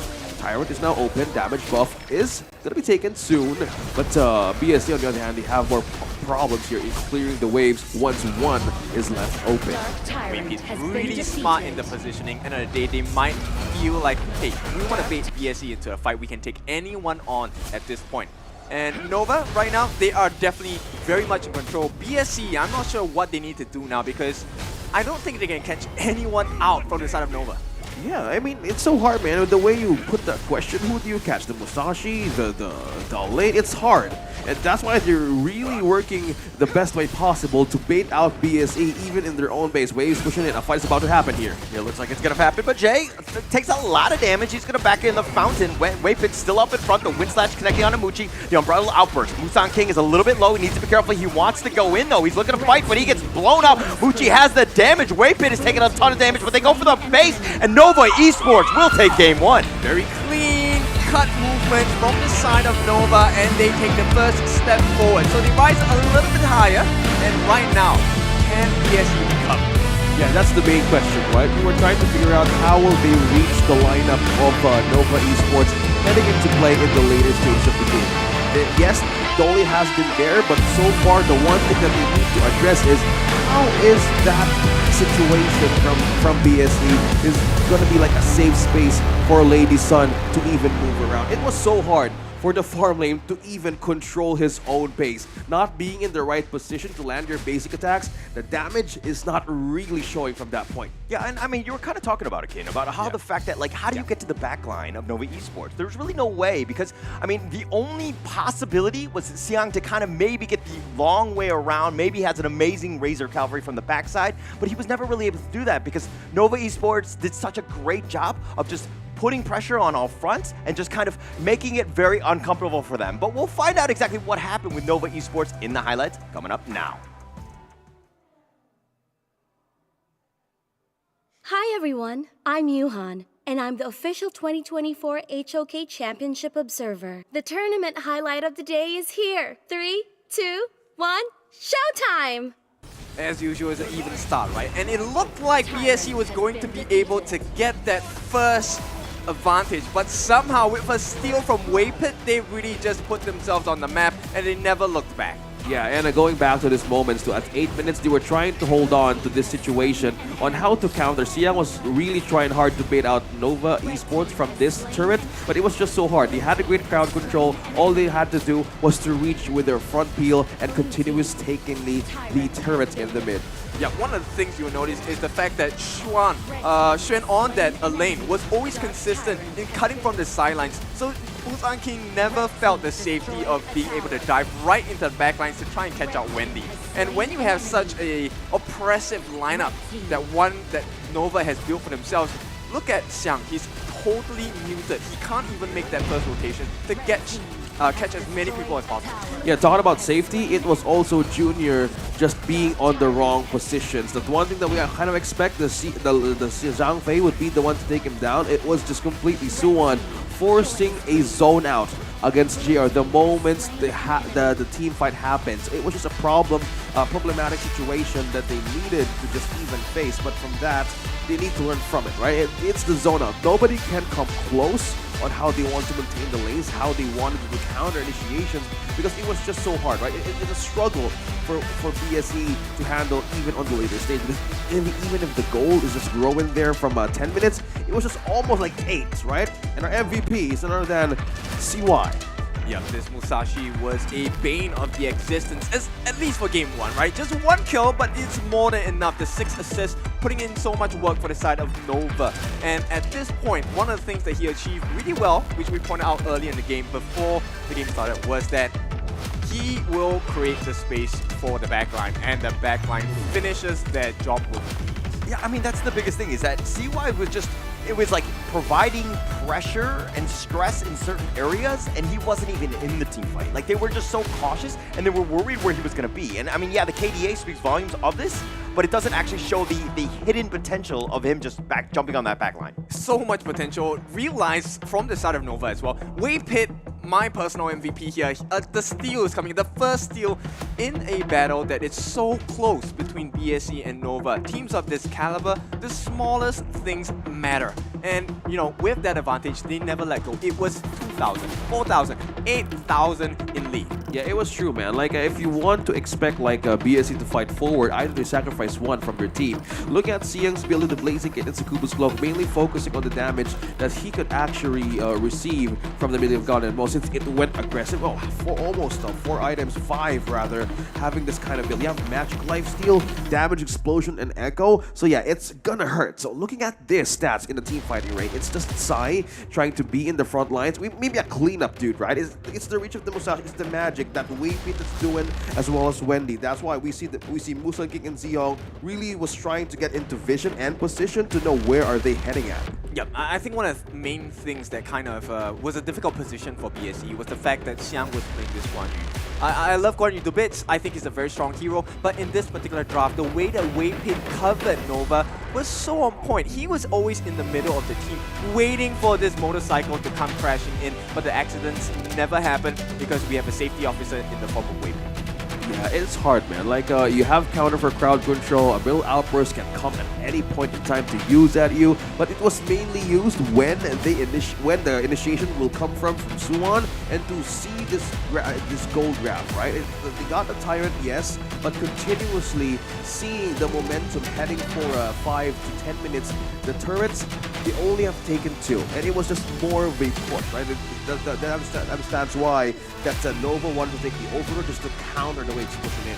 This is such a good game for Nova Esports. This is going to be a huge confidence boost. I mean, they had the demons that were BSE constantly just pounding on them, taking them out of tournaments, taking away the opportunities of playing on the international stage, and really striking back on this one. I think that this was a little personal almost, but you know, it's just one game, of course. It's a best of 5 and we have a long way to go. I mean, there's more at stake than just winning this game, right? They have been the 3rd seed of Malaysia region for a long time, and to be able to put one up over BSE, not just for this competition, but maybe taking one step closer to the grand finals and kicking your rivals down. Oh my god, the feeling must be great. Yeah, I think it's a satisfaction too. Like teams right now in the upper bracket quarterfinals are really eyeing on like to move forward, but depending on how you have prepared. But so far, Nova Esports, they have fully ironed the most possible scenario of team fights against BSE. We've been looking at these teams. I have a BS in my top 3, top 4, right?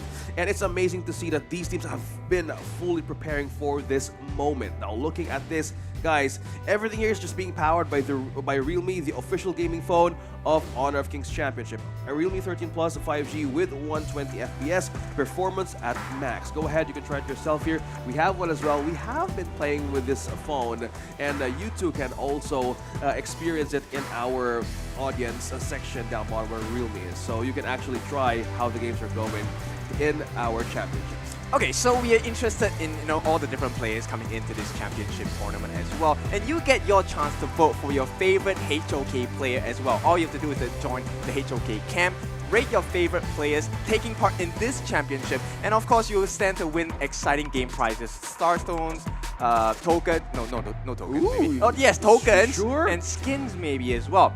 So we'll see how good your luck is. I think I've been pretty lucky throughout all the events that HOK has given to us. Yeah, I mean, there's a lot of good, there's some great events. It's not only in terms of skins, but also heroes. So you have great opportunities to just kind of, have some of the plethora of items that are available in Honor of Kings. I think it's a great opportunity, and there are just more events as it goes on, especially with this Honor of Kings Championship here. But Alright, so we're of course looking for more information, and if you are looking for more information as well, I have the perfect platform for you to follow, and that's going to be the Honor of Kings Global Esports channels. All you have to do from today till the end of the month is to be able to tag our championship participating teams in the comments, and you might get a chance to win the Realme 13 Plus, and additionally with other great rewards as well. Now, this is something that I don't like to see in teams.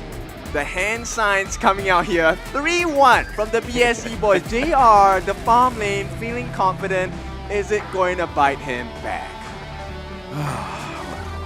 We started that game, right? We've seen the 3-0 signs, now with the 3-1. Depending on how BS is going to bounce back from this one. 3-1, will it be a reverse? Well, not a sweep, but reverse kind of taking the series. And this teams would really have their teeth go the distance on how they can fight not everybody, that's so harsh. But looking at the scenario that they could actually have a comeback. But BSE needs to be in check here on how to maintain that front line control and also their clash lane. It was kind of like a struggle though in the draft. After seeing so many games of competitive HOK or just esports generally, we know that when it rains for a team, sometimes it pours. Yeah. And it's not helping that the coach of Nova is called Rainer. What? Yeah, he literally has rain in in his name. So just prepared that just now. Yeah, he's trying to make it an absolute storm for the side of BSE. So I'm not sure whether they can recover. Yeah, I think that the recovery here is the much needed thing on how to get in an advantage here to have a close match. It's not an easy way here to find your victory up against, again, BSE, who has been really great in their group stage. But now in the knockout stage, everybody has different modes. And Nova here had really prepared so hard in the most worst case scenario there is. Yeah, we need to make sure, right? End of the day, at BO5, there is a potential for this to turn into 5 different games. So technically, it is still a marathon. But based on what's happening right now, it seems like Nova Esports wants to go for the blitz. They want to make it fast, they want to hit you extremely quick with a sucker punch, get the 3-0, and we'll move on. Wow, imagine that happen and we go back to that moment, and that would really tell how Nova Esports would really want to decline the most winning scenario here that Team BSE can fight for. Now, if you go back to the draft once more, what could be the change here? Like they got the lane, yes, they have been committing. It's the follow-up by Suwon, followed up by the Zhangfei, and it works so well. But how do you counter that? How do you even catch? Because that was your main last word on that team fight. How do you catch if you are BSE? change it up, man. I think you have to change the Guan Yu. I like the concept of Guan Yu, but you need someone who's able to apply pressure in the front line so there is confusion, there is chaos in the roster on the side of Nova. And until that is achieved, your Guan Yu will not work. Unless you're, banking on this horseback rider to be the one initiating. But when you don't have towers, that's not gonna work. I mean, is it more of a draft issue? Is it more of an execution one? Like, how do you feel about that last game? Because I feel like it's a draft issue. It's a draft issue? Yeah, if you take a look at it, there's so many problems that the Guan Yu will face. Yeah. I mean, it's not just the Guan Yu. I think that it was just very squishy. They were picking things into the lane who actually was a nuisance getting into the back line. It was very uncomfortable for Black Shoe Esports. I agree, and if it's the draft here, they really want to change the priority here. Like Nova being in the first pick, will they secure one of their favorites in that game? Mostly is I think it's mostly like in general meta picks here that we're seeing from Nova, and it just performs so well. It only depends how BSC would want to take a gambit out of first Nova's pick since they banned out the Mai Shernui as well as the Yuan. Yeah, as expected, they want to take the long for themselves, opening up the Zhang Fei for BSC too. Yeah, and actually with these teams, a double smite strategy always works, right? Because now you have one more safety card, one more card that potentially could get you the steal. That steal in game number 1 was what was paramount in changing the game into Nova's favor. So now BSC, they take a page out of it. Zhang Fei straight away together with the Lady Sun. Called it. Lady Sun and Zhang for a better position. They know that the Arlie wouldn't be present here because they know their second pick, but Nova Esports would really eye on something here on how to penetrate the front line. One of which it has been a favorite of a counter for Zhang Fei is the Gun and Maul. I mean, the Zhang Fei is just so good. I think that time and time again, we've seen it just dominate in Honor of Kings Championship. Like, I think it has more than a 70% win rate. Teams that pick it up have so much control in that team fight. I mean, yeah, you get jumped, but you have that counter of that Unbridled Outburst. And we saw it in the last game, just how much of an impact it has. Yeah, and one of the things that I'm really curious about is what are the final bans coming in, right? After Zhihong makes this pick for the team, it's going to be a Dharma. Do we get to see that really, really nice combination of the Liu Bang coming in with this Lianpo double combo on the side of Nova? Will that be allowed? BSC, they will not be the first ones to ban. We'll see. Well, I hope it would be the case for Nova because in a way that we've seen today, the Liu Bang and the Lian Po, the Lian Bang combo is just amazing, right? If you're up against a Lady Sun, if you just want to penetrate the backline with surprises, yeah, this is the way to do it. But the question is, will Nova take the route? Because as they ban and respect the Lian, the Prince of Lanling once again, it's kind of like a buffer, like a counter too, on just denying that kind of counter engage or even a backline entry too from BSC. Yeah, I've always thought of Lian Po again, and I make this joke time and time again of like the poor man's Zhang Fei. But like I have an issue with it because it's just not as good. But the games that we've seen even earlier today with the Liu Bang has brought it to that level where it's just up front and it has that shield with the battlefield command. That's like the perfect 1-2 combination of just being super tanky and being able to control the battlefield. But at this moment, seeing as I don't have the Liu Bang, I'm a little worried because it might be isolated. Well, it's not banned out, so that option is open, True. right? So for the side of Nova. And at this point, BSC, they feel like a lane is a bigger problem than the potential Liu Bang. But BSC, we have the specialty coming out, Musang King back into the All Grid, and it feels like teams in the competition have started to figure out we can deal with this Musang King All Grid. Yeah, and also people in the games as well. Like again, it depends on how this hero is being used, depending on who has it. If it has a Musang King, this is comfort, this is signature, and this could work well. As they ban out the Shangguan, since the Dole is gone too, so they don't want the kind of disturbance on how to peel gun in mode 2. So with the Lian Po, will they go for the Liu Bang? It hasn't been Liu banned just yet. Okay, I like that flavor. You show yourself out, sir. Yeah. That flavor. Oh, okay, yes. so we do get it. It is going to be the Liu Bang combo. What is it called again? Liu Bang. Lian Bang. Lian Bang combo. Okay, so we're going to have the Lian Bang combo and pair that up with the Gun and More as well. Now, Dun, for the side of CY, I think he has performed pretty well throughout the competition from the group stages all the way into the knockout as well. But this last pick, Lady Zhen, is this going to be the solution? Wow, they're really combining all the possible peel with magic damage because they know they're up against a Gun and Mo and the Liu Bang. And I think they want to take the team fights in close range possible, like an extended like 5-on-5 ones, because this is like where the Lady Jean shines rather. So will that be like the case or the shining moment here with this last pick? Because we will really know on how they will just. I love the focus on the mid laners here, the Ganenmo and the Lady Jean. It's just that this too has been a great addition to a team fight. Like, you have the peel, you have set up the knock-up too. So with that kind of slow that Lady Jean has, I don't know, a bit of amount of a movement for Musang King or even JR to shine too. Fun fact, BSC, the Lady Soon, the Lady June, and Dharma are the top 3 most picked heroes in the league thus far. So they're really going with the meta picks here. Okay, most picked, but means most experience as well. So most teams should know how to deal against these 3 members as well. When are you trying to go for the steal? Why are you so negative, man? You're always looking at things with the glass half empty, huh? No, it's because that's an opportunity, right? So we can get the kill. Now we know what's going on. Of course. Hitting level, she got delayed in a bit just because Wendy really poked out the boar just from the moment that Musang was about to commit. But so far, they have eyes on the farm lane as well. So they have a way of seeing this kind of rotation that can start from BSE. Probably the mindset is shut them down, or slow them down rather, because the items are not yet showing. Maybe for this kind of a perspective that they're seeing, maybe they want to push out JR to be in a bad situation again. Yep. One thing I find really interesting is I want to see how aggressive JR is supposed to be. With the added save from the Leaping Savior, he needs to win his lane against Muji.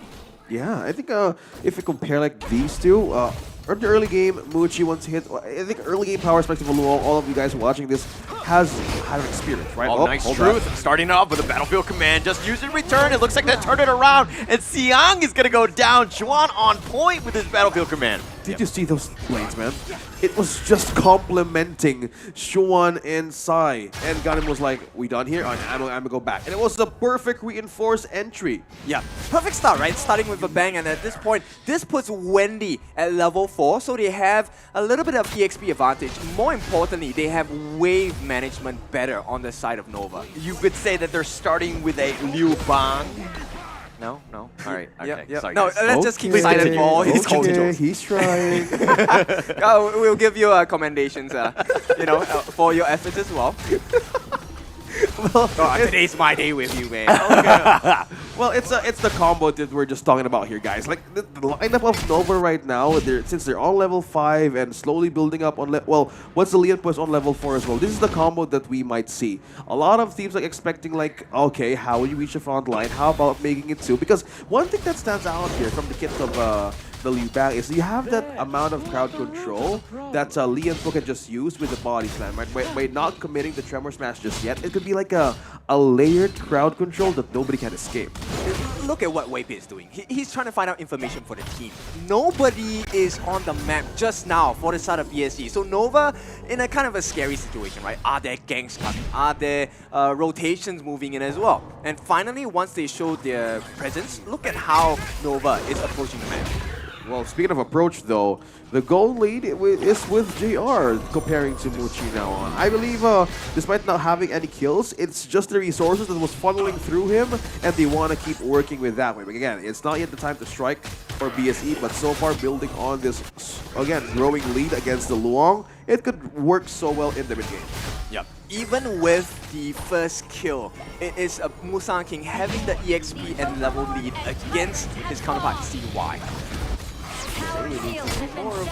Jump first ram, the Magnus Man, the Tremor Smash is on point, but really no follow-up damage. The Tyrant is getting low, the Umbrella Owl first connecting on it too. They found CY, but the Battlefield Command keeping him alive, at least for now. The Stampede back in, CY continuing to fight. He does end up getting killed though, but he did get Jay in return. So it's a 1-for-1. Nova Esports look to back off. The Tyrant is still back in his cave. Okay, Nova, now we're seeing the reach of extended team fights. Meanwhile, BSE, Xiang up top is trying to do the work here by trying to control the Flash lane, putting in some waves in because they know they can't win the team fight just yet. Good eye on the map, though. BSE would really want to seal some mini objectives as well moving forward in the game. Yeah, that was a good attempt from Xiang, right? He wanted to kind of diminish the growth coming in for CY, which will allow Musang King to be in a better position, right? So the level advantage allows the healing as well as the damage. But right now, it looks like Nova is just putting them at bay.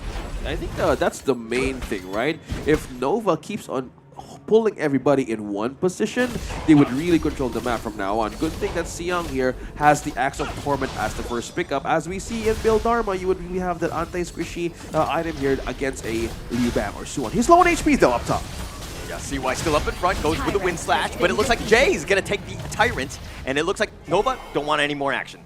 Okay, it's a interesting position to be in, because right now I think slowly but surely the lead is going to be shifting into the favor of BSE. And when you give JR such a convincing lead, a level ahead, he's going to deal a lot of damage, take a lot of structures, and finally map control back into the hands of BSE. I love how Siyoung killed. Oh, a Rattle Outburst used in return. CY though taking a decent amount. Jay uses it just to stay alive. He will do so. And now Nova Esports group in the mid lane. Okay, going back to the Clash Lane advancement, right? Siyoung wanted to peel or take down Suwon, but the moment they want to get into the position of taking that Tyrant, he was low on HP. Suwon really had low HP to be forced into the base and not commit that ultimate right onto reinforcement. It was a good read from Siyoung. He knows it's going to be a stubborn way of countering this team fight so that Nova could be initiating, connecting that last hit onto the turret. Now they're just exchanging moments of pushes here against BSE. Busan King chasing down Waypit. They want to go, but they don't have the stun. The first ram, Waypit getting away from this, but the couple blades doing some serious damage,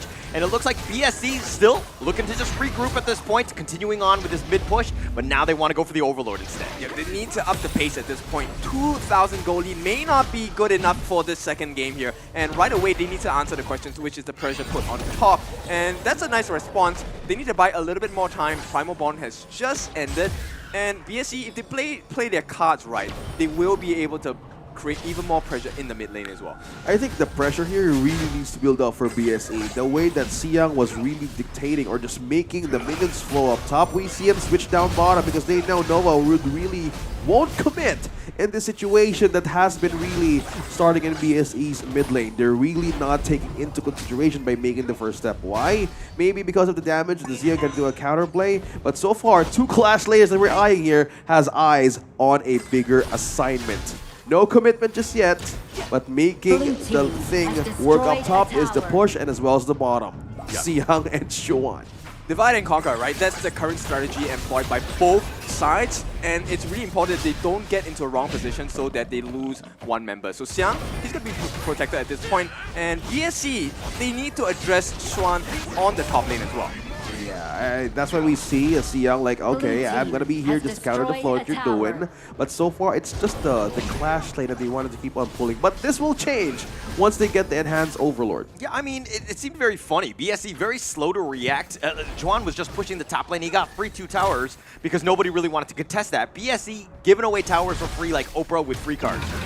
Oh, nice catch. Gets the nice connection of the Battlefield Command, but not enough. Wendy gets blown up. The Tremor Smash on top. The burst ram back to safety. CY has joined, but he's going to take a lot of damage, and it looks like he's going to back off here. BSE looking to go in. The Wind Slash slowing things down. Muchi has now joined us. Flaming Palm. Kyo takes a ton of damage, but Waypit not as lucky. He's going to be killed, and through that all, it looks like BSE have gotten the kills, but not any of the towers. No save coming out, right, for the side of Nova, and for good reason as well. He was actually caught by Siyoung, so right now, this is very nice planning from the side of BSE. They hit with a 2-pronged attack, and right now Nova just blindsided. Yeah, BSE is not really playing around, guys. They have literally want to take that front line in their own favor. We see Siyoung, the Lady Jun, flash in for a crowd control. The mage of BSE completely with all confidence. They know what are their edge in those kinds of team fights. Looking at that situation, Nova is really need to double time how to put up their defense. Oh, but CY gets the steal and he gets on out with the unruly blade. Nova Esports makes BSE pay for being a little lazy. Plus, Smite was on cooldown with Busan King. That's not enough though. That's not enough. Right now, Siyoung is trying to hold off Shen on the top lane as well. They need to achieve more across the map. That's a good steal, but they need more to make this go in their favor. Oh my goodness, that crucial kill theft, perfect, but they have more work to do. Pushes yeah, needs to happen because the mid lane here, we're still looking at T1 and T3s here being in protection by the base of BSE. They need to be wary of how to maintain that push though. Okay. Oh, look at the damage. Takes so much damage there. He's going to back off. But okay, I want to talk about that crucial theft. Actually, Musang King smited a little early, and CY with his smite was able to kill it. We always make the joke that, hey, you're a good jungler if you're able to smite quicker, but in this case, it kind of didn't work out. Yeah, that's true. Perfect. You know, well, I don't play jungle, so Musang King taking a lot of damage. He goes after a wave fit. But, you know, Musang King, he's a pretty good jungler, I would say, though. yeah, I think it boils down to like the master of who's gonna get the perfect smite out of that situation, man. With all things happening, with all the HP bars dropping down, you need to focus on one, the purple colored HP bar, and that would really mean the distance. Oh, they're gonna go with the Battlefield Command. They're gonna go in for this, and the GO gets blown up. The Unbridled Offer is now gonna be used. Wave Pit has been killed. Juan flashes over the wall. Musang King dodges the couple blaze. He was inside the Venn diagram. He does survive, and it looks like he's gonna be walking away. Limping away, and at this point it's a scary situation because right now, if they lose this fight, that's going in. Going in. Xiang thought about it. Oh, he did a little bit of damage onto Wendy. Sorry, it was a false alarm. I thought he was going to go for this one, but the rest of BSC were not able to follow up. It's okay. Yeah, it's okay. No, it's not okay. Yeah, I thought they were going in. They're playing with my mind. But they changed the target, right? And Musang King is falling a bit low. He has made a few mistakes before, but with the help of the team, they should be able to secure this. So they do alleviate the pressure coming in from the side of Nova. But now, Nova taking this Tyrant buff, they will be looking for more fights. Yeah, I think with the damage they have right now, they would really want to continue, but Musang King still up. He's going to get the knock up. The Battlefield Command yet again onto CY. Are they able to turn this 2 versus 4? The reinforcement right here, but CY has been killed. Xiang's going to limp away. He's going to get shot with those couple blades, but Nova Esports, they go down just CY. Okay. With the lead here, slowly building with BSE is not too far just yet for Nova, but they need to make sure on how to take those turns right away. They will have an advantage for push just now, but if you look at the items here, really showing up for the Luong Muchi. Oh, okay, no wonder that he had the priority here onto the, there should have been in the Master Sword as well. That first item was a really great advantage to melt down the thickness of the Xiang. So we see that first item nowadays, and it's just working well. Yeah, the level difference between Che as well as Wave Pit looking like it's showing quite a bit of the gap here, right? But simply because of the extra smite, Che is able to deal a little bit more damage. Now both of them have chosen to go with Radiance, so when you expect them to jump into fights, they will hit the targets. Everyone will be slow. Okay, yeah, with this amount of slows they have right now, how is BSE gonna reach the backline of Muchi here? Like, he has the infinite fastness. Either they force something out, either they force the protection or ultimate out of Wave Pit, but so far, they're maintaining this distance. They're really maintaining this distance because they know it might happen every time soon. So this is like the safety of having the Liu Bang. You can push up top, you can be in a reinforcement situation with BSE handling it in the camp. But look at the position here of Xiang, having control of this area. They know something here might be in a counterflow of their waves pushing down bottom. Actually, you know what? I think it's BSE who will just wait for Nova to come in because they have to come in. With the Battlefield Command, you definitely want to be aggressive. And I think BSE, wait, hang on. Thinking about going in, the Unbridled Outburst is actually going to completely miss Muchi, but Musang King looking to turn this around. He's going to be gone on. He somehow survives. Juan is the first to fall. CY is going to be killed as well. It's a double going the way of Musang King. Infinite Fastness on back here, but Nova Esports survived with just 3 members. Wow, 2 with nothing. Crucial team control by Musang King. Who would have thought? Without AoE, it was a complete layer of fall from BSE, and now they have more ways to even push with confidence into the T2. Yeah, this is what exactly I was talking about, right? They are waiting for Nova to jump in. They are ready for it. And the fact that Xiang, he's not coming in to get the kills.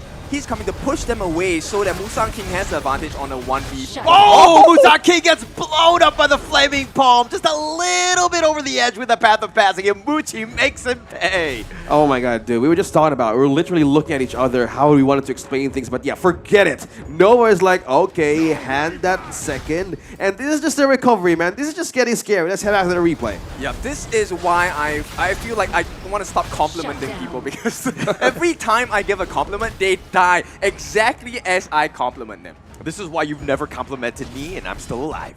Oh, okay. I'm going to start complimenting you more today. We'll see how that one goes. But again, BSE right now, I mean, you have a 1K net worth lead. It's not the greatest, but Nova Esports really finding ways to get back in this game. Yeah, I think the ways here is more likely the outplay because the damage right now in Wendy and Muchi is really showing, and Wavepit on the other hand not letting himself die too early. But one thing also to note, Waves has been pushing up top. Okay, going a little bit aggressive. The Umbrella Outburst pushing on it too, connecting on the backside. The Stampede forward. The Infinite Fastness out back, but Wendy's going to be killed. They do have the knock-up and the burst ramp. Not enough for Wavepit to survive. He's going to go down as well. Again, BSE finding pickoffs, winning those team fights. That's the big thing. Actually, both teams, they're not actually looking for the farm laners, they're looking for the mid laners. Zihong faces the same fate whenever Nova makes a move as well. And now Mushi caught in the middle of 3. Oh, the Battlefield Command, JR, they turn it around. Juan has been on point with these Battlefield Commands. Yeah, and they're very scaring the hell out of BSE right now. Look at that, the mirror push up top and down bottom. One thing also that BSE has an edge for is the bottom lane. It could be taken. Can we? Okay, no, it was safe. Good thing Shuan was there. It was a quick reinforcement to clear the waves too, because the top lane was really closing in. Yeah, right now 5-1 and 2 for this Alfred. He already has 11,000 in the pocket. And to complement the synergy, Mr. JR 6 slotted already. 6. Wow. Damn, man. It's just but he's dead. Why are we complimenting him? Go on. So that he doesn't die again. Yeah, okay. It's like a counter, right? A counter jinx. It's like, how will this BSE, right? How will BSE address this right now? Because Nova is not letting go. Oh my Wendy goodness, takes Wendy. the Overlord. CY looking to continue on. The Umbrella Outburst pushing him back, slowing it down. The Conductor of Souls, Musan King in the heart of the enemy team. Wavepit not able to get away. The Death Precipice chasing him down, executes Wavepit as well. CY on the back line. He's fighting 1 versus 2. He's continuing to fight, but here are the reinforcements. And JR gets the pick off, and they've got another 3 kills to nothing. That's why you don't give Musan King this Ogre. That is his flavor of the month. And right now, I don't know how Wendy and Shun are going to be able to hold against this push.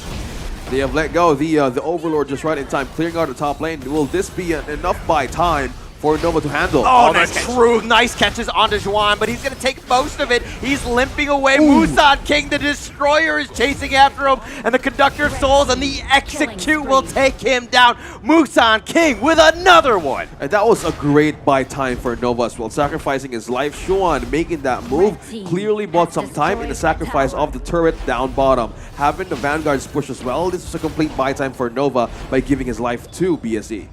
Yep, so at this point, it is close to victory for the side of BSE, but they don't want to overstep and overextend as well. We have seen how Nova recovers, and if you make a mistake, you can very well expect Nova is going to come back into this game. Yeah, speaking of comeback, right? Like, we check on the items as well. The Starbreaker, it was the first item of the Luong, heading towards the Eternity Blade, the Master Sword, the Shadow Ripper, and also the Siege Bringer. All of this is complete damage penetration with anti-tank properties. With this, you have physical pierce as well. So we've seen the defenses slowly building up by the Zhang Fei, so no wonder if they really gonna tight defense here, but they need to make the call quicker as long as they start the team fight with great positioning. Yep, the poor man's Zhang Fei not really working out for the side of Nova, simply because of the difference of shield values, right? The Leaping Savior really protecting BSE as they choose to dive into the front lines of Nova. Speed of dive, it's like the gift of having a Zhang Fei with you, right? But looking at the position where is Mushi and Shuan is. Here's the Battlefield Command. They're trying to find Zihong. They do have him knocked up, and they do end up taking him down. That's going to be a big win for him. Musan King limps away, takes a flaming palm to the face, but Muchi is low as well. Nova right now do get that pick off. What can they get out of this? Ooh, that's the question. Like, they can buy time here though, but the objective is not yet through. Like, Tyrant is still at 20 seconds. What probably they can best is like continue to push in mid and down bottom just to get in the position to take the Tyrant for themselves. They will need the damage against the toughness of BSE's lineup right now. Yep, they need to start working on the waves, I think. That's the biggest marker for the side of Nova. If they can work the waves in their favor and start a fight when that wave is pushing, they will be able to reward themselves with one of the T3s on the side of BSE. But right now, BSE is just camping at the side, being zoned away by Wave. Good zone out as well. Okay. Meanwhile, Clash Lane though, still maintaining the waves, but still, Xiang is still letting go of this wave so far. Okay, that top lane, it's in danger. And if it falls, if any of the T3 falls on either side, you will start to see a big swing in momentum to the opponents. Yeah, and if that happens, they really need to prepare on how to make this work again. We're seeing the Tempest Dragon slowly being shown at 16 seconds, and as Ziyang maintains the wave down up top, no, Suwon's not letting go of the bottom lane just yet. Okay, so this is a time to test out your drafts, right? Which one is better? The Xiang Dharma that's able to catch out your backlines, or the burst potential of Xuan coming in the battlefield command as he continues to split push down. Oh, nice catch! Nice Trevor smash connecting out in 3. They do have the battlefield command and Xiao gets picked off again, but Juan died for this one. He's been controlled. Wave Pit flashes back to safety. He's going to be backing off here, but they did get Chihong. They did find him out. Now Xiang on the side for him. Assist. Oh, the infinite fastness keeping Muchi alive. Wave Pit's getting a little bit low. Xiang is going after him. Musan King, the Sage's Sanctuary, keeping Wendy. He's trying to flash. He's trying to fight. He goes down. Musan King is the king for the reason because he's picking them all off. He's taking them all down, and that's a triple kill for the king. Musi, the only one left for Nova. But will this be enough to defend with all minions pushing in? BSC has gone mad and they have waken up. Yep, this is the end of the game here. This is all over. They tie it up, but this is exactly what we expected out of the series. BSC come back swinging 1-1. I told you, it is going to be a roller coaster ride. And how they saw that hand signs before this draft, yeah, that's the first point that they wanted to do. Yeah, look, again, we talk about the fact that we hate the hand sign. I think it puts your team in an uncomfortable position. Especially if you lose, you might get beaten to death. But I think that this is one that we're going to strike back. I think that we're going to go the distance. I'm not too afraid of that but that was a huge win for BSC. It definitely was. And I think this is the value once again. Our consistent discussion about Zhang Fei. The Leaping Savior doing more than just saving people, but turning the entire fight in their favor for BSC as well. And even though they got the kill on Zihong wasn't the problem. The problem was the Organ. Musan King needs to be eaten up. Yeah, but it's easier said than done, right? How do you eat up somebody who's constantly running away? He's so tanky, does the damage, has a sustain, he has everything. They said it, like a complete immobility as well. Like, how do you manage to do that? And being in the hands of Musan King, I told you, like, Ogre is going to be effective just yet, not even considered as banned because no teams know how, but yeah, except him. He knows how to deal with the kind of situation that the Ogren can build up, right? Yeah, so BAN just banned this Ogren. But nonetheless, let's take a look at the highlights of this game.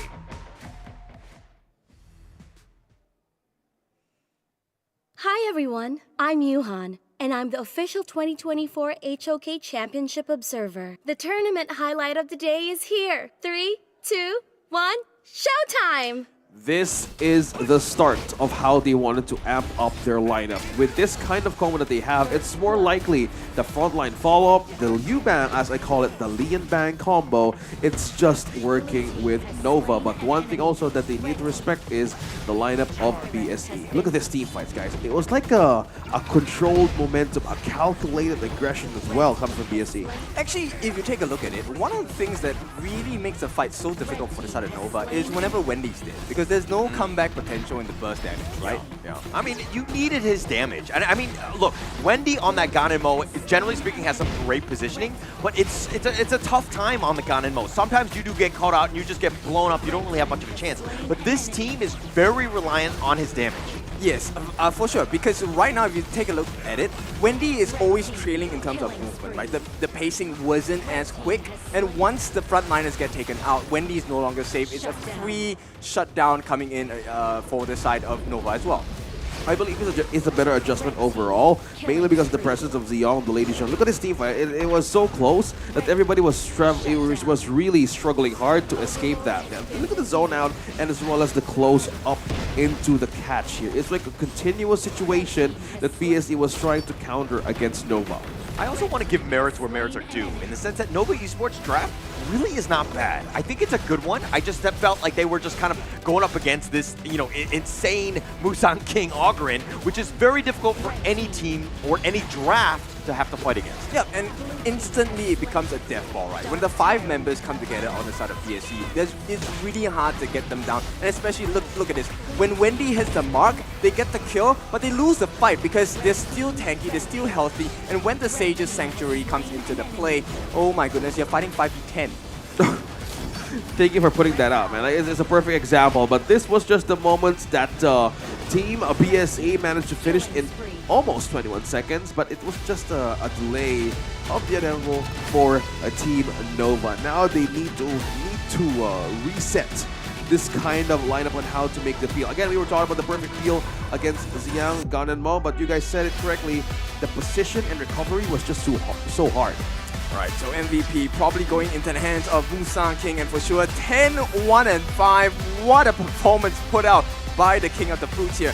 24% of the hero damage from the team taken, but what's more impressive is the amount of pain he took. I mean, you saw the highlights, and his ability to survive the team fights is what makes him special. Yeah, anyone can be really good on the Augur, and they can be doing all the damage, but understanding when you need to kind of fall back and to just be like considerate of your own safety, he's really good at that. He understands how to pilot this Augur into like top 1% of all players here. Yep, and he puts all of the focus on himself. Yeah, it is his mastery here that we're seeing from Musang King, and having that onto the last stage of the draft, we look so well. Going back to the roots, as we mentioned, and as expected in the series, this is not going to be a sweep, and BSE has eyes on making this lineup work. Going back to the draft here, it was just the Gun and Mo that giving early damage for Team No was really beneficial, but one thing also to note here, it was the advantage here of having the Lady Zhen and the Sun in this lineup. Control AoE, burst from the front line, and even the back line from Dharma. But one thing also that was his assignment was just cleaning up and controlling the waves up top and bottom, which give Nova an attention on what to even expect. Either you go for the team fight, or you go for the chase, or even the gap close of the minion wave. It was so hard, man. Like either Liu Bang was really forced to be in a situation for defense, because the only thing that they can expect for damage here is the Luong and the Gun and Mo. None of that, it was just completely crowd control. Yeah, I mean, look at Wendy, just doing so much damage, and I don't think that it was a huge issue in this draft. Like when you can do 172,000, 35% of your team, you're doing something right. Unfortunately, when they needed him and those team fights were happening, it was just that BSE was on top of you. You had no space, and you want that space. You want to stay alive and just constantly use your spells, your couple blades, and just do all that damage, but you needed to survive. Yep, exactly. And it's really hard to survive when you're throwing all that you can onto Musang King. You're so focused on him, and Xiang pops up in your faces, slams you against the wall, and deals the world of hurt to you. And right there, the explosive potential of BSE really guiding the growth of their gold as well. Yeah, I think the gold here, like we're seeing like a bit of a hike as we see in the graph. But Tyrant in the first part wasn't really favored by Nova. But one thing also to note here is like the Shadow Tyrant being slowly taken in consistently rather than the Overlord. So mostly the damage here was really prioritized by these two. And it was like at 13 minutes that they wanted to clear and control the lanes. That would really push Nova to be a tight spot to defend. Okay, so we're back to the drawing board. 1-1, Nova against BSE. And what do you think about the next series? Are we having someone pull away suddenly, or are we gonna have a very tight 3-2 scoreline? I think we're 3-2. I think I called that in the beginning because of the fact that these teams, again, they're going to hit each other. They're going to have the counter punches as well. They're going to constantly go for this. And this is very personal. You want to take it. You want to have your best foot forward. You want to be very strong, and you want to do this. But we'll find out with the player interviews what their thoughts are. Hi everyone, I'm Yuhan, and I'm the official 2024 HOK Championship Observer. Now let's invite the players to share their feelings from the tournament. 我觉得对我来说是没有什么的，因为我们还能再战，然后我们想对到的队伍是 Nova， 提早跟他们对抗一下。OK， 就我们有中原嘛，有文帝，他在 KPL 打很多年了嘛，所以我觉得我们的优势就在这边，他可以带领我们的队伍获胜进8进6。BSC 我们决赛见。因为我们经过了长时间的训练和复盘，所以我们磨合得越来越好。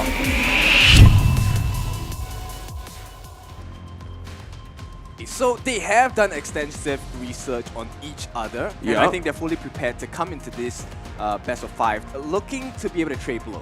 Yeah, I think that's the word, right? For this series, all about trade. It's all about eyeing on the objectives. With the settling score of 1-1, this has woken up BSE to not just really back down in the situation. Like this is like an advantage for them to turn around against Nova Esports as long as they have their cards right.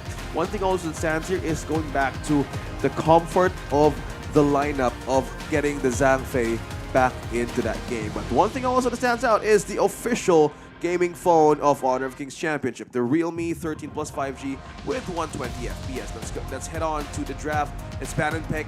Let's see who's the priority here this time in the draft. Will it be the comfort? Will it be the chance of going a comeback with taking all the chances with you by using the meta picks right now?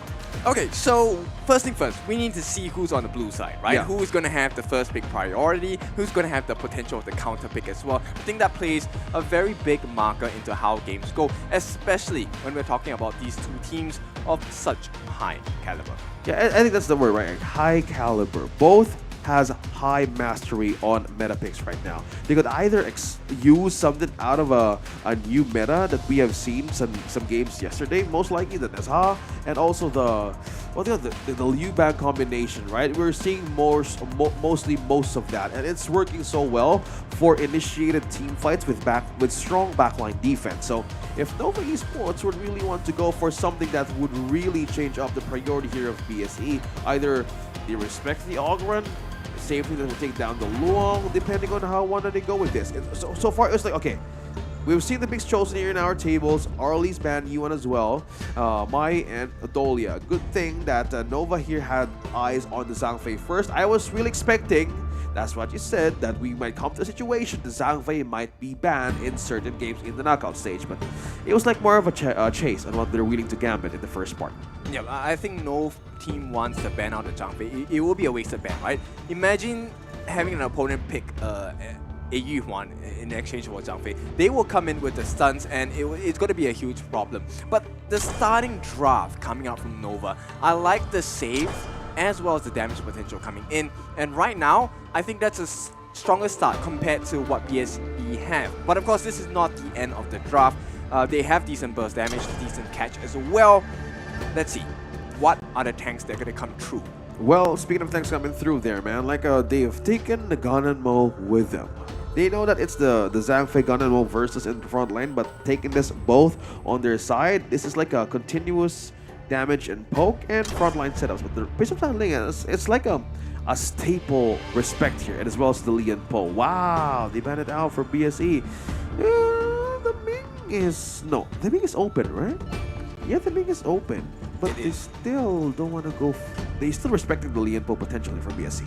Yeah, Nova fearing for that same combination they just put across to the side of BSE. And likewise, BSE, I think, paying a lot of respect to the lane bans, right? We've already seen how a lane is able to just jump onto the back lines and get rid of the farm lane. And I like this pick. It is going to be the more to support Roam coming in for the side of BSE. So we're looking at a lot of disruptions coming in, which is a pain to deal with for the lineup of Nova. Disruptions is the key here for BSE. Like the Matsu here, we haven't seen it much yet, but good thing that if you want to pair it with the Lady Sun, this is like the distance you want to go for. You want to keep using that poke early game, and you just keep on going until you find the right position for Lady Sun to be in position.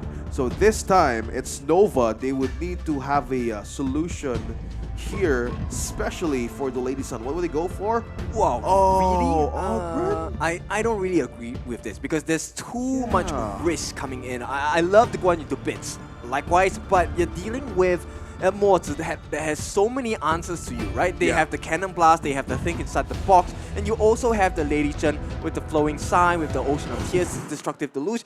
And then you have the Dharma, who's able to give you the truth, give you the enlightenment, slow, stuns, knockups, knockbacks. Everything is against enhancing. Everything is a problem to this Guan Yu. Yeah, BSE, they have controlled the map earlier than expected in game number 2. And with this crowd control that a kid has been putting up against the lineup of a BSE was really great. Yeah, so of course, now we want you to support your players regardless of the results. Join the HOK camp and rate your favorite players in the championship, the participating teams as well, you will be able to walk away with some in-game prizes.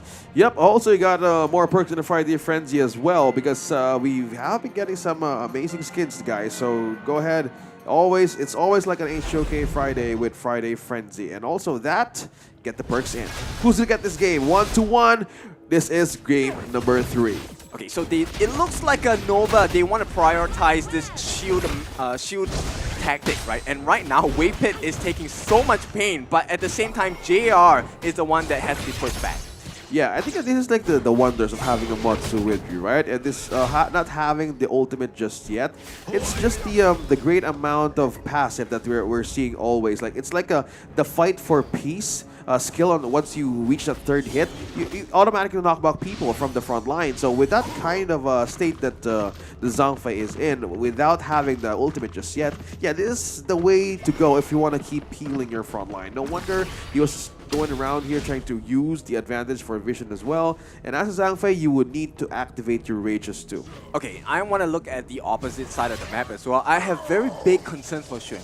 This Guan Yu, I don't know, it doesn't make sense to me. Okay, it's fine. Like the Guan Yu here, I know there's a backline here that could come from a counter from Siang with the Dharma. It was a struggle, right, from game number 1 that we've seen the Guan Yu being used as the clash line. Yeah, potential also. So this is like a question: how will they utilize this hero? They have this placement, yes, but with a great amount of crowd control that be countered against you for an automatic kill. Yeah, I can feel where you're coming from, man. Yeah, so Xuan now level 3, already behind Xiang in the clash lane. And at this point, unless they can figure some other place to find an advantage, once again, I think Xuan might be that chink in armor that BSE uses to open them up. Well, I hope he would have the tools to be in if that situation happens. Meanwhile, Stun following up through with the damage here. Farm lane continuously poking with the pressure. Okay, so rotations are coming in for the side of BSE, and you can see this. You can start to see the value of the CC, the freeze, the cannon blast, and all of this later on. Definitely, I think Nova will try to figure something out. But as of now, I'm clueless as to what Nova can offer. It's okay, man. Like, we want to see how this lineup will go. Like, the Ganonma would be the one for a great peel. Muji really had a great game in the previous one. Just to make sure you have the damage in make the damage happen for Nova, rather, by just looking at the gold difference. Muji, on the other hand, against BSE, Junior, not too far gone. But the one thing that stands out here is Musang King with a 100 gold. Although it's just a bit of a change, but it's still growth for this hero to pop off early. Yep, the only person that has an advantage in the gold for their lane is Wendy. And as it stands now, nobody has been able to stop Musang King from his growth to glory at this point. And I feel like that's a big concern. Yeah, Wendy here has a great amount of peel, just a walking damage department here for Nova. And if this will be the start of how they want to amp up Psy by the Ogre again, it was just a question, like, would they really go for this lineup? Because it really revolves on how tempo will start, as we always explain here in English. Just how will they work this out? It is like a question, like a challenge on how to make this through against BSE. Okay, the first rotation right before this neutral objective is going to be critical for the sides of BSE and Nova, because this will then allow them to step into the appropriate positions to be able to get the catch, especially for players like Che, as well as Musang King. They want to be at the exact range to land the skills as well. All right, but Tyrant is at about half-life. Who's going to go for that one? And it looks like CY has the faster fingers because he's the better jungler. Fully agreed. So at this point, first Tyrant, of course, going to give this slight benefit, right? I don't think it's going to be a monstrous growth that sets the gap so wide, because, once again, I have to bring this up. This Guan Yu, I don't know how Xuan is supposed to survive, right? He is trying to make waves across the map. Yes, he does have extra move speed, but Xiang has been left virtually untouched. Yeah, I kind of feel like Juan, I mean, if Nova Esports start to take over with a little bit of map control and they kind of limit the vision that BSE has, Juan is going to have a great time. I think it's one of like those heroes that is kind of like win more, or unless the enemy team is just completely blindsided, they can have a huge team fight. So he's like high risk, high reward kind of thing. Okay, but it feels like a super high risk kind of draft, right? And at this point, maybe if the game goes late game, we could see some differences. Yeah, there's a window here for this lineup to pop off, right? If you look at the distance just yet for Nova, he kind of expected that, but good thing he was there just to give information. But one thing also, waves are pushing down bottom. There's no turrets taken as of yet for the bottom lane of Nova Esports. And this is like where the team fight starts nowadays, right? Like divert the attention, create pressure, but Siyoung, okay, pulling in some 3 people in here, but Overlord slowly won't be taken just far, not just yet. But going back here, everything starts with the diversion play. Yeah, make something out of the map. I think at this point, Xuan has already recovered, right? Very close in EXP with Siyoung as well. Now, if they start working on this top T1, Muchi is going to have a growth in farm as well. He is same levels with JR. Not sure about the goal lead, but it was JR in the lead. And with this tower take, I think he might have gotten himself ahead just by a bit. Well, speaking of having a bit, right? We were questioning the Suwon pick here. Not Suwon. I mean, the Guan Yu pick, right? He's a player. So, with this kind of like decision they have, we expect Suwon to be in position, especially from the back line, to be an advantage to pick off the Lady Sun. He's here. Okay. Oh, he's on the backside. A nice Razor Cavalry. Nice heroic charge. He goes right in, pushing him back. And they do KJR. That's going to be first blood. CY is going to secure it. But Siyoung did get kill Waypit in return. See? It doesn't matter. It doesn't matter, right? Waypit as a role, he is willing to give his life. We get JR. How about we interview Waypit before we could go that far, right? Yeah, yeah. I'm sure he's like, guys, everything was great, but I died. That's not so cool. Not what you said, kid. As roamers, I accept that part that I need to die for a greater good, but that pickoff from JR, the Lady Sun, that really surprised BSE from behind. Like, man, I was kind of saying Suwon needs to make a play on something. Now, and why was he in position there into the camp of BSE? And that worked so well. BSE was waiting for the right moment to strike, but Nova says, you're wasting too much second here. I want to go for it. Muchi got caught out. Siyoung with the truth, knocking him down. Now Siyoung is going to get gone out by CY. Probably wants revenge. No, he's going to let him go. He killed your brother, and he's just like, yo, dude, the door's that way. Well, it's a lapse of concentration, and right now BSE, if they can hit the mark here, this could be a T1 open up for them, maybe even a kill. Siyoung actually takes a T1 on the bot. Well, speaking of taking objectives, right? This is like the main assignment, objective of CL alone in this game.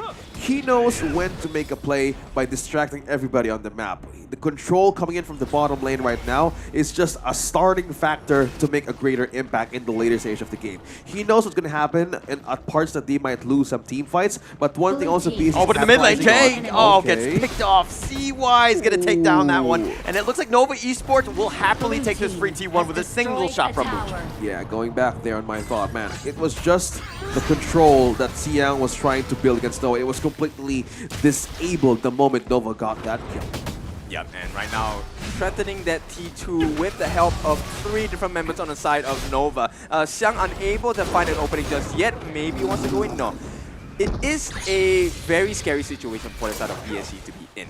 But once again, silver lining. I think Musan King still has not been caught yet. Yeah, I think that's the most important thing, right? If we want to see the progress of Musan King right now, oh my goodness, that was a very fast They did some damage. Take out of Nova Esports taking a Tyrant with them, but to check on to the thing is that the box actually avoided by CY going around him, and he's kind of styling. CY gets the smite steal. Yep, and more importantly, they catch eyes onto Siyoung, so now they know, hey, this is where the Dharma is at. We will not allow the jump and surprise pick onto the backlines. Muchi, he has been caught off guard a couple of times, and maybe T needs to be a bit more careful. Yeah, I think position is very key here for Nova to be onto the extended team fights. Musan King have the HP. Double dash, trying to get away. The Conductor of Souls doing some work, but Musan King does have the shields. He's going to back off. He will be fine, but he took a decent amount and he traded blows with CY, who does limp away. Okay, a build slowly building with Nova, not too far just yet. It could be wrapped around. If in the right circumstance that BSE wants to take advantage of mistakes that Nova can commit, it could happen. But one thing also is happening here is the enhancement or the advancement of the objective. So maybe a few seconds from now, we will see how the diversion is going to happen across the map. We've seen these games similar on how they want to call it. It's mostly like push a lane down bottom, push a lane up top, and that's where the diversion coming from. It kind of seems like Musan King has just like a different playstyle here. I mean, I think in the last game, he was kind of always in the lane, kind of harassing people with the Ogren. But now with the Hanshin, he knows that, hey, I need a farm, I need to carry my team in the late game. So I'm going to be largely quiet, off the map, just to get as much farm as I can. But he's doing it very quietly. I think that's one thing that we need to observe as well on how BS is understanding this game. They're respecting the fact that the power spike of Nova Esports here is just so high to handle. So what they want to do here is do it with counterplays. No wonder Musan King is just down here. Nobody spotted him just yet. Tyrant, he would really want to contest this. They know he's here. They just saw him. The Tyrant a little bit low. Musan King dashes away to safety. Oh, but Juan with the Razor Cavalry actually didn't connect on anybody, but they got the Tyrant. Wendy will pick this one off. Musan King looking to go. No, he's backing off right now. He's going to leave Xiang in a terrible spot. He's going to go down. CY will take credit for this one. CY continuing to run at them, but now he's going to look to slow things down. Wow. They were trying to attempt to make Nova Esports think that they might go for that Tyrant, but so far they were really not bothered to get that objective right away. Musan King though. Oh, Musan King taking a decent amount, dodges those freshly forged blades. That was pretty close. Yeah, but he misses the Crimson Golem. It goes into the hands of CY, and this is not a good situation, right? So once again, 2,000 gold lead for the side of Nova, but they have the map pretty much in their favor. In the next 45 seconds, they will have access to this Overlord. In fact, they could even take it with the Primal Bond. It was pretty fast on their Tyrant take, let's be honest. Yeah, nobody will really commit from BSC right now. Having the Primal Bond is really not a problem, right, for Nova to take this Overlord with them. They will have continuous pressure. From the moment they have completely taken this, yeah, they would really distract the attention of BSC. Good thing Musan King is still pushing down bottom. He knows what's coming. They're still respecting this lineup once more, but the problem is if they keep on waiting, will it be effective in the later stage of the game to fight back? I don't know. I mean, at this point, Musan King is so bent on being silent. I feel like he's going to be muted this entire game. Yeah, he's going to have a hard time. I mean, look, he is great on the Augurin, but in this one is a little bit more difficult. Musan King trying to go 1 versus 4. Where's the rest of the team? He takes a ton of damage. He's going to back off. CY in return. Ultimate Shell onto them. Wendy limps away as well, but Nova Esports, it was all just a little bit of poking and prodding, just testing the waters a bit. But Wendy's positioning in this game has been a little bit better, right? He is so safe. And look at the difference. When Wendy is alive, the damage comes true. And Nova will be able to take big fights. Wait, you have to stay alive to do damage? I feel like I need to tell all my ranked teammates this because they do not know that. Wow. I love the gas in the air, right? Yeah, you know, it's not the roamer's fault. So I've been playing farm lately. You know that? I'm a grown man now. Oh yeah. Just saying. You mean the Luban? Yeah, Luban. Oh, okay. Very grown man it is. All right, Shadow Vanguard looking to push the bottom lane. They're going to be up with Nova Esports. Just kind of, you know, poking and prodding a little bit. Wendy's still just being this nuisance, but they're going to chip it down. BSE cannot defend this bottom T3. They give it up. Did you just see that peel coming in from Muchi? It just peeled 3-4 HP right onto Xiong alone. Like, this is like a warning. Oh, they're looking to go. Musan King, he fight or die. He's going to look to retreat on this one. The top T3 still standing, but again, BSC, their base is looking to be in shambles. Yep. And there's absolutely nothing on the map for the side of BSC because the closest one is on the opposite end because right now CY is already starting to work on their Azure Golem. Okay. Now we spot the goal difference here. It's 13 minutes. Who has the advantage? Look at that gold lead, man. Muchi, and as well as the counter part of like having Sai and Wendy as well. Slowly building on damage. Xiong is way behind of Wendy right now. Yeah, and another thing, the pain point that he must face, Muji gets the Siege Breaker as well. He is so painful. I mean, I thought it was fast, but they're going to melt the damage down onto BSC even faster right now. Okay, that's the question, right? How will they defend this lineup against Nova Esports? They had damage, yes. Nobody can come close. Ze and Musan King was really trying to get in the back line, but looking at this problem that Nova has been doing, they've been leaving tracks up front. They're really calling here to where the attention will go for BSC. So far, they have spotted one. Okay, Xuan gonna get knocked out. He's going to continue to fight with Musan King, who does knock him up with the Ruthless Assault, or with the Spear, excuse me. He's going to back off. CY on the backside, trying to go for JR. Mind you, JR has a pretty decent, you know, net worth. Unfortunately, though, he hasn't been able to convert those into kills. Yeah, I think the positioning here of JR will be in check because we want to see how Ze can still move it, though. Like, how will Cannibal Blast form up with the line with JR's hindsight? Like, it's like a very important thing to note. How will the damage dish out for Nova without having a decent amount of front line? Again, Dharma can do it, Xiang can do it, but for now, he's really busy maintaining the waves down bottom and up top. So, will this items go for the distance, though? I'm not sure, right? Because at this point, my focus actually is on Wendy and Xuan. They will be the ones that kind of settle and complete this game for the side of Nova, right? Because we're waiting for the Razor Cavalry from Xuan, I don't know, from wherever, but it has to come from the sides or the back. And Wendy coming in with the reforged blades to really just deal the pain against the lineup of BSC. Yeah, man. Again, I'm gonna go back to the draft once more.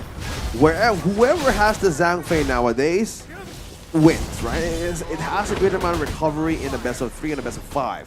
But I think we'll come to a situation that the Zhang Fei here would be respected and the game's moving forward. But with this kind of start that Nova did, nobody can come close against Muchi and Wendy, and that is the main problem of BSE right now. I mean, BSE, though, are doing a good job of dealing the creep waves, right? I think they're able to keep themselves in it because of that. They're trying to slow the game down. But again, I think let's talk about one thing. In terms of late game of these drafts, who has the edge? Nova. Nova has the edge. Muji is a absolute beast in damage. Wendy has the biggest burst potential. And I think these are the main two markers because if you look at Musang King, he's not very survivable. If he gets caught, he's gone. Right now, they're chasing him. Oh, they're looking to just go through the bushes. Oh, he's going to dash away a couple times. He's going to be chased. Muchi and CY honing in on him. They have found their prey. He gets couple bladed. Musang King trying to style his way around the heroic charge or the Soaring Green Dragon, pushing him away. Musang King does have the shields. He's going to continue to just attract attention, but he's in a bad spot. The heroic charge pushing him left, right, center, and Muchi gets the kill. You might think that it was a suicidal mode for Musang King, but it was a complete way of pulling everybody out of Nova for him to be a great bait for Nova Esports. Man, why are they not checking the brushes? Right, this could be the turnaround that BSC is looking for. This Dharma is going to change this game.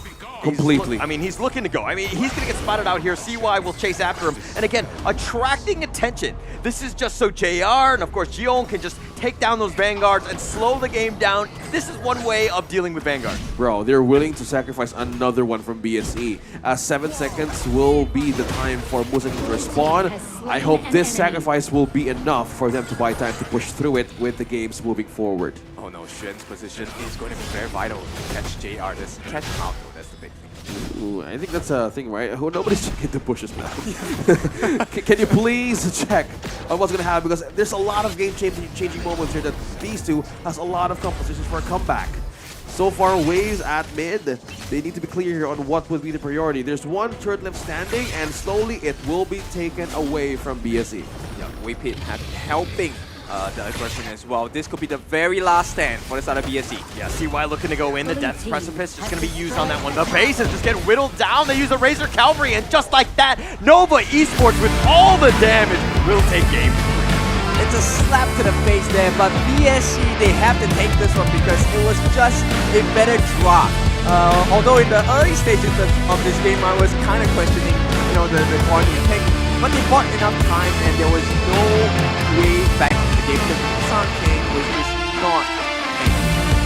I think the one you was fine, right? At the end of the day, they came out with a W. It's one of those things where, we questioned it and we were wondering about the right angle, but the rest of the team was just all up in front. Like, you had the Augurin on the CY just constantly harrying the front line. So, Xuan was able to get around. Yeah, it's always about the Guan Yu, right? We were asking, how will this work? It was like a bigger picture that we're trying to puzzle as the game went through, and it worked so well. At the moment that they take on the base, it's like a delaying the inevitable moment against BSC. It was so hard for them to handle. We've seen some parts they want to buy time, yes.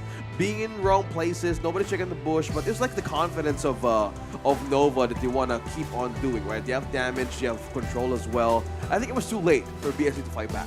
Right, so one of the things we need to really take a good look at is how did they actually win this game? Because it was not a very smooth sailing journey. And once again, right, it's this bubbling effect. We don't see a very huge explosive growth. It was always momentary growth in small moments. But let's take a look at the highlights and really do some research. And of course, with that being said, I think one of the things that I want to focus on is how they actually managed to keep Musang King at bay. Yeah, I think the thing that we wanted to see here is how was the Guan Yu is a bit of a momentum starter here in the side of Nova Esports. It was just this moment, 6 minutes. He was finding an angle to take Junior JR down, and it was like a great amount of force that they want to push against BSE. Nobody was onto the defense. They know they have the protection of the turret, but into the line, if they were continuing this start by getting that first blood into their hands, it was like a complete domino effect. Yeah, okay, domino effect. And you know, one of the things that we want to take a look at was that, okay, how was Musang King going to be able to change the state of this game? Because you mentioned earlier, Holler, that he was very silent. He did not join teamfights. He was happily farming, and Nova let him farm. Yeah, let him farm, and for what, right? To die at this stage. I mean, he just never really got the opportunity to have that one big team fight that they wanted to have to kind of turn the game. Unfortunately, I just feel like it's a huge draft issue. They were trying to make some sort of pickup, but they lost the early game. They were pushed back, and Nova Esports so good with the lead, being able to just push them back, controlling where they're going to be, and you know, every single team fight is what Nova Esports wanted. Okay, another player to look at for the Nova lineup. Look at the entire cast from the side of Nova. Very happy with this win. They're one step closer. Okay, this player that I want to talk about is Wendy. Wendy really learned from the mistakes of the previous game. He was so safe, and rightly so, going to be the MVP. Dealing, he didn't die once in this game. Okay, didn't get a kill. That's fine. 5 assists, but 34% of the team's hero damage. Yeah, no kills, no problem. It's all about the main goal. Finish the game. 0-0-5, a better progress for Wendy here comparing to that game. Hey, I have games where I don't get any kills. How come I'm not MVP? You are the role. I said I'm a farm laner now, guys. You sure acknowledge me. You sure you were with us in that game? Yeah, exactly. Did you win because you were the farm lane or because we were a good team? Look, where are you of dreaming? that game. That's all that matters. All right. Oh, okay. Okay. We will never play again. And the last game that we always play will always be me MVP. Okay, sure, we'll take that. But let's go back to that Wait, I really need friends. important stuff, right? Yeah. Sure, you get your hit of dopamine. Now we get the hit of the items that came into the possession of Nova as this game was built up. 17 minutes, slow and steady growth, and a lot of tankiness coming out from the side of CY, right? He was also one of the reasons, along with Waypit, this two-man duo opened up the map for this Ganemo on Wendy and Muji to just have the freedom to get the right hits onto the lineups of BSE. Look, take Augur and take Zhangfei, win, right? I think it's as easy as that. I don't hate to simplify it and dumb it down like an equation like that, but the success rate of these two is just so good. They're like blood brothers. They're the nice little combination. They have the wombo combo, like Augur gets threatened. You have the Zhangfei to kind of just help out and go up on top. I mean, the combination is so good. They need to figure something out. If they're not going to get it, they need to ban it. Well, speaking of ban, I might expect that Waypit's hero, Zhangfei, would be considered of being banned in the next game because that really works so well. If we kind of notice, like Zay was kind of like in a 50% at the end of that game. We were almost at 18 minutes, but one thing also the lineup struggled is there was no front line. Although Dharma was there, he had a different project, right? It was like maintaining waves all across the map, but Zay here has more weight than he could actually have be shared throughout the team. Again, if you're really poking out with your Cannon Blast against Zhangfei, you have magic damage, yes, but this guy, as they grow into the later stage of the game, he had more ways to counter your pokes. It wasn't even a problem for the Zhangfei to push through, and we're seeing like a bit of a change at before 5 minutes, but it was like a great way of just sealing their growth against Team BSE. 17 minutes, that's where they literally sealed all the items that they can do against BSE. Okay, so we have seen the pattern for both teams, right? Give them a decent lead, somewhere around 2,000, 3,000, and they will bring it up to scratch to win the entire game. So at this point, I think the drafting matters even more, especially we are on the potential final game. Okay, somebody said 3-1, right? Depending on who gets the 3-1 this time around, because we're looking at a match point, right? No, yeah, I'm calling it right today so far. Did you said it was 3-1? Yeah. Okay, I thought it was going to go the distance. But, you know, look, this is not something Maybe that in the I rank see games. too often in terms of, how dare you? This is not something that we see too often where BSE, I mean, game point against them, putting themselves in the hot seat, so to speak. look, it's double elimination. It's not the end of the world, but to see BSE potentially lose 2 series in a row, we're in, this is unmatched territory. Like, this is brand new for everybody. Yeah, man. History in the making, right? It's something that makes this game so interesting. But at the same time, we are the bystanders. It's not the worst case scenario for us. But I can't imagine the damage it does to BSE if they lose this series. Okay. Depending on how they adjust here, go on, bang out the Sandfei, ban out the Zhangfei. It would be a great solution here because if they do let it go, BSE knows how to handle this. The front line was just one of the problems that BSE that needs to be addressed into this draft because Nova really know how to adjust in terms of execution. If they failed the second game, fine. Heading on to this one, we want to pull it once more, and it completely diverted. Having the same food over and over every day, it's fine, but if you add like cheese and some salt and different, again, addition to it, it would really change the taste. So we were seeing here the team of Nova who would really want to go in further against BSE and we probably want to take the series away. Okay, right now, my biggest question for the side of Nova is, do they ban out the Organ? Right? We have seen Musang King perform on the Organ. Do they want to ban it out? I think they should. They need to respect that. And since BSE banned out the Zhangfei, they know like, okay, we know the capabilities of this hero. Having the Zhangguan and the Dolly, it's a great way to be up front, soak everything up, and they don't want that in the battlefield. So far... Yep. I like that thought process, but here's something that needs to happen for BSE with this lineup. Okay. They need the lead. They need to win the early game. The moment that Shangguan is behind, he's completely useless. Okay, man, I agree with you. I have some games with this Dolia, and for those of you watching as well, if the Dolia is completely underutilized with the toolkit that it has, all of your damages, ultimates are really not going to make the cut here. If you're up against a team who's into a snowball, regardless of what you have, this Dolia would be in a situation either not to defend, hoping, but having the ban out of the Meki and the Dun, right? Yeah, this adds up like no kind of like hard jungler this time for you guys. I mean, they are looking to fight against the Ogren. They are inviting Musang King to pick up the mantle of the Ogren again and say, you know what? Potential last series, we will beat you with your best hero. Oh my goodness, you are just being spicy here, Mr. Sambal.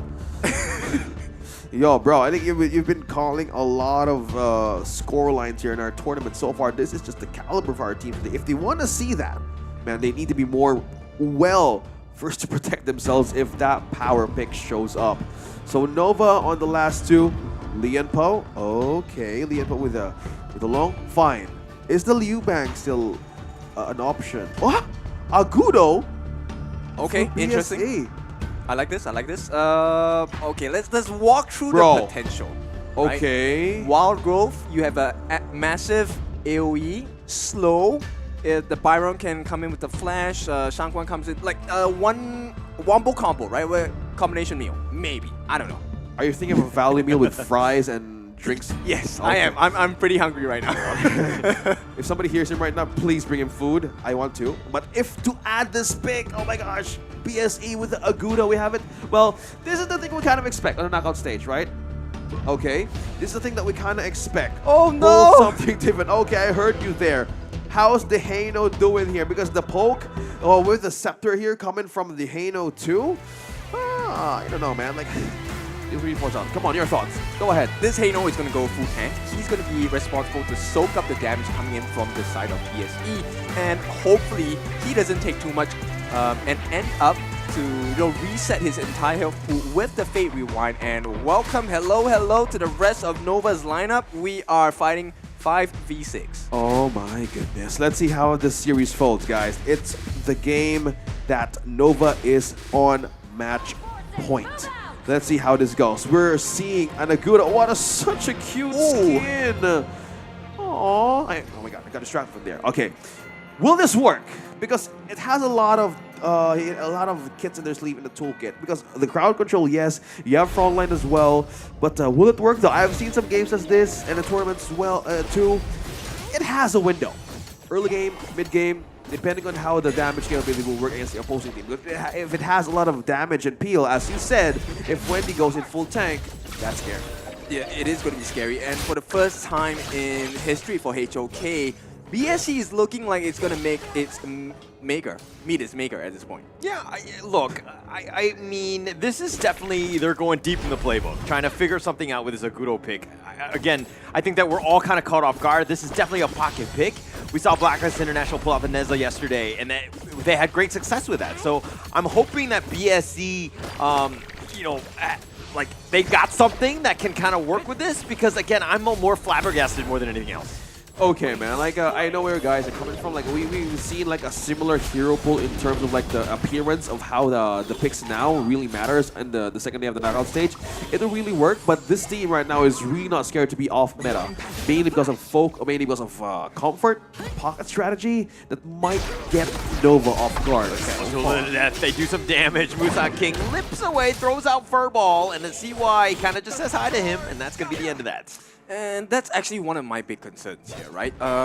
What kind of catch does BSC actually have, right? Besides the wild growth, you have to commit Xiang with the electrifying charge and the lightning strike, right? Storm strike. How are they gonna reach the backlines of Nova again? Well, another problem. Thank you, man. Thank you, man. Like we will see that how the adjustment will go for BSC, because we wanna check how the front line will be in par in their lineup, because the Dolly can only do so much. Like if you wanna activate this, yep, seeing the exchange and minion waves as well, we kind of see the advantage of having Wendy or Hino in the mid lane. Yeah, this Wendy Hino is going to be a huge problem, because once he lands those Scepters of Fates, they will just keep sitting. They'll be sitting duck, right? What else are you gonna do? Do you want to dive in and do you want to try and force out his Fate Rewind? In the meantime, while that's happening, Xuan has full capabilities to dive into your backline, and JR is not going to be a fan of that.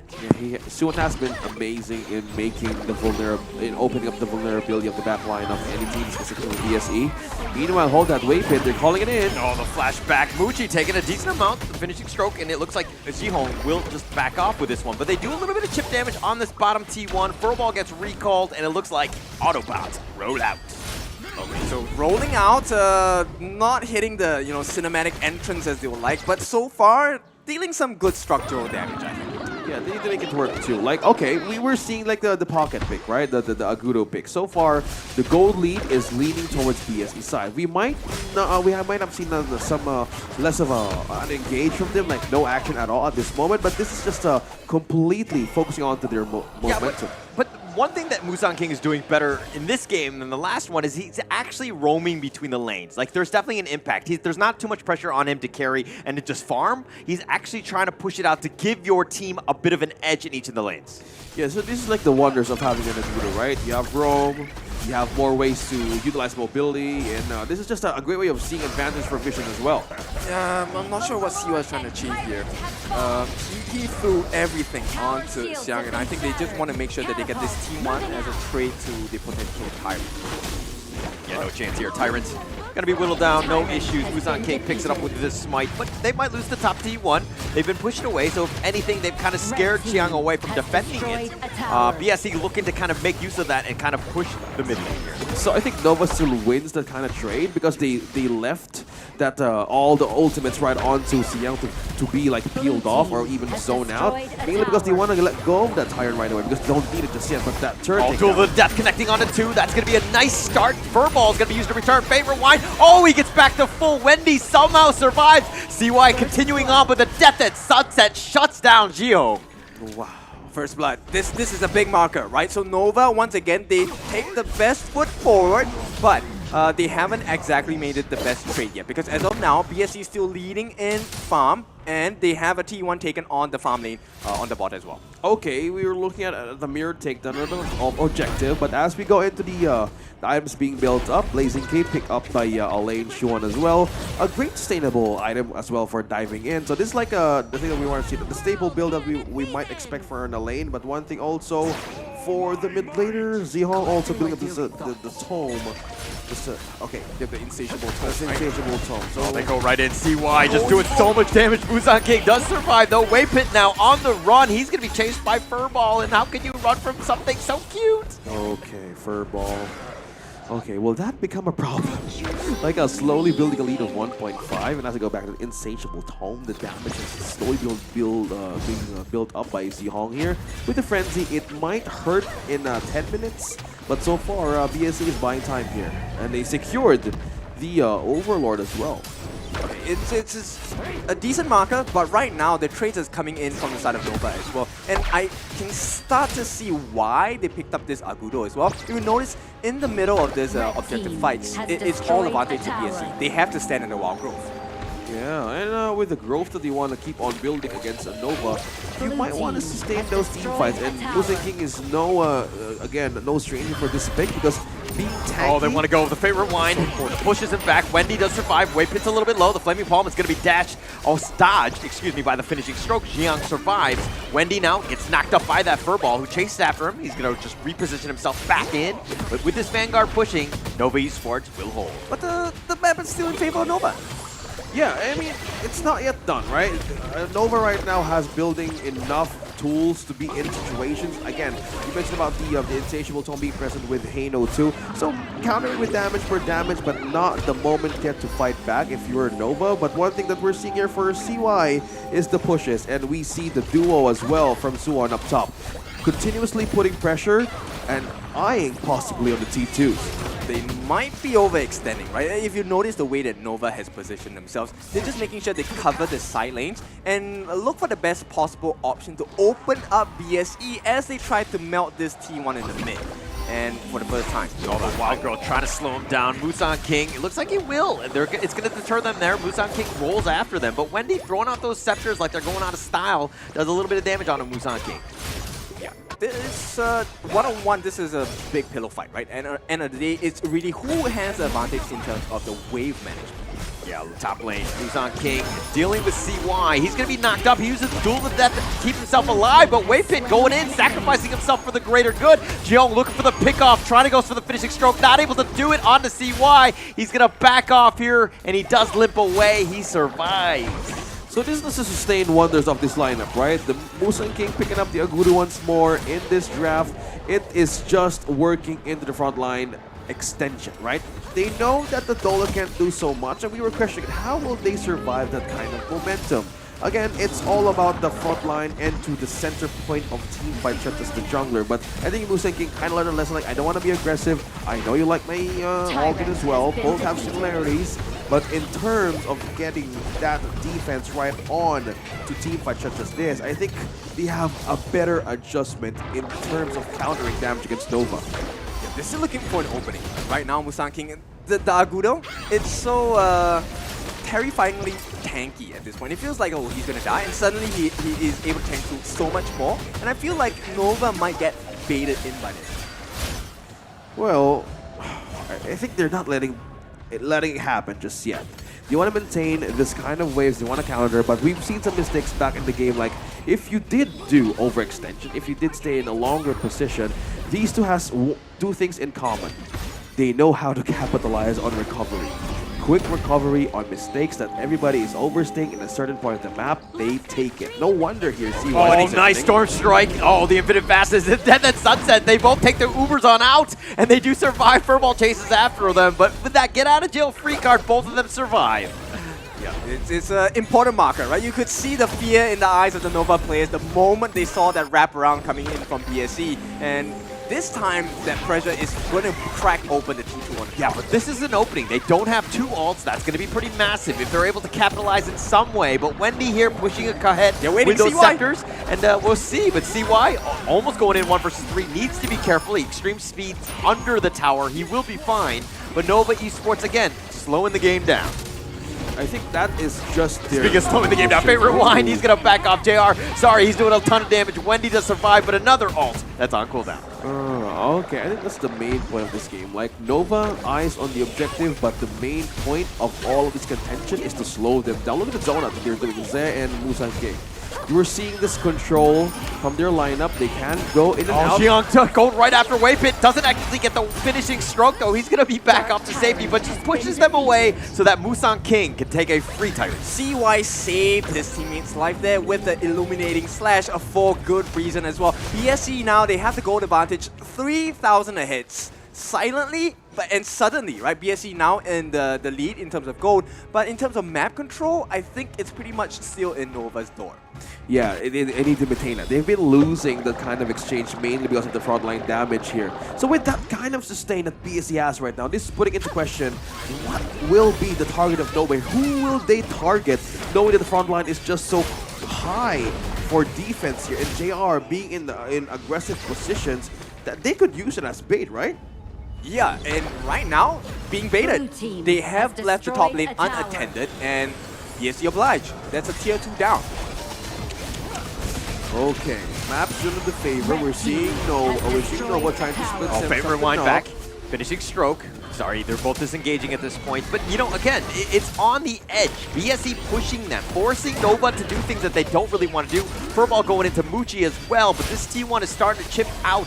They need to be careful here, but I think Musang King has done a great job with those wild growth zoning. Oh, for sure. I mean, it's such a huge AoE, right? It's a huge problem. And once again, they open up the space. Now, JR has the freedom to get the rolling rates in. Yeah, it's not about the size of the wild growth. It's the motion of the ocean, I would say. No? Yeah, that's what she said. Okay, so this, excuse me. Okay, we're seeing two Blood Rages here being present from Suwon and Sai, mainly because of the damage that we're about to kind of like dish out coming from Siyang and JR. Considering that he had the 3 items Daybreaker as well, this could hurt. So the Blood Rage here would really come in clutch in tight situations, but they're really letting go of his major objectives as they go on into this game. Will this be a window of opportunity for BS to be taken? Because there's no commitment just yet, not unless in the map that we're seeing here, will this be a chance to strike? I feel like if they make the mistake of coming in a little bit too strongly, they might get exposed here.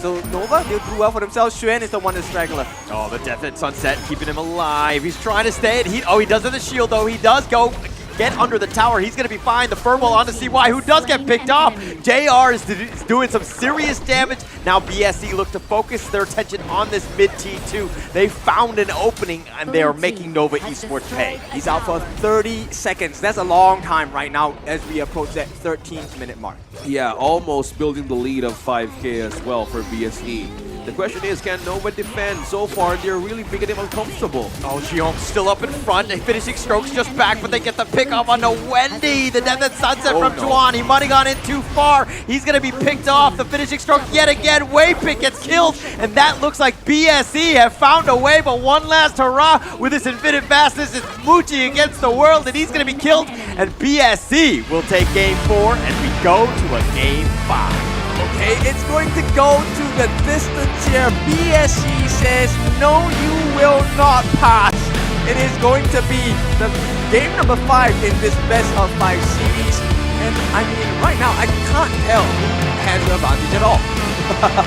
I think let's put that out of the table, man. Like, we see the thumbs up of Evo coming in from Musang King. You think Ogren is the choice here? Nah. The Agudo. We haven't seen the end of the series, but we've seen them really put themselves back up on how to recover. That 3-1 completely denied by BSE. They're not yet done. Yeah, I mean, that was a good pick, right? I really like the idea of the wild growth being that portion of AoE that really stops them from contesting for neutral objectives. I think that was a big mark. Agreed. And he was kind of, you know, again, roaming from lane to lane, pushing it out, creating these giant zones. And like, Nova Esports had no answers. They had no way to get around this giant swimming pool in front of them. That and the cutie bear. He was just being in front of everybody.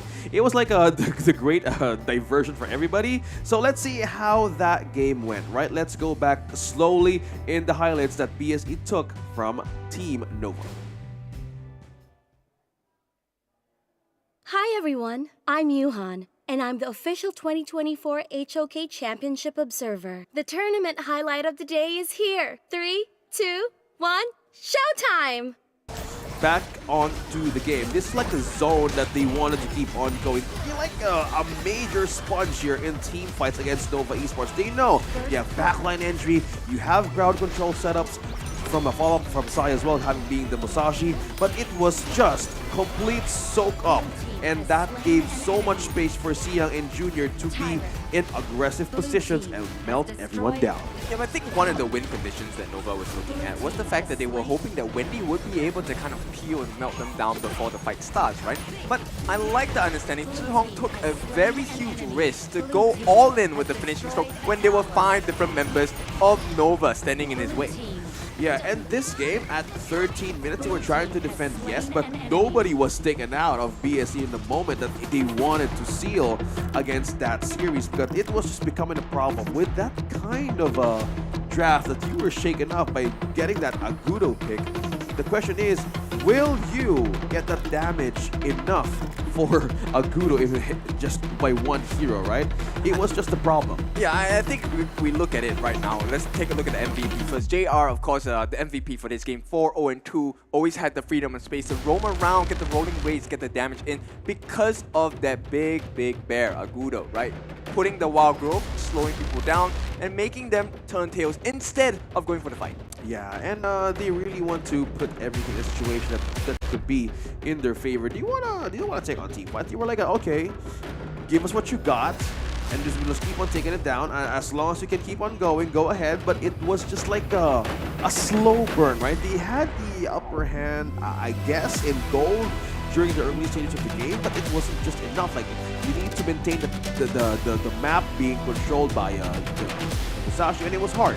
Yeah, okay, we talked about the draft here, where Jihong was going to be on the Shangguan. You know, if you have a bad early start, you're just going to really suffer. But Agudo did such a good job, Busan King that is, of just creating pressure in all the lanes so that they have free farm. Shangguan gets the farm, is able to kind of control it, and once you have that lead, just really took over, really did a great job with JR, of course, on that lead to the 4-0-2. Yeah, one common marker in the itemization is there's a lot of physical defense coming in from the side of BSC.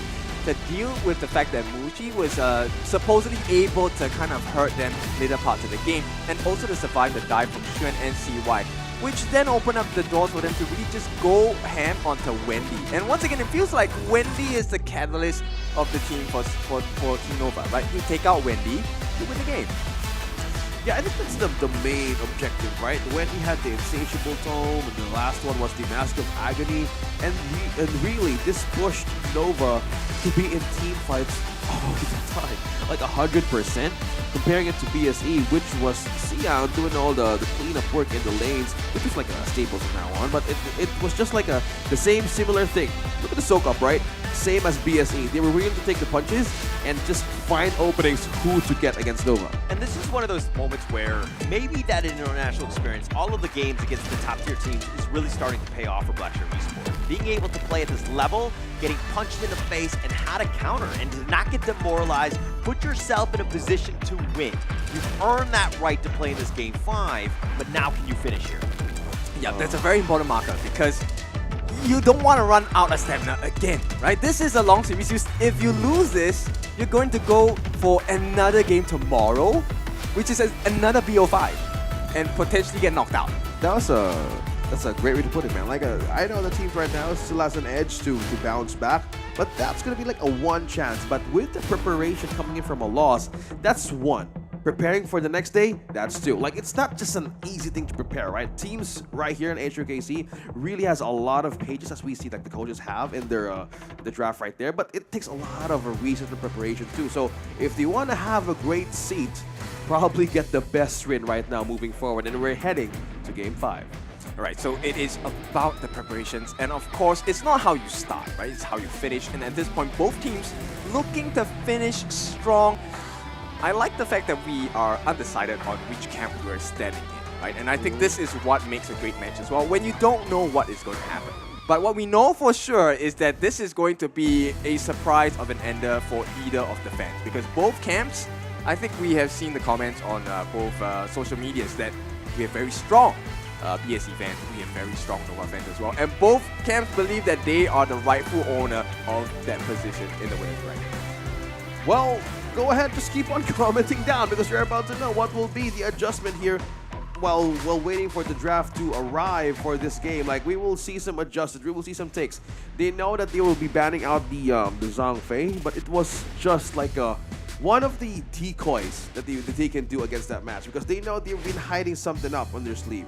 What an opportunity to put the other Malaysian Titan down into the lower bracket.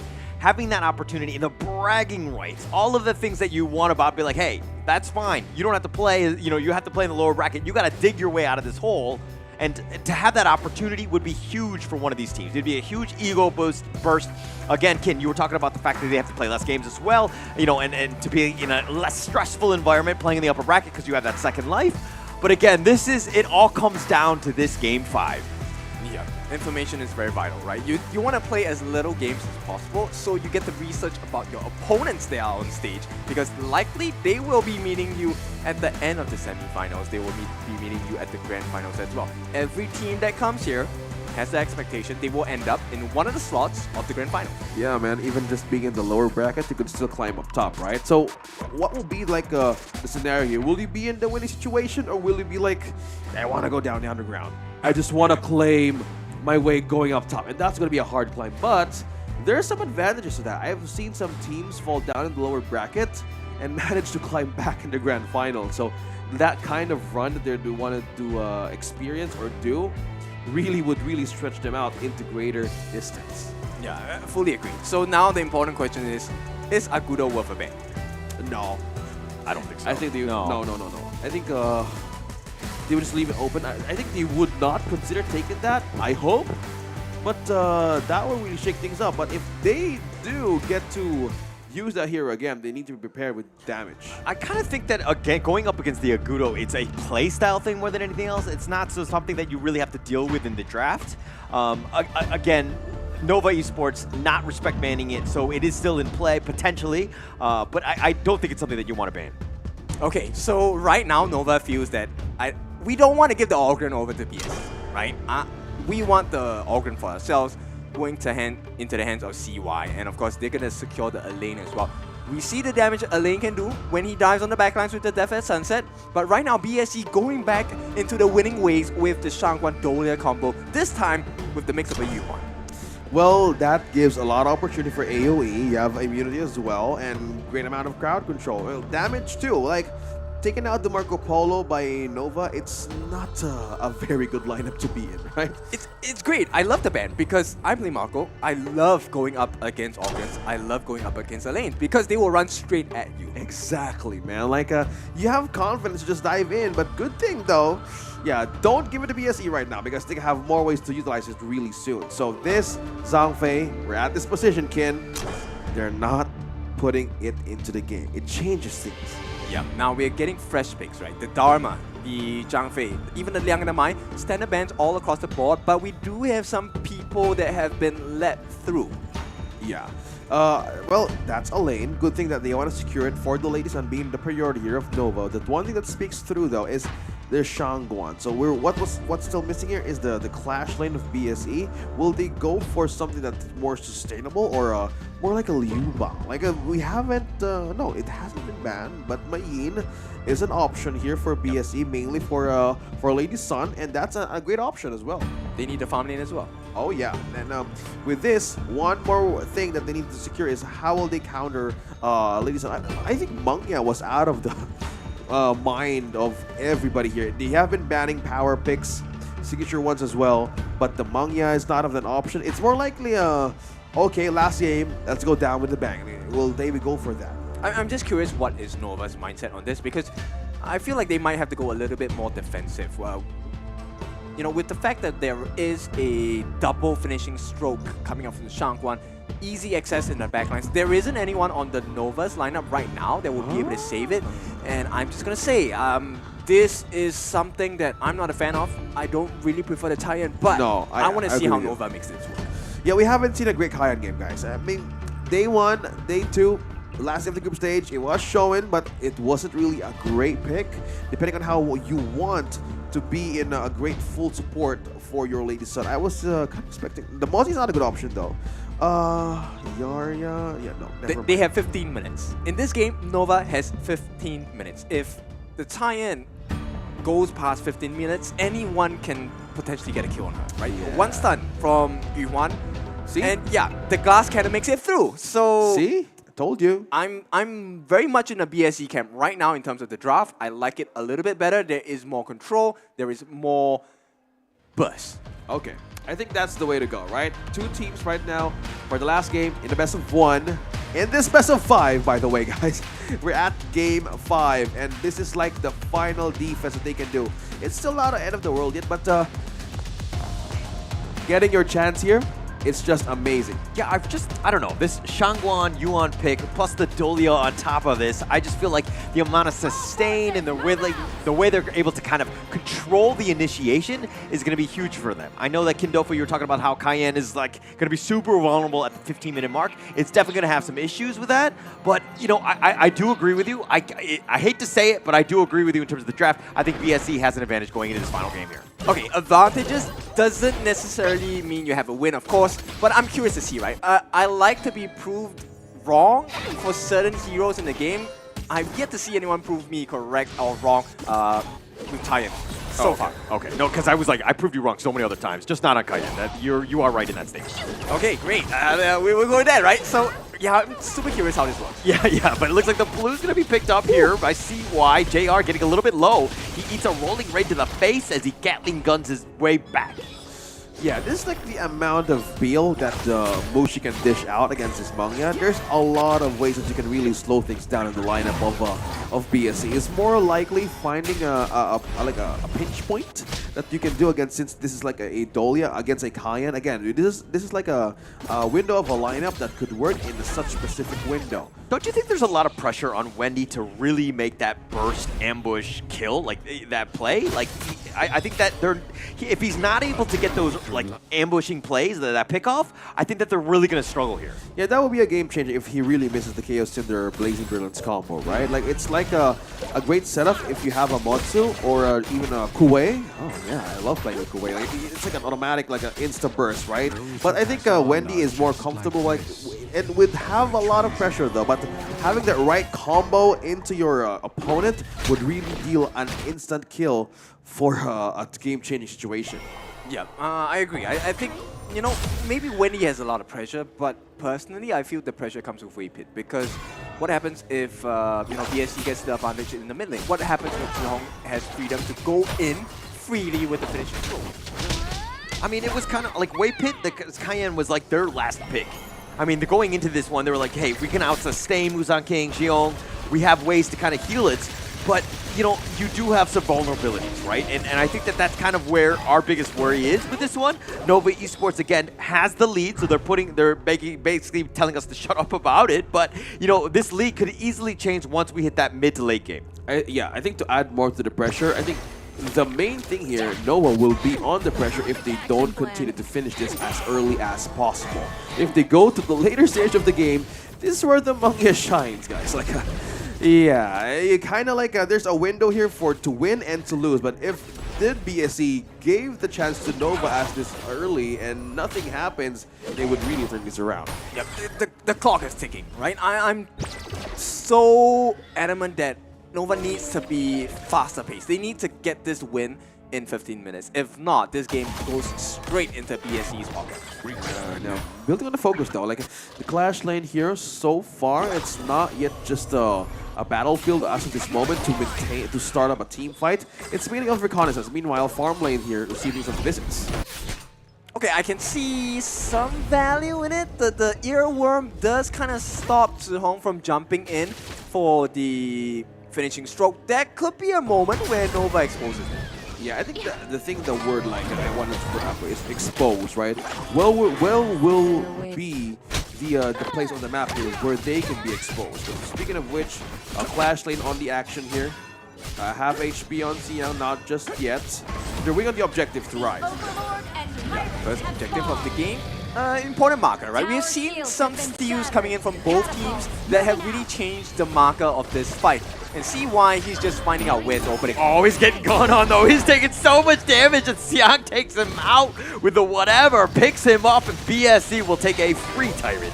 Yeah, this is an important marker for the game. They get the first kill, the first blood, that's additional gold, but if it gets stolen, no, it's not going to happen. Oh, the finishing stroke over the wall, but no vision. Wendy spots him out, but does get the pick off with a seething script, and Shihong snipes him out. So this is like the vulnerability that we were talking about against Angela, right?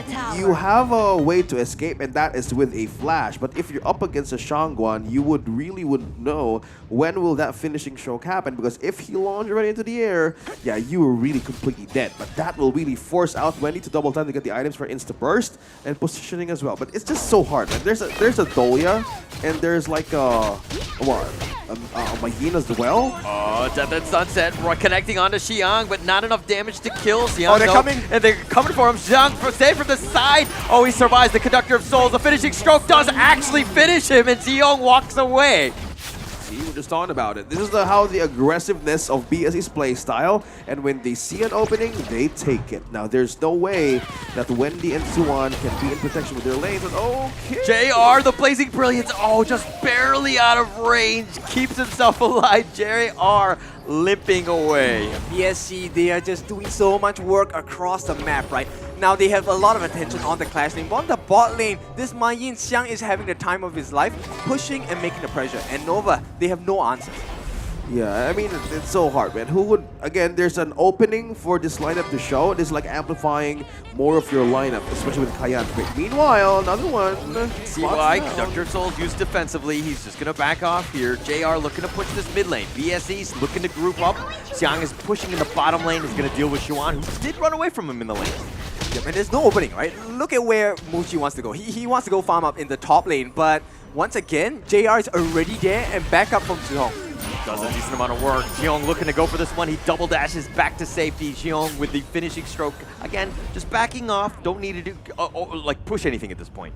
Okay, item check as we see the progress of BSE slowly building up with the second one as well. Shadow Ripper present for the Mangya and the Insatiable Time present for Zihong. So combining these forces with the Frostguard's embrace of the Yuan, we have more ways to continue this momentum. 2K lead building against Nova. Yeah, they are completely denying that 15-minute window with this Kayan pick. This is very scary for them to take, unless they would isolate members out of BSE, but it's just so hard with the, because they need to maintain the waves as well.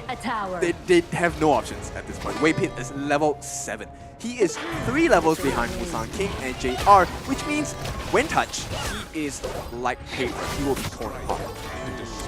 That's scary, man. Like that kind of pierce and also like a vulnerability, this will really push Wei Pit to be in tight spots to defend. I'll see why all the weapon fought with the Conductor of Souls. The finishing stroke used in return. The second finishing stroke from Xiong. He runs away with the Death and Sunset, scurrying them away. JR flashes back to safety. Jay actually eats a death precipice, but that's going to be the end. BSC, though, a little bit of engagement there. Some ults were expended, but again, Busan King still up in front, eats a rolling raid. On the backside, the Blazing Brilliance doing a little bit of work, but again, just scaring them away. BSC not looking to go. I think they're not just ready to go just yet, man. Like, Nova Esports now is the main point. As we repeat, they need to find an opening. The opening here is either they want to push a lane up top, a lane, oh my gosh, that sounds perfectly. A lane and a lane. What? Clash lane. So with that kind of a thing that you want to distract against BSE, this would really call the attention. Will they control the lane against BSE now, or will they just wait for the right moment? Because Xiang is really getting busy maintaining this wave, and he's really calling Suwon to be in defense too. I don't think they have many options at this point, right? So BSE, they have perfect control of the map. Right now, it's pretty even, but it's still in favor because they have a 2,000 gold lead. Wendy just got that Venomous Staff, but what good does that do against the lineup of BSE at this point? You're not dealing with the heals, you're dealing with the burst. Oh, they're looking to go for this. Jay all the way up in front. CY just kind of dealing with them. Chaos Cinder just zoning them away. Again, Nova Esports have been pushed back, but a little bit more space for BSE to siege this T1. CY looking to go over the wall with the passing. Does a little bit of damage, but BSE, again, they have the right time in terms of disengaging. Yeah, there's no way to catch them, right? The Wave Breaker gives them the heals. Busan King will tank it all up. I'll see why looking to go for this one, but Busan King already took it. The Tyrant on the backside. Xiang is going to be there looking for the right angle. Jay eats a little bit of the damage, but he's going to back off, throws out that Wave Breaker. They'll continue to stick around this mid lane. It looks like they really want to prioritize this one. Yeah, and the lead as well, they're holding it through, but mid lane, I think BSC would not let go of this turret just yet, mainly because this will be the opening of Nova to take defenses out. So again, item check 2. Oh, from the Insatiable Tome, we have the Venomous Staff as well. So with this, it counters out the defense of Kayan now at 10 minutes. We're looking at what, Mr. Kin, 5 minutes?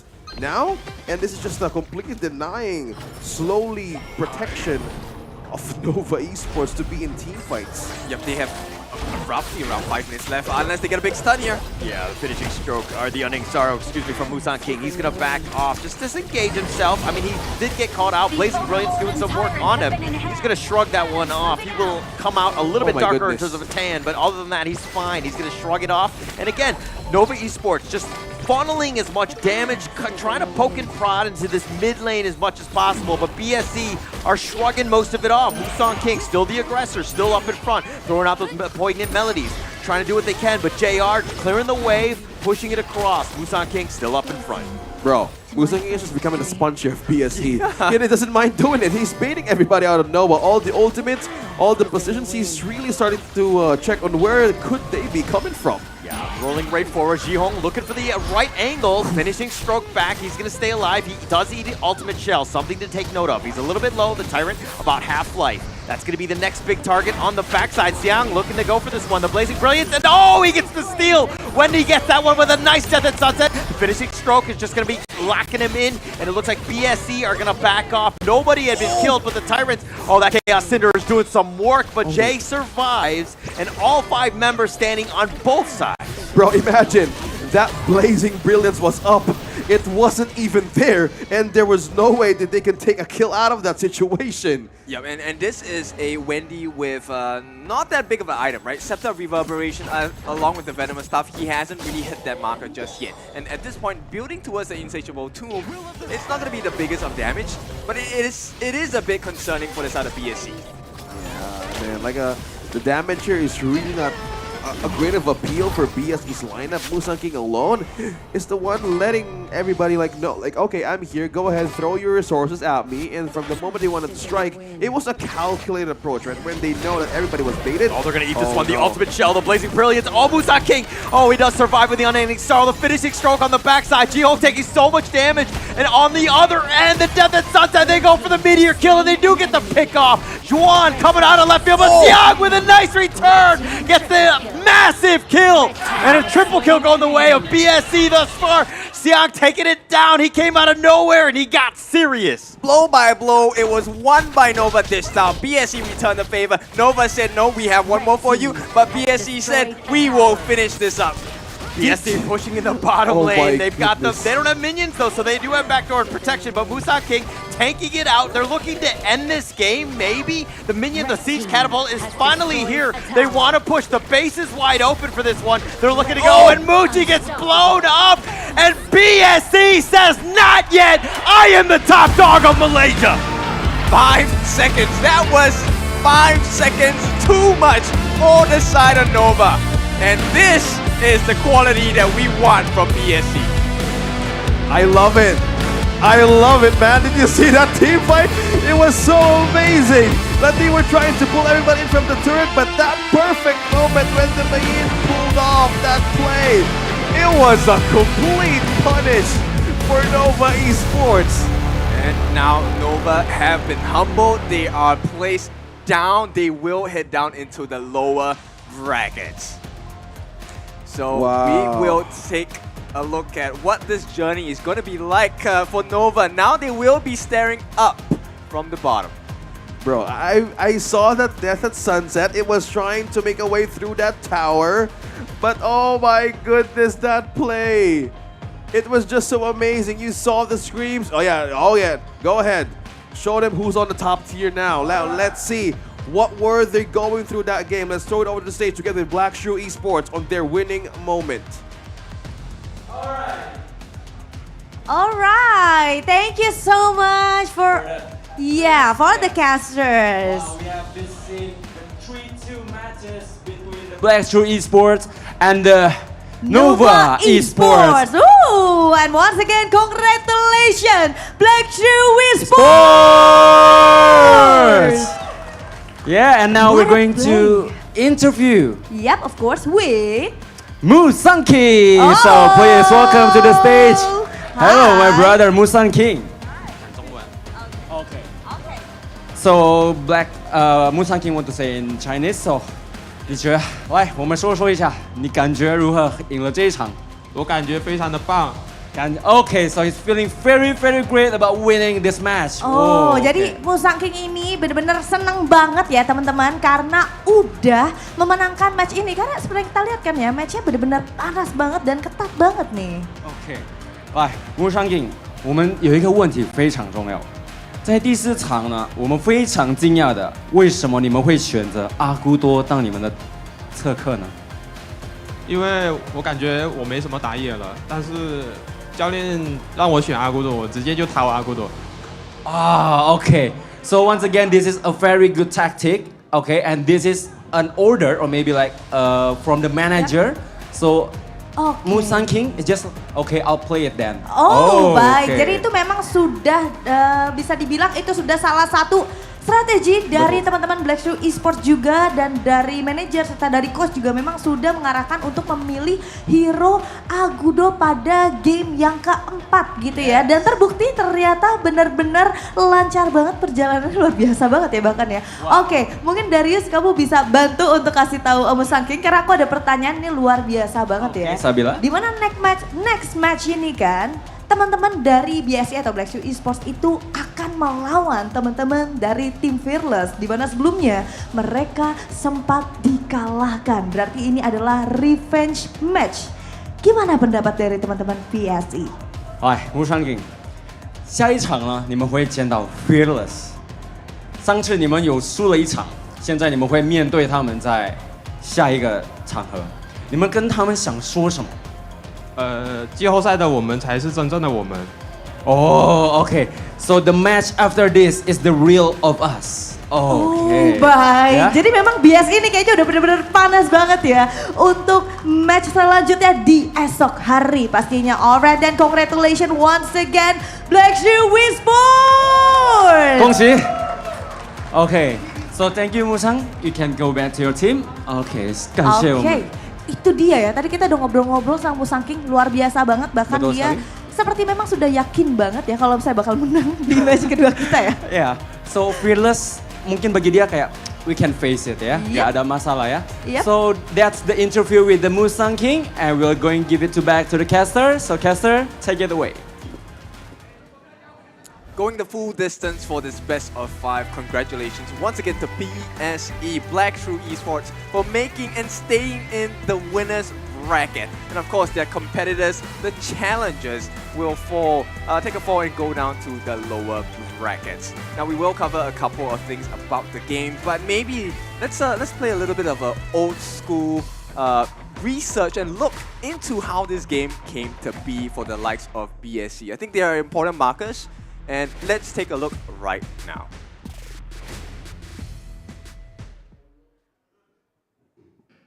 Hi everyone, I'm Yuhan, and I'm the official 2024 HOK Championship Observer. The tournament highlight of the day is here. 3, 2, 1, showtime!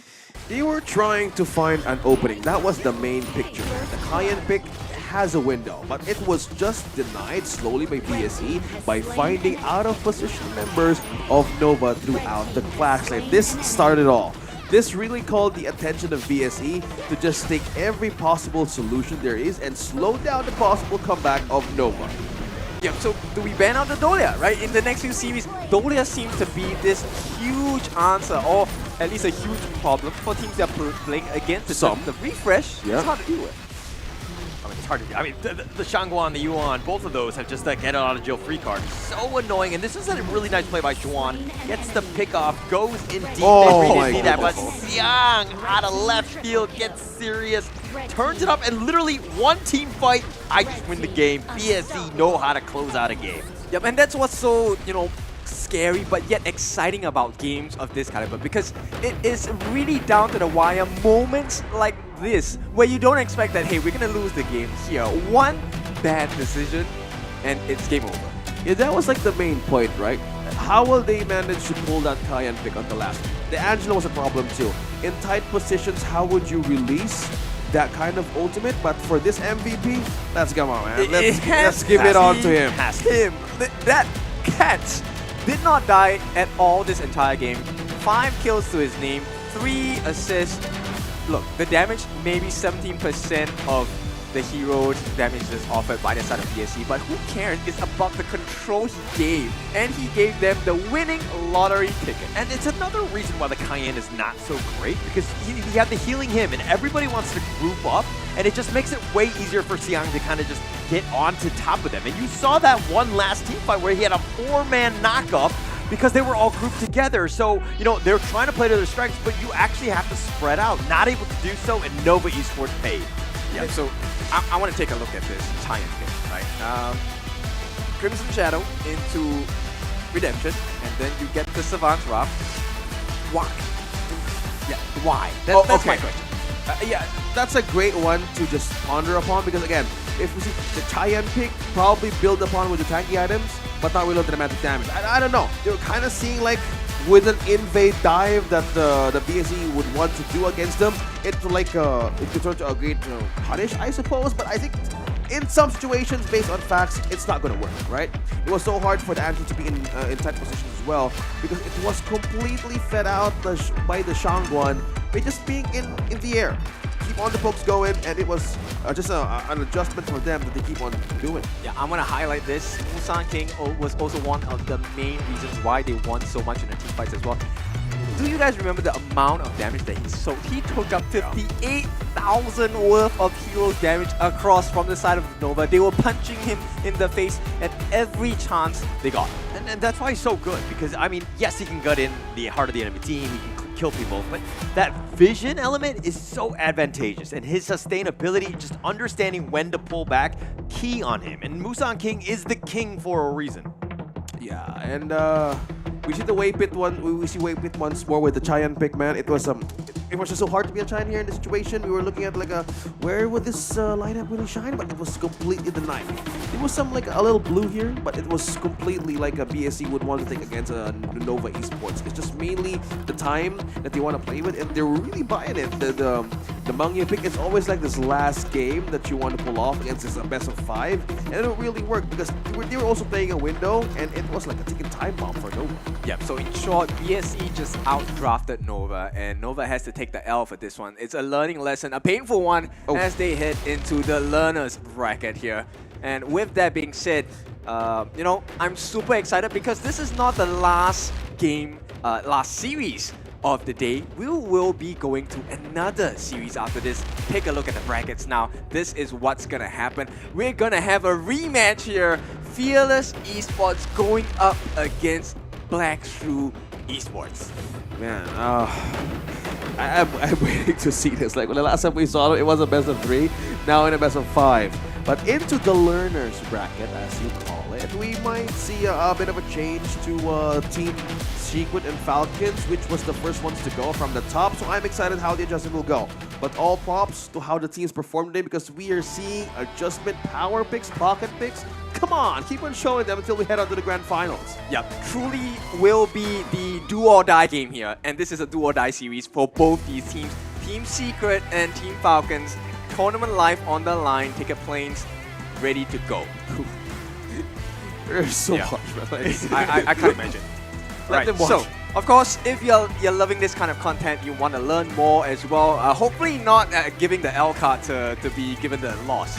But if you want to have more information, you can follow our channels as well. Just follow Honor of Kings Global Esports channel. You can find it simply on any of the platforms. And you will be able to win yourself a Realme 13 Plus as long as you tag our championship participating teams. Now, if you don't remember any of the teams, BSE, Black True Esports. Or you could have Team Secret, the easiest name to remember. Yeah, or Falcons, right? Team Falcons, who may take flight today, or they may crash and burn as well. Yeah.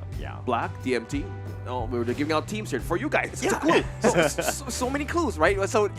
And you get to replay this footage over and over again, right? So we're giving you clues. Come on, join us in this journey as we crown the next kings for this Honor of Kings Championship 2024 live in Indonesia, Jakarta.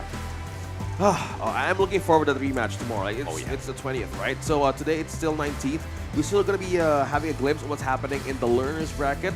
That's how we call it. Again, it's not yet done, and we will know who will push forward. We will see how they will climb what they have lost from the upper bracket. Yeah. So this is we are all students of life. Students of L. I'm trying to learn on this one, but we're going to find out who wins. I mean, this is going to be a big one. It's the last line, lifeline, Team Secret, Team Falcons. That will be coming up with match number 3. All right, so let's go for a break. When we're back, we'll prepare you for all of the action.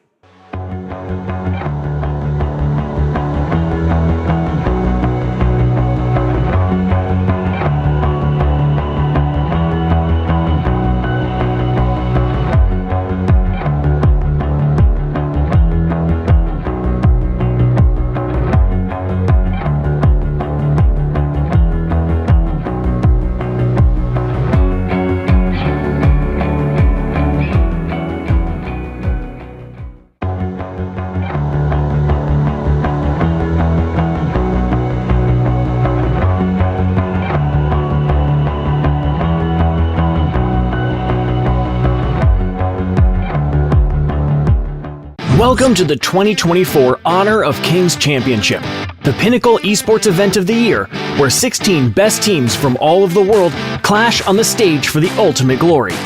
Following 4 teams will be the seeds for the 2024 championship: Black Shrew Esports, Dominator Esports, Nova Esports, and FLCN Esports. The other 12 teams are Kagendra and Mahadiwa from the host country Indonesia, Boom Esports and Blacklist International from the Philippines, Team Secret from Malaysia, Influence Rage from Brazil, Team Vitality from France, Fearless Esports from Hong Kong, China, Impunity Esports from Myanmar, Team Falcons from Saudi Arabia, Revenant Esports from Singapore, and Foot Esports from Turkey.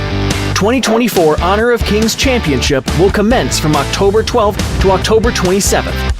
The journey will start with the group stage from October 12th to October 17th at MGP Space in Jakarta. 4 seeded teams will be randomly drawn into 4 different groups.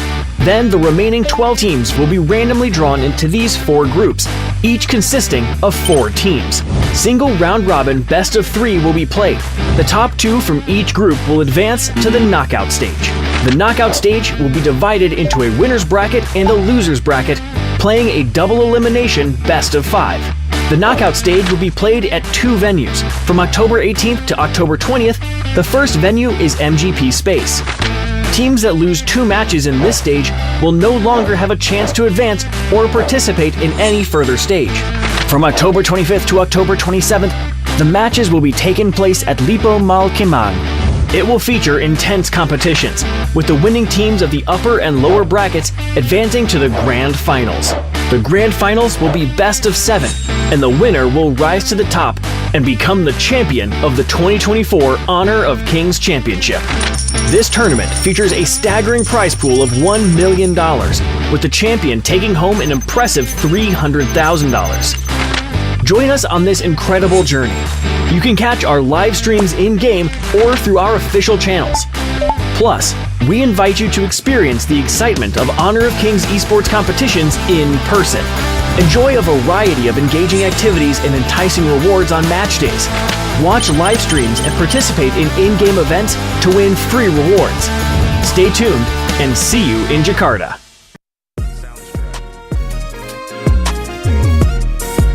We're gonna play some fun game which related to Indonesia's thing, which is like usually children that do. The first one is chap chip chup. Can you say it? Chap chip chup. Chap chip. The rule is one player open his palm of the hand, and the other one put his point finger, and then the one with the open palm says like chap chip chup kambang kuncup. Chap chip chup kambang bub chup. I don't know. So one of you have to like move faster. Whoever catch the finger wins the game. So can we play? Can we play? Yeah, which one going first? Okay, Lingfa. Yeah. Okay, ready? Chap, chip, chup. No, wait. Chap, chip, chup. No, wait. Cap, cip, cup, kembang, kuncup. Okay, that's fast. Okay. So it's 1 point for Oil. Cap, cip, cup, kembang kuncup. Cap, chip, chup, kembang kuncup. No! Okay, she's faster than me. Okay, switch. Okay. Winter with the open palms. Ready? Cap, chip, chup, kembang kuncup. Oh, my shoulder. Wait, did I do it faster or did I get him? You catch him. Cap, chip, chup, kembang kuncup. Oh, you catch it. He catch you. Cap, chip, chup, kembang kun. Hey, ibu. Cap, cip, cup, kembang kuncup. Curang, cup. So Chipeng wins the first game. Yay! So we move to the next thing. This one is like one of the dish, like a drink, special drink in Indonesia. Can you guess what it is? So next one is you have to guess. Kalian akan mencoba sajian dari salah satu daerah di Indonesia. Do you have idea what is this? It's a blanket. It's a blanket. It's a blanket. We bring hide and seek. Oh, are we meant to like? Oh, okay. We're meant to come in for some kind of wrestle. If you know what I mean. You have to wrestle. We have to hop for it. Okay, so it's called gorengan. Gorengan means like frying. Like it's a side dish, but it's all fried. So it's called es kuwut. Oh, it's kiwi. No, es kuwut. Es kuwut? Es pisang hijau. Oh iya. Yep, es pisang hijau. Boleh silakan sambil dicoba. Es pisang hijau, a traditional dish from name a city. Name a city. Start with M. M. Manado. No. Malang. Makassar. Oh, asal. It's called sarung. It's a large tube or length of fabric, often wrapped around the waist. Do you have the idea how to wear it? But just like No, I got it first. Okay, he's copying me. like this one, you know? No. Put it on like all of to your left or something. Oh, okay. Yeah. And then Again, and then you. Oh, this? Yeah, Like this? that. Ah, I know. Yep. Winter is right. got it first. I mean, it's not that bad, but What if I ask you to rate this from scale 1 to 10? I mean 5. 5? Yeah. Bobby? 9 分。 9? Nine. Oh, you like it? Yeah. Okay. 9. Satisfaction 9? 10. Oh, someone's like it. 8. Okay, Megumi scores 8 and Limpa? 7 分。 7. Oh, okay. So yeah, well done. Okay, like this. Okay, thank you guys. Bye-bye. Bye-bye.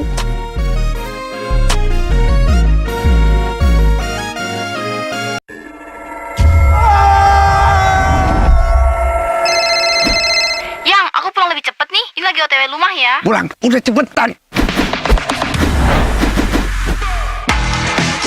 Teknologi Fast Cooling dan iFeel membuat ruangan dingin di setiap sudut. Dinginnya nyebar, langsung chill, auto nyaman.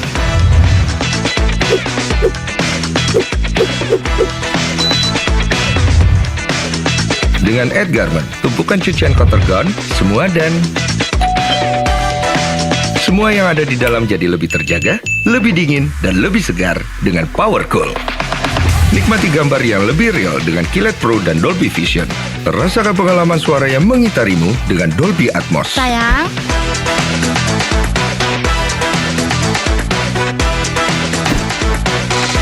TCL, semua jadi mudah.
rising up to become someone,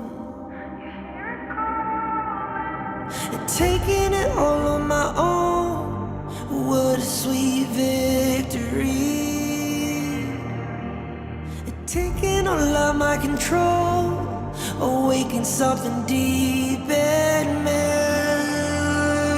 Like flames, feel it burning inside. Take a hold in pursuit of the prize. I've been told ain't no way to survive, keeping all of this fire that's locked up inside. When this is the time, enter the ring. All those mental chemicals doing they thing. I got flashes of battles inside of my dreams. I was made for this moment. At least now it seems like it's time to come face to face with your fear. Been battling reasons for all of the years, and I learned how to fight them with style and grace no one's ever encountered. You say it's amazing, I'ma come out swinging when they open the gate. Go ahead, call passion, I'm calling it rage. I'm taking what's mine like I already own it. Watch but don't blink, going here to the moment. The sky rain down. Here's to the madness that's all around. Go on, tell them who you are, you are, you are. Go on, tell them who you are, you are, you are, you are. Here's to the moment, the sky rain down.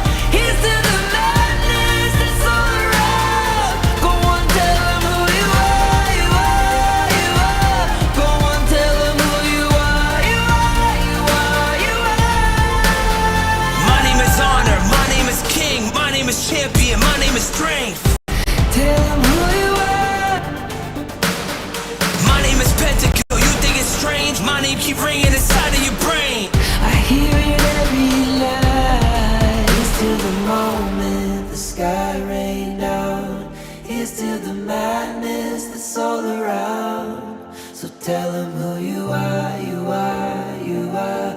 Go on, tell them who you are, you are, you are. Here's to the moment the sky rain down. Here's to the madness that's all around. Go on, tell them who you are, you are, you are. Go on, tell them who you are, you are, you are, you are. Here's to the moment the sky rain down.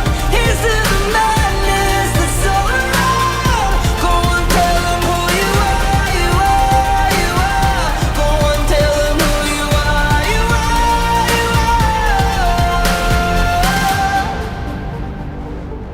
Go on, tell them who you are, you are, you are.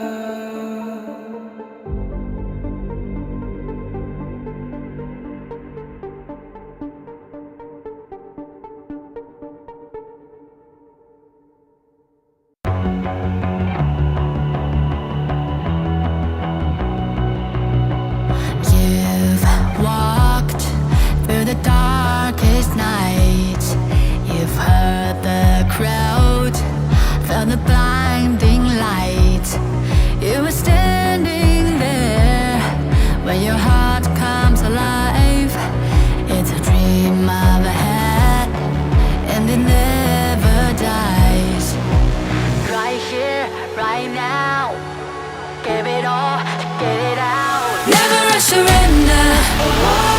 I fight and never fail. I am a contender. A challenge I can feel.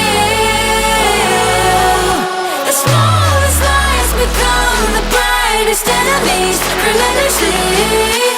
And even if you fall, you gave it everything to be a king.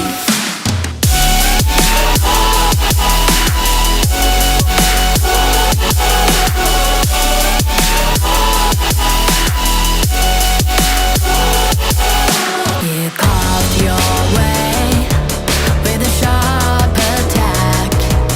You watched it all burn, and you never looked back. There will come a day when your fears will rise.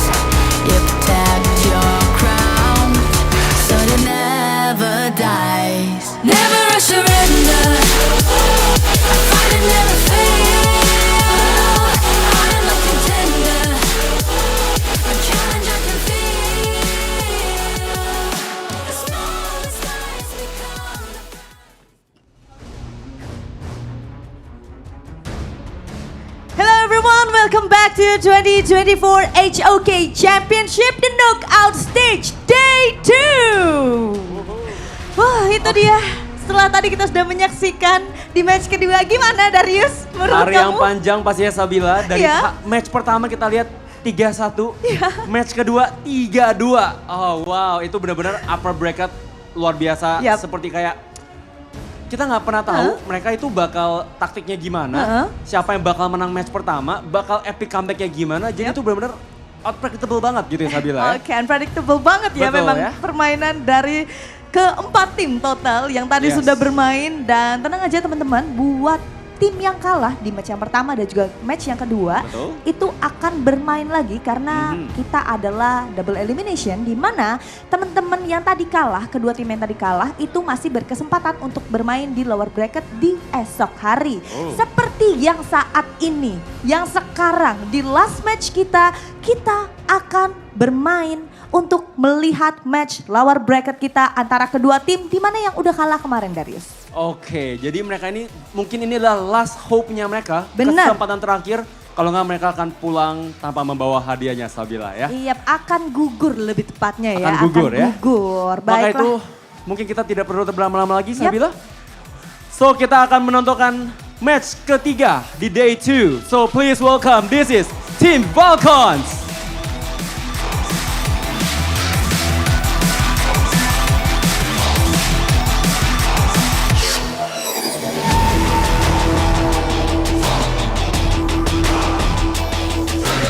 And the next team, please give applause for Team Secret!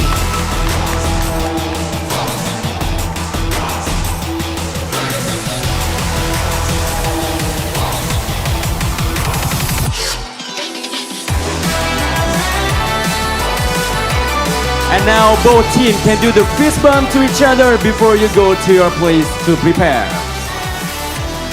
Oke, ini dia kita sudah melihat Tim Secret dan juga Tim Falcon. Satu kesempatan terakhir pada match kali ini menentukan apakah mereka harus pulang di 2024 HOK Championship ataukah mereka akan berjuang lagi dari bawah sampai dengan ke final match mungkin. Wow, kalau bisa dilihat dari sini semuanya tetap adalah strong teams dari setiap negara yang sudah bermain ini. Kita juga penasaran akan seperti apa pertandingan seperti ini. Apakah akan 3-2, 3-1, atau 3-0? Yes, baiklah. Kita udah sama-sama gak sabar banget dan teman-teman udah gak sabar banget. Jangan lupa untuk kirim dukungan kalian untuk tim ataupun player yang akan bermain. Karena we're gonna give it to the casters. So casters, the stage is yours. Welcome back everybody to the 2024 Honor of Kings Championship. This is the last best of 5 for today, but if not the most important one, because somebody in this matchup is going to get knocked off the board and sent home. I am Blam, joined me today is Kindo Fu and Paula, and we are going to be getting into this best of 5 very soon. But how are we feeling going into this one? Team Secret against Team Falcons. Look, I don't think anyone really had Team Secret in the lower bracket like already, right? I think that is something that's completely caught people off guard, getting themselves in a situation where they might be bounced out of the tournament at this stage. That would be a huge upset. Absolutely. Yeah, I fully concur as well, but I think we need to take a look at the team players as well, who's representing, who's going to be fighting for the teams to come out on top. Yeah, now Team Secret here, Yuan, Shisan, Sun, TNX, Xuan, no strangers to the Honor of Kings esports scene, but this is a team that has, they lost, 2-3 to Blacklist International. That was a bit of an upset on that one. And, there were huge expectations, and then getting to this situation where they might be bounced out, this could be rough for Team Secret. Yeah, absolutely. I mean, for those that haven't seen the social media posts, obviously they have changed their head coach temporarily and they take a penalty of not having 4 bans. But here is their opponents in the knockouts. Team Falcons represented by Clue in the roam, Bobby in the farm, Ray in the mid, FF in the jungle, and Wawa in that clash. Now, we have seen some spectacular performances, but we have also seen some questionable performances from this team. Can they make it out with consistency? So I want to just give it back over to you there, Ken. So what do you think is the strengths of Team Falcons right now? Wawa. It's just Wawa. Everything Wawa over in the Clash lane. Okay, okay. And we see what is going to be over to Team Secret. Okay, Team Secret, obviously, you know, Sun. He's the guy, he's the man, he's the carry. I think that Team Secret have kind of struggled because they haven't given Sun enough support. Yes, he can do damage, but if he gets isolated, it's basically fighting 4-on-5, right? And most of the heroes that they've been picking in previous drafts have been a lot about control and not about the damage. And Sun really needs the damage to help him out. Yeah, but speaking about damage, and what is going to help him with that damage is obviously the real Me 30 plus 5G, 120 frames per second, maximum performance, and a very fast super Vooch charging. So we are going to get into the BPs very soon. We've been seeing a little bit of a difference from, I think the most standout one for me in terms of how they pick into the roster is the support on the side of Team Secret. We've gone from having like the tankier kind of like Zhang Fei and whatnot into the likes of the Diadea, into the Dolia, into the Dao Chan, but it was the Chao, sorry. But yesterday we finally saw Yuhan pick up the Zhang Fei, and that's where we started to see the turnaround in the series. So do we think we're going to get a little bit more of that? Yeah, I mean, they have to. I think that, you know, don't get me wrong. I think the Diadea is a great hero. I think that you definitely need a little, like a working composition around that. Yeah. But it really didn't seem to be playing to Yuan's strength, where he wants to be up front. He wants to be in the heart of the enemy team, just doing all that damage and have that control. And you got to let the players play what they should be playing, not what, you know, you think they should be with these drafts. Yeah, so we're going to address the elephant in the room, right? So since we don't have any bans on the side of Team Secret, what could be the potential, or what would you think, if you were Team Falcons, what is going to be your go-to into this one? Like, are we going to go and see FF pick up his Musashi? Because he's not going to ban it out for himself, right, in the first part of the game. They do get prio on the blue. Let's see what they go for. I mean, if you were Falcons, right, or what would be the prio pick, right? I mean, I would like something like a Dune, something to kind of, you know what I mean? Because it doesn't take away from anything. It's a good first phase pick, excuse me. And it kind of lets FF play to his strengths, which is kind of being up that frontliner, that damage dealing one. But it looks like the Musashi is going to the other side with TNX. Very interesting. I'm not on camera, but I threw my hands up into the air. I was like, that's a clear shot. FF taking that. So they must be cooking up something else with this Dolia, right? Something that they may have been keeping in their roster just for a moment like this, but it could be a bit early. Yeah, but I like this, right? This is an adjustment that we clearly see from Coach Kelvin, right? In the sense that, you know, TNX has always been with the manky, the tanky frontliner. Yes. He doesn't really do a whole lot of damage. Yeah, he's got great control, but now with this Musashi, he's got a little bit of everything. Plus, he has damage for spades. He's got everything that you want, and they pick up the Zhang Fei, and it looks like they're just taking notes straight out of, you know, our playbook in the sense of just being that frontliner. Give Yuhan something that he really wants to kind of just shine on. Yeah, I mean, it works, right? So this is something that is tried and tested. It works, but I like to bring back up to the point about TNX. So he can be a carry, right? We've seen him in the Season 2 Invitational.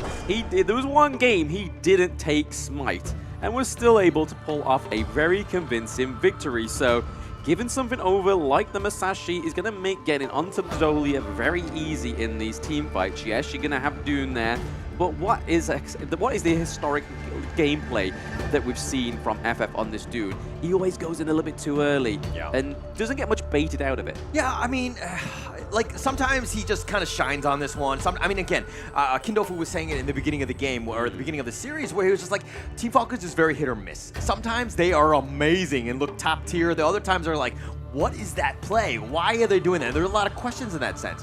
What we want to see is Team Falcons play a little bit more consistently, but sticking with the same heroes will help with that because now you have that familiarity and you can build that consistency. You can indeed. I mean, the Ali into the Musashi, into the Zhang Fei is something that is tried and tested. They banned out the Ganon mode because we saw yesterday that Shishan was able to play the Ganon mode very well, and it was kind of like a swap up. I think Shishan had it in the first game, then it went over to Aaron twice, if I remember correctly, and that's when Blacklist started to shine. So Ganon mode being completely taken off the cards here, and for both of these teams, they're looking for the Clash lane and they're looking for the mid lane. So they go for the Liu Bang, who's been having a pretty explosive performance today. Yeah, and I think that we've kind of seen the rise of this Liu Bang in the Clash lane, right? It provides so much split push. You're able to provide a lot of space for your team because you're able to kind of just push that one across. Plus, you can get into the fight at a moment's notice. If Arlie ever gets jumped and there's some potential unruly blades from FF on the Dune to kind of lock it in, you can potentially save her. So you have that element as well. But right now, my only concern is that Team Falcons, not a whole lot of catch. Not a whole lot of catch, no. I mean, they've got the Musashi, they've got the Unbridled Outrage from the Zhang Fei, so we could see something in the mid lane, maybe like the Angela to kind of counter the Dune, right? The anti-tank Mage, she has the CC when she activates the Blazing Brilliance, the Chaos Cinders kind of slows them down as well, but she does pack a punch in the early game. But I do like the fact that they've given over the Byron to Wawa, because I think this has been one of the most kind of like the understated Clash laners within this tournament this far, because he's able to take those 1v1s in the Clash lane very convincingly. It doesn't matter who he goes up against, but they are going to go for the Lady Gents, so something a little bit more back to basics. The Destructive Deluge kind of hones them in, zones them in. Yeah, the #2 pick in the group stage, right? It's very popular, very strong, and it's reliable. You have that damage, you have that AoE zone, you have control, you have literally everything, right? So I really like this draft from Team Secret. I think they run away with this one, assuming they can stop the Lady Sunbabi. Yeah, that's the most important part, right? I mean, the funny thing is, they had the green light to go for the Ming on Clue, and Clue's and Bobby's Ming and Lady Sun has been something that's pretty deadly, right? So it's really weird seeing that there's no like 8 bans on the board, but it kind of works in TS's favor at the same time, because they're not kind of having to ban out the things that the enemy team goes for, because they don't go for them. Yeah, it's so weird. I mean, Team Falcons probably should have gone for that, but they first picked the Dahlia, right? Yeah. So they kind of put themselves into that situation. That said, I think that in hindsight, they're probably like, hey, it's uncharted territory where the enemy team doesn't really have the bans. So I'm sure they were kind of like, oh, we'll just ban as per normal, because it's kind of awkward otherwise. So yeah, we're getting that level 1 sort of invade here at the moment. FF gets the Wind Slash up. They're trying to take the Crimson Golem from the side of Team Secret. They do have 2 smites here. They've got to contest it. Goes up to TNX. There's a bit going on here at the moment. Wawa is swinging at that mace. Oh. Yeah, first minute, we will get that full 4-on-4 in the middle. Shishan will help to deal the damage as well. It's going to be first blood. 1-for-1, 1-for-3 trade. And this is what Secrets want to start off with. And that's the final one. 4 kills in the first minute. Boys, we have a game on our hands. Look, Yuhan, this is why he's so good with the Zhang Fei. That leaping savior completely caught them off guard. Falcons thought, hey, I've got a numbers advantage. I'm going to take advantage of this. But the jump in, the extra shield, the amount of sustain that they had really paid off. Really well played by Team Secret there. Yeah, I mean, this is something a little bit out of the MO for Falcons, right? They don't really go for those level 1 invades because they don't like taking the fight to the enemy. They like sort of playing a little bit more on the back foot. They like baiting out the skills, but we're going to see the replay here that kind of was like a little bit of an aggressive advance for Falcons, a little bit too overzealous for my liking for this draft and roster on Falcons. And you see the FF goes in. Once he goes in, that's the only tank on the side of Falcons gone. That's your backbone taken away. Yeah, taken away there. I mean, TNX was kind of, baiting them out. He was just waiting for the cooldowns to, skills to go off cooldown for him to go back in, and it was just enough. And Team Secret getting out that early lead. Again, we talked about this in the past series about how good Team Secret is when they have a lead. Yes, they do. They're very well when they get a lead, right? And I mean, that lead's looking quite monstrous for the 2-minute mark. They're just about 2k ahead of Falcons, and that's going to go horribly wrong. Really? They're trying again. Yeah, they are trying again. I mean, the definition of insanity, right? I mean, TNX was able to get that, but yeah, I mean, what are you doing? It's 2.5 minutes. You have the crucial initiate. You have the rampage coming out from TNX, and what a game that Team Secret are starting with. I mean, as well, I mean, Falcons had something going for them, right? Everybody but Dolia was level 4, so they would have their ultimates. Maybe the team fight would have worked. So you can kind of see that it's not quite the definition of insanity that we thought of. They tried again once they had their ultimates, but it didn't quite still work out in their favor. Yeah, you gotta shoot your shot. Sometimes you gotta keep shooting your shot. And unfortunately, it didn't really pay off for them. Team Secret really making them pay. But okay, we see the strategy of what they're trying to do. They're trying to limit TNX as much as possible, but Team Secret are like one step ahead. They're isolating, they're providing the space for TNX to get that buff and to kind of turn things around. They've done a great job of allocating him and letting him get that farm. Yeah, I mean, it's all going over to TNX, right? 402. He has the second tier jungle item here. He has, you can see going into the burning the Blazing Cape, but what I've been noticing with a lot of junglers throughout this tournament is that they go for 2 second-tier items. It's going for the Blazing Cape second-tier item, and it's going for Dragon Rage's second-tier item as well. And then it kind of goes from there. They build the boots, and then they start to build that third tier, because those second-tier items give over the passive that's very useful for those third-tier items. Oh, definitely. And I mean, look, TNX, he's level 8, FF is level 6 because of this. Yuhan is getting gone on. He's got the Leafing Savior. He'll just eat that one. He's not too scared of FF, who now is looking to turn this around. Yep, they will turn it around, and it's a simple kill for a simple movement on the side. Bobby caught on the back lines, will manage to just limp away at this point, but it's just Team Secret running rampant all across the map, and I can't believe I'm saying this, but it's only 4 minutes into the game. Yep, 4 minutes and 20 seconds. A little bit of significance there, but we won't point that out. That will be something that people catch in the chat. But they do get the neutral objective over to the side of Team Secret. But hey, they've got no turrets just yet, but they will fall down in the due time, because we can see here the Xuan is going for the T1 down into the farm lane. And they have the priority in everything right now. The gold, the kills, the neutral objectives. All they need to do is just maintain this tempo. Yeah, definitely. And they are definitely in the driver's seat with this one. And I mean, Team Secret just doing such a great job. I kind of want to highlight Chuan here. He's been great on the Liu Bang. The shields have been great with the Battlefield Command, just locking it in. He knows he's going in, and so he knocks him down. So for Sun to take him down. The Battlefield Command comes through, and they are not exhausting the idle outrage. Yeah. So at this point, I think it's pretty clear to say that we will have a Sun that's gonna have so many more kills in this game. And that's not all. On the middle part of the map, Ray gets taken down as well. This leaves just Bobby all alone, the lone survivor of Falcons, simply because he was not there. I'm gonna throw this narrative out there, right? Maybe it's just Falcons saying, hey, we know you had to get this on stage in terms of the coach and whatnot. We won't take this game one serious, but I think that's a bit of a stretch. It's a bit of a reach, but it's in the realms of possibility. But right now, it is looking like an A-class game for Team Secret. 7K gold ahead. Yep, they're still going in. Right, duel to the death committed as well. That's going to leave Wawa low, but for the first time, Shishan will be taken down. But it's a trade. It's a 1-for-1. FF is the victim. And right now, there's not a lot of tankiness coming out from the side of Falcons. Not a lot at all, right? I mean, they got the T1 down into the mid lane. That is very vital in this matchup here.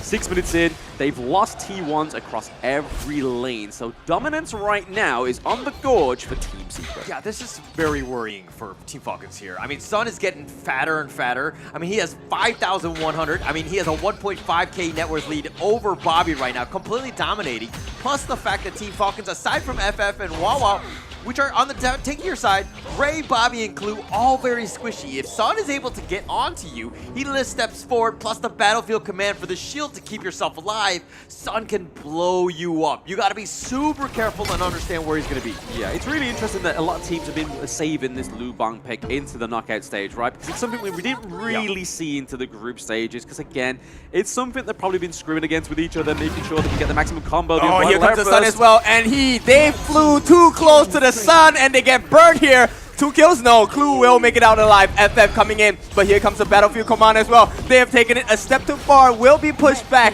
and Secret once again take a freebie in the top lane. Freebie, I mean, that's more like they're taking too much. They're taking more than they should be, right? At this point of the game, this is looking like it's going to be a quick rollout of Game 1 between Falcons and Team Secret. But going into the 7-minute mark, past that as well, we have 14 kills. TS Sun trying to bait the Wave Breaker and does it perfectly. They get the T2 into the mid lane as well. It's looking very fearful for the side of Team Secret. Calvin's on the stage, and they do not want to miss this last win. Yeah, this is going to be huge for them. I mean, Team Secret, this is going to be huge, like, I mean, 10,000 gold lead at this point. They're completely in the control of this one. Sun playing the early to the limit, understanding that he does have Xuan at a moment's notice. FF was going to go in. Sun kind of backpedaled a little bit and then kind of baited it out for him to kind of get out of position. Xuan was able to go in and shield him at that moment's notice. And again, they're playing around their ults. They're being very smart with their movements and how they proceed and take objectives. Yeah, I mean, it's kind of like they've just switched over their the motives, right, within their roster. TNX and Sun are both getting the resources that they need. They want to be set up as the carries in this game. Normally, Shishan would be going on something like the Ganon Mo, so it means that TNX has to go on something tanky, but this time around they're like, no. We have one last shot. If we miss this, we're out for good. And Team Secret, they're going from a great record, second in the Season 2 Invitational, losing to what was LGD is now BSE Gaming, and then obviously they got into the semi-finals for EWC, so they don't want to be knocked out in this first 8. Yeah, that would be a huge upset for them. They definitely don't want to be in that situation. But I do want to talk about one of the pieces that you talked about with Gan and Mo, right? I think that he's surging in popularity. He's doing a lot of damage. But I think at the end of the day, you still want the Lady John. The Ocean of Tears is just another level. The Destructive Deluge. Don't try to change things up too much, because Lady John is still far superior to the Gan and Mo. Yeah, still far superior, but what is superior in this match? Okay, they jump in. TNX as well onto 3 on the backlines, and there's a lot of damage coming in. And Team Secret, they pull the trigger, and this is game over. Game number 1 goes in the hands of Team Secret. Literally pulled the trigger like that was Team Secret taking that game 1 with no bans as well, right? Back to basics, back to winning. All right, look, Team Secret, what really worked really well was that you didn't need any ban. I think from here on out, you don't ban anybody. yeah. The new strategy. Maybe that's the new meta, right? Maybe that is the new meta. Hey, you can ban on 4 of your picks. We'll just see what you do with it and what you pick first, and then we'll kind of formulate around that. But, I mean, in the PB, we expected the fact that they weren't able to ban out the Versace on the side of Team Secret, that it would go over to Falcon, but they decided to go for the Dolia. They didn't go for the Mingo with the Lady Sun. A little bit of a lost opportunity there, I think, for Team Falcons. I mean, okay, look, because they had first pick, so it's like if you pick Lady Soon, then the Ming could potentially be, counterpicked or whatever, right? So that you kind of opens it up. If you went second, where you have second and third, you could have comboed that up. So they were kind of like, let's just play a little bit more standard and just go with a Dolia, a safer pick. Yeah, unless they were thinking that Huon was going to take the Dolia, right? Because, I mean, that has been one of his picks in the group stages. Yeah, for sure. I mean, you want to have flexibility and you want to have options. So I think Dolia was a good choice, but we have hindsight bias, right? Yeah. So, of course, with that being said, I think maybe let's review the gameplay and then we find out what really went wrong for the side of Falcons.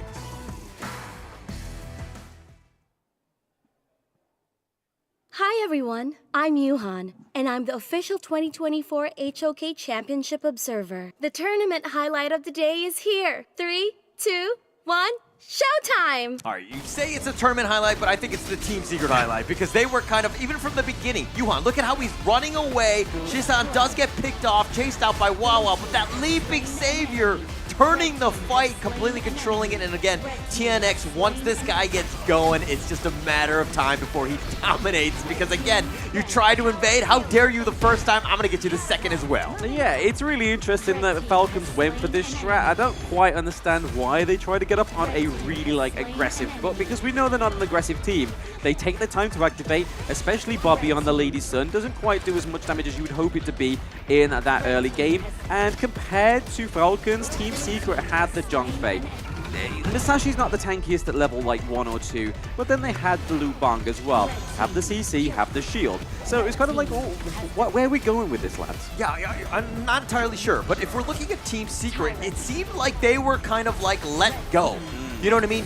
Play to your strengths. Yeah. And they unleashed Sun. They let him make plays. He was super aggressive. I have not seen him so aggressive in a long time. And he was let go because he had the backup of Lu Bang to just kind of help out, to shield him at a moment's notice. Yeah, sometimes you got to let these players fly, right? Like, you just got to be like, hey, we trust you, and we know you will do your best if we just give you whatever you want. So tell me what you want. This will be Kelvin to his team. Like, tell me what you want, and we will give you that. And it was the Ali. But giving it over to Xuan as the MVP in this game 1, 5-0-12. With the Battlefield Command, it's been setting up some really good engages for Team Secret. The damage dealt was 18%, and then damage taken 18% as well. But it was just showing the function of this hero. Yeah, the function of the hero, which is to save your teammates. I mean, not only was he 5-0-12, perfect game for him, but he was also getting kills. He was able to shield his teammates, keeping Sun alive, letting the man roll. And that's kind of what you want from that Clash laner. You have a lot of an advantage being able to push and to dive into the team fight at a moment's notice.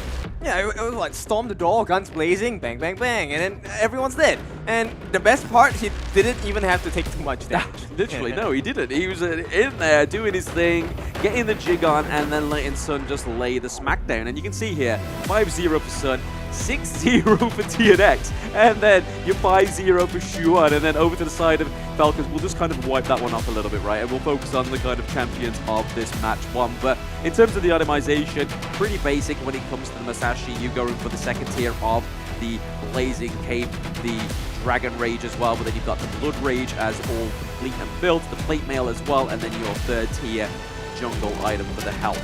And then you look over to the side of Lu Bang is building the magic resistance, but he's also building magic damage as well, because we know the damage dealt from that shield is magic damage. Yeah, and I felt like Team Secret really came into this game one. Obviously, they were very focused. They had a game plan in mind. They were going to change up the strategy and how they played, because it really showed. Sun's 75,000 damage. Let the man cook. He's going to be able to just pick people off, let the rest of the team kind of support him, but also they lack damage in previous ones, and there was no lack of that damage in this game.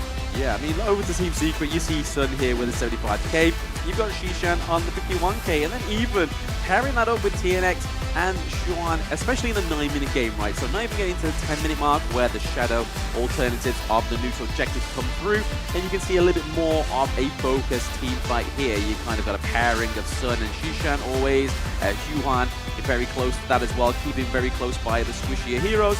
And then you've got the Lu Bang that's able to just take pace and come from wherever. But the big stick out here, the elephant in the room with a Falcon's wings on his side, is the 0 of neutral objectives and 0 towers. Yeah, Team Falcons just like a lot of donuts, right? No. Back again with the donuts. Yeah, but Team Secret, I mean, it was complete gold grab their way. They were in full control, really not much you could do. I mean, the 2 Tyrants that they picked up, plus the fact that it was a 9-minute game, there was no really time or space to do anything. So Team Falcons really struggling with that one. But I do expect Team Falcons to bounce back. I think that they always figure out ways to win. They'll always take off one game. That's what we've learned in terms of the series. But again, it might not just been a bit draft, but now it's about execution, because they can't really invade the jungle like they did in the last one, because they put themselves in a bad spot. Yeah, I mean, this is the thing, right? With one team not having the bans, it makes it a little bit more kind of like you have the illusion of choice, right? So there's so much that Falcons could have gone for. So it's kind of like, do we go for this? Do we go for that? And I can imagine that being a lot more frustrating than someone banning out like one of your favorite heroes. But we are going to go for a little bit of a pre-recorded interview between these two teams and see what they think of this matchup.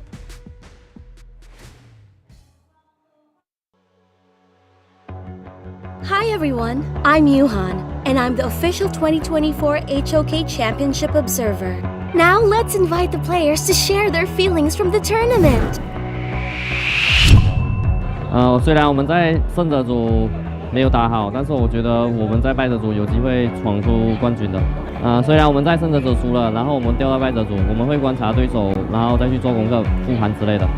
I mean, it's like too early to say if what strategy we will use versus Team Secret, because we need to review first of all. We need to review today's games and Team Secret games also, and then we place a strategy. And I mean, one of us we need to go home, and I'm pretty sure it will be you guys, Team Secret.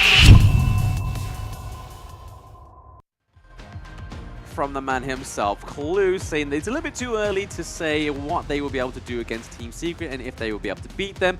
But right now, after that game one, there is a lot of adjustments needing to be done. Yeah, for sure. I think more from the Team Falcon side for the losing side, unfortunately, because, you know, they did go with that strategy of the jungle invade. There was definitely some question marks, and we were both calling it out, all of us, excuse us. But, like, you tried to go not only once, but you went to the well twice, and you got your hand caught in the cookie jar too many times. You can't really do that going into game two. No, you can't, right? I mean, it's a definition of insanity, but the way that they threw that game one in terms of going into the jungle too many times and getting bitten by a tiger was on the Realme 13 Plus 5G. It gives you 120 frames per second at max settings, and if your battery dies of juice, stick that bad boy in with that 80-watt Book charging, and you'll be back up to right as rain in a few minutes. But yeah, it's kind of weird, right? That first kind of strategy in that game one was like, hey, we're going to try and take those level 1 invades and see what we can do. But let's see what you think about that one. You can support your players on Hot Camp. So rate your players and rate their plays, and then obviously be in chance to win some rewards. But what are we thinking in this game too, right? What needs to change? Other than obviously taking away the illusion of choice, what can this BP give fruition to?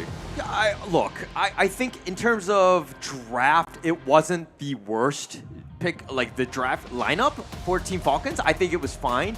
There again, it comes back to that jungle invade, and I'm sorry for harping on it, but it was one of those things where you really have no chance when you put your, when it fails so disastrously, being down 4 kills in like the first 30 seconds. But of course, you can follow our channels for a chance to win a Real Me 13 Plus. All you need to do is follow Honor King's Global Esports channel and tag championship participating teams in the comments for a chance to win Real Me 13 Plus and great rewards. I'm going to help you, and I'm going to let you cheat on this one. Some of the teams that are playing, or that you could write in the comments, happens to be Team Falcons and Team Secret. Boom, you're welcome. I mean, that was definitely one of the biggest hints ever for winning the competition. I think they may have to forfeit the prize with that one, Hauler. It was a little bit too obvious, I think. I'm trying. I'm helping the audience out. But what isn't obvious is what Falcons are going to be thinking going into this game too, right? I mean, they had the Dune. Dune has been one of those jungle picks that's had a high appearance rate. It's won games, it's lost games, kind of like the Zhang Fei. It's all about the execution. They paired it with a Dolia to give it the unruly blade, but there was no real way to give over the Celestial Melee to somebody else, other than like another Ultimate Shell, but Bobby just didn't get the time to activate because the match was pre-10 minutes, right? So they just need to get a hero, maybe like the Elaine or something, that is able to be using the Def on Sunset twice, so they can get a bit of a aggressive engage and then play a little bit defensive with it as well. Kind of have a little bit more fun. But the one thing I'm hoping doesn't come through is the Prince of Lan Ling, because they've tried it twice. I mean, 3 times, they normally say 3rd time the charm, right? So if they do bring it through, I honestly hope that if they don't win with the Prince of Lan Ling this 3rd time, that they kind of just kibosh it. Yeah, but the times that they whip it out is when their backs are on the wall and it's like a game point. We're like, we're going to use a strategy. And again, we haven't seen it to much success, unfortunately. So I don't think that they should go back to that one. I think it's gone twice without a good success rate. But, again, Kindo, for your thoughts on the Prince of Lan Ling. I think they should just go for it. And you know what? Okay. Bring the Liu Bang along. Bring the Liu Bang along, bring the Zhang Fei along. Okay, Zhang Fei has been taken away. But yeah, just increase the chances of you winning, right? In this game, especially in the competitive age, we're not caring too much about the numbers, we're caring about the plays. The interesting thing here, right, is that we know Ray, he is a control mage player that blocked in the Mai Shiranui just because they may have thought that Shishan was going to go for it if they didn't take it off the cards. But right here, we're looking at those staple picks once more. So having that solid front line, having the Liu Bang that can just be so present away from the team fight. And what are they thinking? Shuan got MVP on this. It's like, bro, I mean, it's not going to be a first 2 prio picks, but what's going on? No, but to be honest, like the Liu Bang had so much value, right? The fact that he's he doesn't auto-lose to anybody in the Clash lane, so he's going to get the farm, and then he has that battlefield command. He has the global presence, which is going to be amazing, right? Yeah. Loom kind of suffers at times because he's very squishy, just like most farm laners, so you have that opportunity to make that save at a moment's notice, so they're sticking to their tried and true. I love the fact that they're prioritizing this Zhang Fei. It is so good. It has a 70+% win rate. Guys, if you're not tuning into us or paying attention, you're essentially putting, you're shooting yourself in the foot with this opportunity because you have to pick the Zhang Fei. Yeah, I mean, you say about the Lung, right? I mean, this is Sun on Lung, and when you go into a Mai Shiranui first pick, you've got the Ride the Wave to kind of counter any kind of, maybe up till the 4-minute mark, those rotations from the mid lane, you can kind of disperse that. If you miss the Ride the Wave, because it's obviously one of those auto kind of hit things, you've got the Infinite Vastness as well, so you've got many ways to kind of counter the Mai Shiranui in the early game, or even in the team fights. But I do like the Huan pick here for Falcons. It's been a pretty based pick within these drafts, right? So we see it on the likes of Dao Dao, one of his greatest picks, and it only really implements junglers when they do go for it. They have the on-target ability, they have the healing, they have the stun. She has everything that you could want, but maybe not a kitchen sink. Yeah, well, unfortunately, I want the kitchen sink. You can't have it. You can't have why it. not? Okay, it was part of the package. That's what you will sell me on it. But, if we're looking at Team Falcons here, look, the Yuhan, I know you like it, and I do think it's a great hero, but this is one of those things where, yeah, you could kind of, you know, we've seen time and time again where like the Ganon Mo, the couple blades, like takes her down a half and she's a little worried, right? When she's kind of sticking around and has potential to get bursted, she's gonna play a little bit more scared. So she might be using the Unending Sorrows at inoptimal periods of time. So it's one of those things where it's like, okay, how does Team Seeker do that? Do they have some sort of damage dealer? You don't want to have long sustaining fights with her. Yeah, I mean, did they miss out a ban here? Because, I mean, I looked at the screen, I could kind of think I saw, like, 4 bans there, but, I mean, it looks like they may have missed out their 3rd one on the side of Team Falcon. So I don't know if that was a bit of a hiccup or it's just something to do with the UI, but we'll find out anyway at some point, maybe in the later part of the post-analytics. But looking at here, they go for the Orgrin as well, right? So it looks like the Orgrin is going to go up into the clash lane with Wawa. We're going to have Yuan on FF. And then Lady Sun obviously on Blue, Baba, Wawa, and the Kla, the Bobby, and the Clue goes for the Diadea.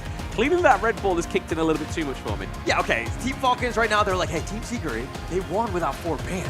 Let's try just one of not banning one hero and see how we do. Just to taste, just the appetizer, just to test it out a little. You've got too much choice. Oh, what are you going to do with it? But yeah, Team Secret here, they have got the Zhongfei again. So again, another stable pick. They go for the Lady Jen also. So did fantastic for Shishan in the game 1. A lot of damage coming over to them there. But it looks like they went for the, is it the Luna they had in the jungle here? Yes, Luna coming through for TNX. It has to be Luna in the jungle. What are you talking about? No, but okay, look, I love the fact that they're prioritizing TNX. Let the man cook. Stop giving him Menki all the time, and they're doing that. They're giving him an opportunity to shine.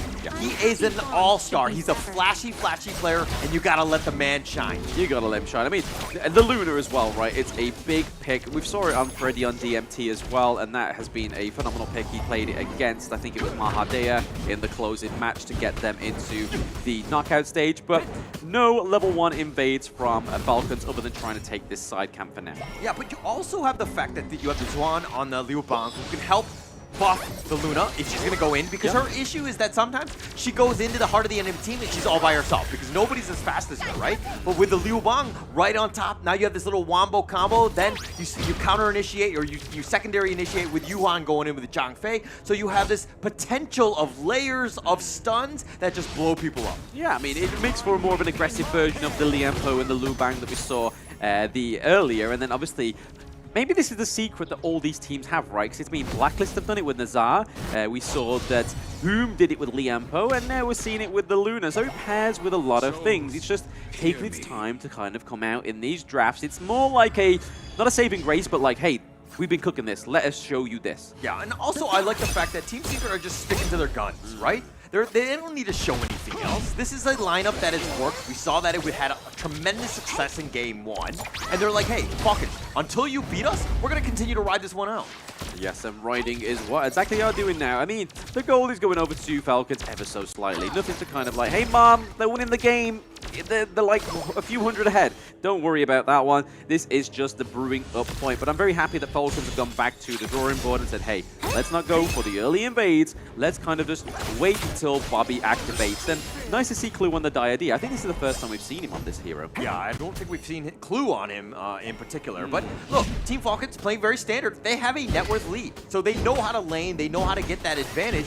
And again, it's one of those things where you give Wawa a chance on this Ogre and FF Yuan to just make some, a little bit of pressure, then you can start looking to invade. Maybe you get that pick off to really kind of build this lead up by Team Falcons here. Yeah, I'm really interested to see how Ray actually performs on this Mai Shiranui. The path of passing does come through onto Shuan, and it's going to be a 2v1 engage. He's going to be caught in the middle of 2 level 5. He's not going to be able to survive. Uses the flash. The flash for Wawa comes through as well. Oh, might have overextended the Duke. It is going to be first blood. Xuan, what a start to the game. 81% taken out of his health pool. He's still running away, and he's going to make it out alive. Wow. I mean, that is classic Team Secret, right? I mean, mean, you think that you've just baited them into a 2v1. Turret helps you, to take Wawa, and then we see Ray completely whiff the Kachusen. Oh, bloodthirsty by Team Falcons there. They thought they had an easy kill, but Juan with that flash under the tower. Wawa going in. Follow-up flash as well. A secondary one. We show you what success is like. Clue left in the middle against 3 members on the side of Team Secret will be taken out by Yuhan as well. Alright, counter initiation coming in. Shishan uses the passive to stay frozen, but it is going to be Wawa. Will return the favor as well. Sheer state achieved. But Sun, he's able to deal a little bit of damage on the FF. There's still maybe a secondary part to this. The creeps will start to march in under the tower of T1. Sun and Yuhan looking for an opening. Okay, it wasn't as crazy as I thought it was going to be. Oh, the stun comes in. Yep, he forces the unending sorrow right now. Too much help to play around with. As Wawa maybe getting the kill as well. Xuan going to be taken out. This is a big opportunity. Falcons will start the tyrant of the game with this kill. Yeah, they get the neutral objective. That's good, right? Yeah, it's definitely good for Team Falcons there. Okay, Juan was lucky in the top lane, and then he was like, "Hey, I'm lucky. I'm feeling it. I'm gonna go in." It's like go to the, the casino, where the first time you win something, you feel lucky, and then you keep riding it out. You let it roll, and sometimes it crumbles like that, and you're gonna pay. So Juan, not in a good spot there. Yeah, it's like, hey guys. It's not my first rodeo. I've done this before. But then it didn't actually go the way he wanted it to. But that is, I mean, it's a good comeback for Falcons, right? That was a good. It started from bad to good. They kind of got a few kills under Team Secret's turrets. They was able to get the neutral objective as well. And they managed to be able to balance out the gold. I mean, it was going over to the side of Falcons. Team Secret have done a bit more of an effort to try and make it into their favor here. Xuan has been very patient on the Lu Bang here, maybe trying to bait Wawa into the turret. Yeah, it's just going to slow things down. I mean, the T1 bottom FF, I don't think has been spotted out here. So there could be a surprise. It looks like they're going to thinking about going, but pretty much the end of this one. Mind you, Team Falcons has 4 members in this bottom lane.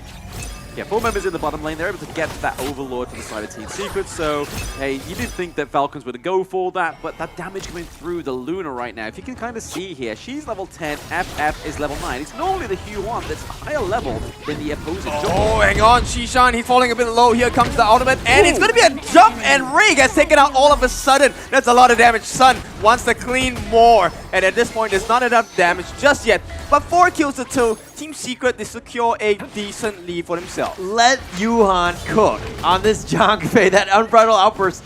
He was baiting them out. He was a little bit low and then pushing them right onto the tower, and Ray got caught out with his pants down. Yes, he did. He'd get caught with his garments, right.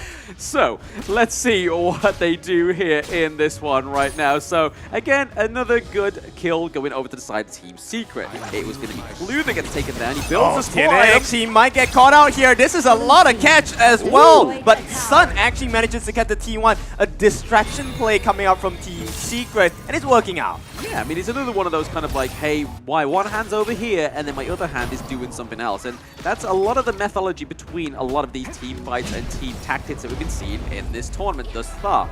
They have the Vanguards in the mid lane. They need to kind of stop this on the side of Team Talon. Look, when TNX was dashing away, my butt was clenched. I was so scared because, I mean, look, I'm neutral in this game, but nonetheless, he was so close, like going into the heart of the enemy team. There was 1 versus 3 or 4, and just not enough control right now by Team Falcons, which is my biggest worry at this point. Yeah, that's the biggest worry is making sure that you have some kind of way to control these team fights to go in your favor. Hang on. Bobby gets found out even with the support of Clue, and this is not a nice scenario. Here comes that unbridled outburst as well. Sun caught in the middle. Wawa jumping in. He's trying his best. Will proc the dragon form here. The dragon takes to the skies. There's not enough damage so far. Yihan will be taken out. TNX comes in for the follow-up. FF, the first one to be taken down. Clue, the second target as well. But TNX does not hit the mark. They get the shutdown still. Team Secret, they walk away as the winners in this skirmish. Yep, I mean, really good job as well, right? They have the minion wave kind of crashing in here. It does kind of dissipate at the side of the T2 as well. So they're taking kind of objectives on 2 fronts. They were able to get the 2-1 trade from Falcons as well, and it's going to be FF and Wawa that gets taken down. They're able to get the T1 in the mid as well. This is very important for Team Secret to maintain this ferocity and tempo. Yeah, in map control now, this is where Team Secret change up gears, right? They've got that lead, and let's check out the replay on how this works, right? You see Sun going back with the infinite vastness, goes to safety, but TNX coming from the side, gets him from the reverse, takes out FF, almost gets, oh, he doesn't get Clue because he flashes away, but that was so close. Yep, Ray's falling low as well. Bobby gets caught out, Xuan comes in with a stun, and it's a double kill for TNX. FF, he's looking for some kills as well, will not survive, and at this point, TNX, he runs away to the graveyard, followed by Xuan, and finally, Falcons have some fight in them. Yeah, very linear objectives, right? They were able to take the T2 from the TS as well up into the farm lane. So again, more objective going over to TS. They currently 4 turrets to nil on the side of Falcons, which is a little bit unfortunate for the side of Falcons. They're looking just for blood, which isn't going to win you the game. It's definitely not going to win you games. And Wawa right now, I mean, on the augment, very sustainable. And I think that TNX was like, hey, we have a chance to blow him up. Kind of miscalculated, right? The lifesteal and the healing that he has was able to keep him into this one and to turn that around. Team Secret, right now, their lineup is about that burst. Not being able to burst it down, you got to be super careful and also very calculated with your attacks. Yeah, very calculated. You can kind of see a little bit of a rotation in between Wawa and Ray, right? And then also the counter engage in here into the T1, into the farm lane, trying to get one of those turrets from the side of Team Secret, able to get the T1 into Clash, so they now have lost their last streak of these 0 turrets, those donuts in the turret game. But Team Secret are just slowly opening up the side of Team Falcons. Yeah, Sean, and he catch him. It's going to be the Unending Sorrow as well as Unbridled Outburst. Clue falling low at the same time. It is going to be FF taken out instantly. So Team Secret, they start the fight with 1 kill. One more as Ray jumps in, not going to hit the mark, and he's going to be turned upon. Sun is going to be the one responsible for this one as they lose 2 in a matter of seconds. Yeah, those flaming bombs hit hard. Yeah, it's hitting hard, but Ray, what are you doing? It's 1 versus 2. The rest of your team is looking to just heal up and to regroup. You have no reason to be going in trying to make a play. Don't force it out. Yes, somebody died, and that happened to be FF, but you got to give yourself a chance. You got to cut off the losses when you can. I mean, Falcons need a hero, right? So he felt his chance of being a hero. I mean, you can't stop him. You got to learn from your mistakes the hard way sometimes. Sometimes first rodeo has to be your first rodeo. Yeah, unfortunately for him, I think you're, look, I think that lesson should have been learned a long time ago in your rank game, okay? It should have been, but it wasn't. Clearly. Clearly not in this one. Put too much pressure on the pedal, got a bit lost out of control in the car. He's like, hey, I'm committed now. I'm going to go straight in the bumper, baby. Yeah. Right. Yeah, he's going to take that one. I mean, Team Secret take the van.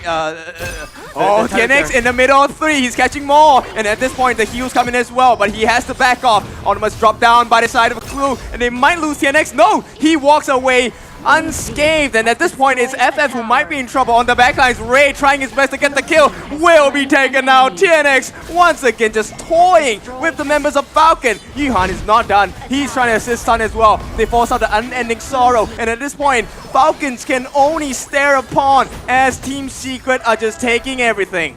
Taking everything, yes, they get into those higher ground territories as well, so they have got to watch out to see. Oh, those flaming bombs, man. Wawa was like, I'm healthy. All of a sudden, gasping for it. God, the carbon monoxide got him from the flames. Yeah, it was almost close to bursting him down, not able to do so. But look, the TNX Wawa thing has been interesting. Oh, the burst, and Sun, he finishes off FF. Gonna be traded out by Bobby. That's a good start for Bobby. Finally, when he hits level 14. Oh, kid, some animosity there. Some animosity onto the Lady Sun. But if we just take a little look at the gold as well, right? That 5k for TS is being something of a staple right now in this game too. They have the Shadow Overlord still up as well, so they could go for that to try and give a little bit more pressure onto the side of Team Falcons. Not like they need the pressure, right? I mean, pressure does create diamonds. It's Kin's favorite saying, but at this point, I feel like it could be a little bit too much pressure for the side of Falcons. Yeah, it's a little too much right now. And okay, look. Team Falcon, okay, Ray needs to settle down. He needs to stick with the team more. Yes, he has that potential for burst, but you gotta play as a team. TNX, on the other hand, he needs to do a better job of target prioritization. He cannot be looking for the one-on-one against Wawa, who has been able to out-sustain you and out-damage you because of that. You need to find other targets. Yeah, the squishier ones if you want. I mean, we're giving you some clues here. Go for the squishy ones. They're generally the easier ones for the Luna, right? Sitting in this bush is Shu1 and TNX. But Wawa with the depth precipice was like, yeah, we know you're going to be in there. Yeah, they knew. It was a little too obvious. Oh, Bobby gets caught, slammed against the wall. He might get bursted down. Strin is the one responsible. And once again, FF in the middle of 3. Going to be used the Unending Sorrow. At this point, Ray is just trying to lay as many Conchosins as possible. But Team Secret just so far ahead. Sun lays down a couple of Flaming Palms as well. The freeze comes in as Strin is looking for the backlines, looking for the catch. Will use a Splendor as well. And Clue, he's so low, he has to run back. But Wawa, he tries to conduct our souls, will be punished. Sun finishes the job. And the creeps, the Vanguards are marching in. They're gonna try, but Ray, he's gonna get slayed as well as the Crystal gets taken down. Game number 2 going into the hands of Team Secret. What a feisty end there. I mean, we saw the Splendors coming through. We saw Clue trying to use the immobilization from Diadir, and he's kind of like looking at his team. He's like, guys, the immobilization, it's not working. It's like, we need something else. The crystal's falling. The crystal's falling. And yeah, Team Secret, man. After 2-0, we see it. I mean, they came back and they came very like they were like.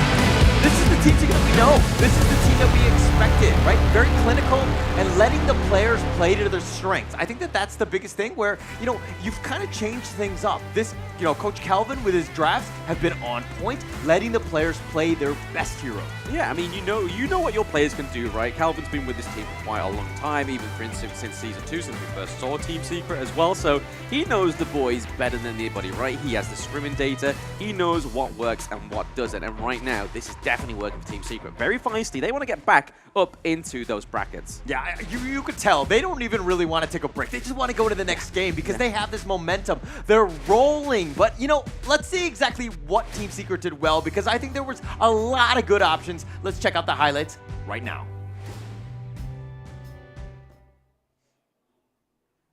Hi everyone, I'm Yuhan, and I'm the official 2024 HOK Championship Observer. The tournament highlight of the day is here. 3, 2, 1, showtime! And here we go. Game 2 between Team Secret and Falcons highlights. And you can kind of see here, this is where kind of the clowning started to happen. We saw a 2v1, a very hopeful one in that case. We try to go onto the side of Falcons, but then went completely wrong. And same here, right? We saw a 3v2, a 3v1, and then we saw the likes of the Hue1 and Ray on the Mai Shiranui try and rotate down. They got the neutral objective first time around. So there was means to an end here for Team Falcons, but they just weren't able to get Bobby online, not execute the end game. Yeah, but look at these team fights. I mean, this one is in favor of Team Falcons, but TNX comes in and he changes the dynamic of the entire fight. Like, just coming out from left field, he's just so good. Clue gets caught out here. TNX is looking to just style. Ray barely walks away, and this is the continued on fight where TNX, again, just when those cooldowns are off, he's been able to cycle them going in. Just really playing well with his Luna here. Yeah, I mean, when you start the team fight off and you're kind of having to deal with these slower moving heroes on the side of Team Falcons, and then all of a sudden, this burst demon, the Luna, just coming out of nowhere, like, whoa, something just sped up. We've just seen the speed of light go straight past our noggins and taken out 3 of our team. And I feel like that's where Falcons kind of struggle to adapt. They've clearly not had as much experience going against the Luna than they thought they would. Yeah, but they made Bobby have a rough time. We talked about the fact that he didn't have enough farm and wasn't able to get anything going, but he was focused. Like, the target priority, like on Yuhan, was just like Umbrella Uppers. Boom, we're gonna just lock him down. We're gonna just set him up to go for the kill. And this is pretty much the end of the game where they just clean house. They push him back, and Team Secret was in full control at that point. But I mean, it took 13 minutes, a little bit slower than last time, so I'm gonna give them a B-. A B-. I mean, that's improvement, right? That is improvement for the side of Team Secrets. And there we go, a bit of a celebration there for Calvin. It's like, right, okay, all we need is that one more push, that one more fist to break through the plaster wall that is Falcons right now, because they haven't had a good, well, they've had good drafts, bad execution, but Game 2 MVP is going to be Xushan on the Lady Gen. Those destructive deluge, a bit more of a disruptive deluge than anything. No, I like the way you put it. It's absolutely correct, right? Controlled it. The zoning, the damage. 25% of the total hero damage done by Team Secret was done by Xushan. So again, he was in the perfect place at the perfect time, always making it very uncomfortable for Team Falcons to even go in, especially with the mine. Yeah, I mean, the 18% goal taken as well. It means that this is the beauty of a hero like the Lady Gem, right? She doesn't need all that gold. She maybe needs the Mask of Agony. If you've got a very tanky team comp going up against you, you go for the Void Staff. But right now, let's look at the itemization for Team Secret. So yes, there's the Mask of Agony. There is the Venomous Staff for the Orgrin and the Diadea. But then we look at the side of Yuhan. He's picking up those tankier items. You have the Starbreaker on the side of Lung to take out Orgrin. You got a lot of damage items, and then you've got all that kind of like magic AP damage, as well as the Ominous Premonition to kind of slow down the side of Team Falcons, mainly for like the likes of the Mai Shiranui and the Lady Sun to kind of keep them in place. Yeah, so going into Game 3, I think it's going to be super important for Falcons to have an answer for the Zhang Fei and the Liu Wang. They've been comboing that in. They've given Sun almost whatever hero happens to be left at that point. They need to figure out a better option of how to deal with it. If we're talking about damage alone, look, Wawa had the most on that Ogren, and that's kind of what you expect out of him, but he needs a little bit more support. He needed Bobby to really step up so that you have that dual-pronged attack, and you have some ability to kind of blow people up, and they were really lacking that in that game. I mean, the thing I don't quite get about the Mai Shiranui, the Mai Shiranui is kind of like a, when you go from a control mage trying to land, your hardest task is landing Frigid Prison on something like the Princess Frost. Whereas the Mai Shiranui, a lot more of rolling factors come through, right? Like we saw the bit of the mess up into the Clash lane, a little bit of a missed opportunity on Xuan. We missed all those attacks from the Mai, and that's really what kind of assaulted the flavor of Team Falcons. Yeah, you're absolutely correct. There were missed opportunities. They shot their shot. I mean, especially in that top lane, right? They were trying to go in for that one. So they had the opportunity to do it. Unfortunately, you know, sometimes when you play with fire, you get burned. And unfortunately, Team Falcons got burned quite a bit.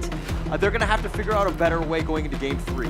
So, you know, we're going to go into the draft soon. But I'm excited for this one. I think Team Falcons can bounce back, though. They can bounce back. I mean, they could have taken the Masashi in Game 1. Probably had Game 1 in their belt already. So that would have been a lot better for them in terms of tempo, but instead they decide to go for something a little bit different because the execution just wasn't quite there. But the way that this game has been played throughout the entire tournament has been on these Realme devices. You can see the lovely boxes here. You can see the skin and the flesh of the phone here in the flesh. It's not made of flesh, it's made of aluminium. Don't get crazy. Don't get crazy. Don't mess up my hype. It's made of aluminium. It's got 120 frames per second, max performance, and 80-watt super VOOC charging. So if you're out of juice, plug that bad boy in, and you are able to go again for another maybe like hour, 30 minutes. But yeah, this could be the last game between Team Secret and Falcons, right? Yeah, it could potentially happen. I'm not entirely sure if it's going to get to that case. Because, again, I always talk about Team Falcons finding ways to win. I think that they're going to hopefully bounce back. But, of course, you can support them as well, rate and win at the championship. Join the HOK camp to rate your favorite players in the championship and stand a chance to win exciting game rewards. You have a great opportunity to win stuff in the game as well as supporting your players. So it's a win-win no matter how you look at it. No matter how you look at it. I mean, you may not win your games, but you may win some in-game rewards, right? Yeah, and of course, if you're looking to win more than just all of these, you can win at the experience at watching all of the games for the second venue of our knockout stages as well. This is going to be at Lipo Mall, Kemang, October 25th to October 27th. All of the later parts of the tournament, including the grand finals, will be held there. So choose your camp, choose your side, but most importantly, come down and be here in person. And be with us. You get to see us. You get to flame Kim. You can gaslight him too. You've seen how much fun Hauler has gaslighting. That's why I show up. Yeah, yeah. You can go to Lipo Mall and like, hey, I'm gonna gaslight this guy. Like, what do you think of this team? Oh, they lost. Oh, okay. Kin again, a supporter of that team. That is not my fault. But again, I think it's a great opportunity to watch Honor of Kings Esports live and to have that opportunity to, you know, it's to just walk in pretty much at the Limbo Mall to check it out. It's a great opportunity. Plus, they have a whole bunch of ways for you to win some merch. So that's another incentive to make your way down. Yeah, even though we're casters of the game, we do love the merch for this game as well, right? I mean, we've been trying in the 1v1s to claim every little bit we can. but we've been put at halt for now, so we will hope to get some more at the Lippo Mall. But right, this is going to be leading up to potentially the last game between Team Secret and Falcons. There's a lot need to be done in the draft of Falcons that kind of sorts for or sets up an easy win for them, right? Yeah, I mean, Team Secret has been all business. They have not been, messing around with their drafts, execution. They're looking to close the game out as soon as possible. I think they came back with a mission. They seemed a little bit more determined. Their movements have been great, very clear and concise with what they want to do. And they are not scared. I think that this is the biggest thing. I think in the previous series against Blacklist International, they were playing more on the defensive side with the Jia pick, just letting the action kind of happen and kind of being pressed upon them. But I think that this is a day where Team Secret are taking the fight to you. Yes, and there is TS Calvin, the stand-in coach for today. Obviously, they did have the penalty in the early game of game 1 within this best of 5, and that was at the cost of 4 bans. But right now, how they're performing, that trade-off of 4 bans to now a 2-0 win, almost over Falcons, I think it's a no-brainer, right? Yeah, no-brainer. No bans. Yeah, just don't ban anything again. Yeah, to be honest, as much as I love that strategy, I don't think it's a good strategy, okay? But let's see how that one plays out, Kat. 18 Falcons, why don't you just not ban any heroes? see if you win game 1 and game 3. That would be the ultimate flex. They're like, hey, we don't need bans. We saw what happened in game 1. We had a 9-minute game. We had bans in game 2, and we took it to 12 minutes, right? It's slowing us down. Let's go with no bans. Yeah, more is less. You are going to find out that you have lesser options now. Hey, what to say? Too many cooks spoil the broth, right? Too many bans spoil the draft, and we'll be getting into the draft of Game 3 very soon between these. But do we expect to see the Zhongfei? No, there he goes. Boom, boom, bye. The Beast has gone. Ding dong, the Beast is out. Yeah, they had to have done this, right? And I like the fact that, again, you played it so well in 2 games that you got the respected man in Game 3. That's how you want the teams to dictate things. You don't want to be changing up the draft every single time, especially when you're on the winning side, because it works.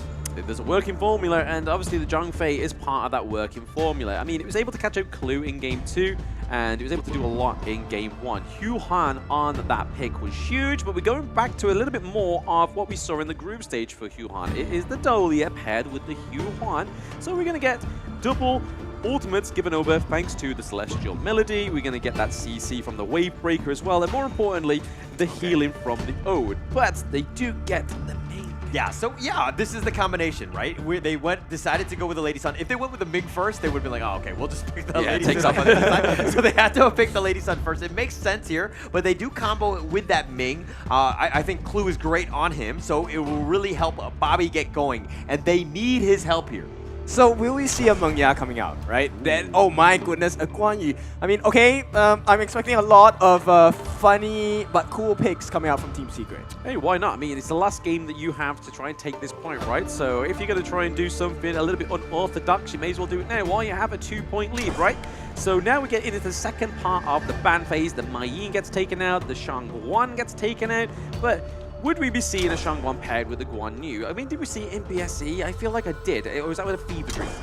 I don't really remember. You don't remember. So it could have been a fever dream. Could have been a fever dream, right? Okay. I mean, I had 2 Red Balls on lunch, so it could have been a fever dream, right? So the Cannon Mo gets taken out as well, and then Lu Bang. So they're going for those 2 solid frontline picks. But now they're kind of fleshing it out on the side of Team Secret with the Hugh Wan. We know they can give a lot of sustain, a lot of heals, and a lot of kind of baiting those skills on the side of Team Secret. Yeah, and you have that potential, right? I think that the draft is still kind of wide open. The Guan Yu obviously giving away in terms of the top lane, so they'll continue on with that. But it'll be interesting to see if they have like a double Razor Cavalry hitting from the back line. But again, vision is key. And I think that Yuan still up in front, I think that would be something that really is good for them. Yeah, I like the idea of a double Razor Cavalry. When do you see it, right? It's the dream. It's a dream. It's the dream. If you're going to play Guan Yu, double Razor. What's another 1 Razor Cavalry? 2 Razor Cavalries. Okay, just to see an extra, 5 horses come out a second time, right? Yeah, but you're pushing them further, right? Basically, Grand Nationals, isn't it? I mean, we may as well place bets on these horses if we're going to see 10 horses all together come through. But the Lady Gen does get locked in for Xishan for the 3rd game in a row. Wow! Oh, finally, the Shang Yu comes through with the Motsu. Okay, it might have been a matchup, pickup. I think the moat's going to be definitely with Bray in the mid lane, considering Clue will be on the Ming. But the Zhang Yu, interesting, kind of dealing with it. It's got the team fight, the potential, the charge, and the repositioning and all that, which is great. But it's, to be honest, I don't think we've seen it in the HOK Championship as of yet. So, again, Team Falcons, back is on the wall. Let's throw in something completely new. Yeah, I still think with that pick, I'm still having a little bit of a fever dream. I think it's a little bit of a night and day. I think I need sleep. But the manga, we did kind of allude to it in the early parts of the draft, right? Paired with the Dolly, you're going to get double your missiles. So maybe you might not get your horsey dream, what you wanted, your pony dream there, kid. But we may be seeing the bombs being dropped on the Gorge. Yeah, it's going to be a lot of damage. Sun is going to just be able to turn off. Again, Mengya came out today on the Honor of Kings app. I purchased it. Yeah, I did too. I even bought the 60 token skin. Okay, all right. I'm the whale. Now you're just showing I was off. like, whoa, Yeah, I don't yeah, have that. 60 tokens? dash, dash, dash, dash, dash. That's mine. Yeah, all right, looks like I'm going to have to do that right now, actually. But as we go into Game 3, Team Secret with a 2-0 advantage over Team Falcons. Can they close this out, or can Team Falcons find ways to get back into this series? I mean, you kind of hope so, right? I mean, we don't want to see a 3-0 to end the day. Normally, that's what we start the day off with, right? We start to get the taste buds a little bit wet. We get a little bit excited in terms of this exploration, in terms of picks, but not at the end, right? This is not where we want to be going to bed thinking, oh, we've got a 3-0, it's anticlimactic. But, hey, nonetheless, it's been a good series for Team Secret. What they've been needing in this entire tournament thus far. Yeah, and I like the fact that now Team Falcons are invading, right? They had vision. They kind of knew where TNX was. He was going to be in the bottom, looking for the blue more than anything else. And so they decided to go in the top. They have an opening. They're not contesting. They're not doing anything risky. And they do end up getting that reward, which is, of course, the red buff. Yeah, I mean, I really like the Xiang Yu pick, right? It's kind of like a dictator to the dictator. Guan Yu is able to push you around, so is Xiang Yu. And then all importantly, he's got the Hegemon Slash as well, so that can knock out a lot of people. If you can line that up properly, that can devastate the team fight from the backline. Yeah, it can definitely do some damage. But look, someone who can do damage, Bobby. This is the guy that really needs to get going.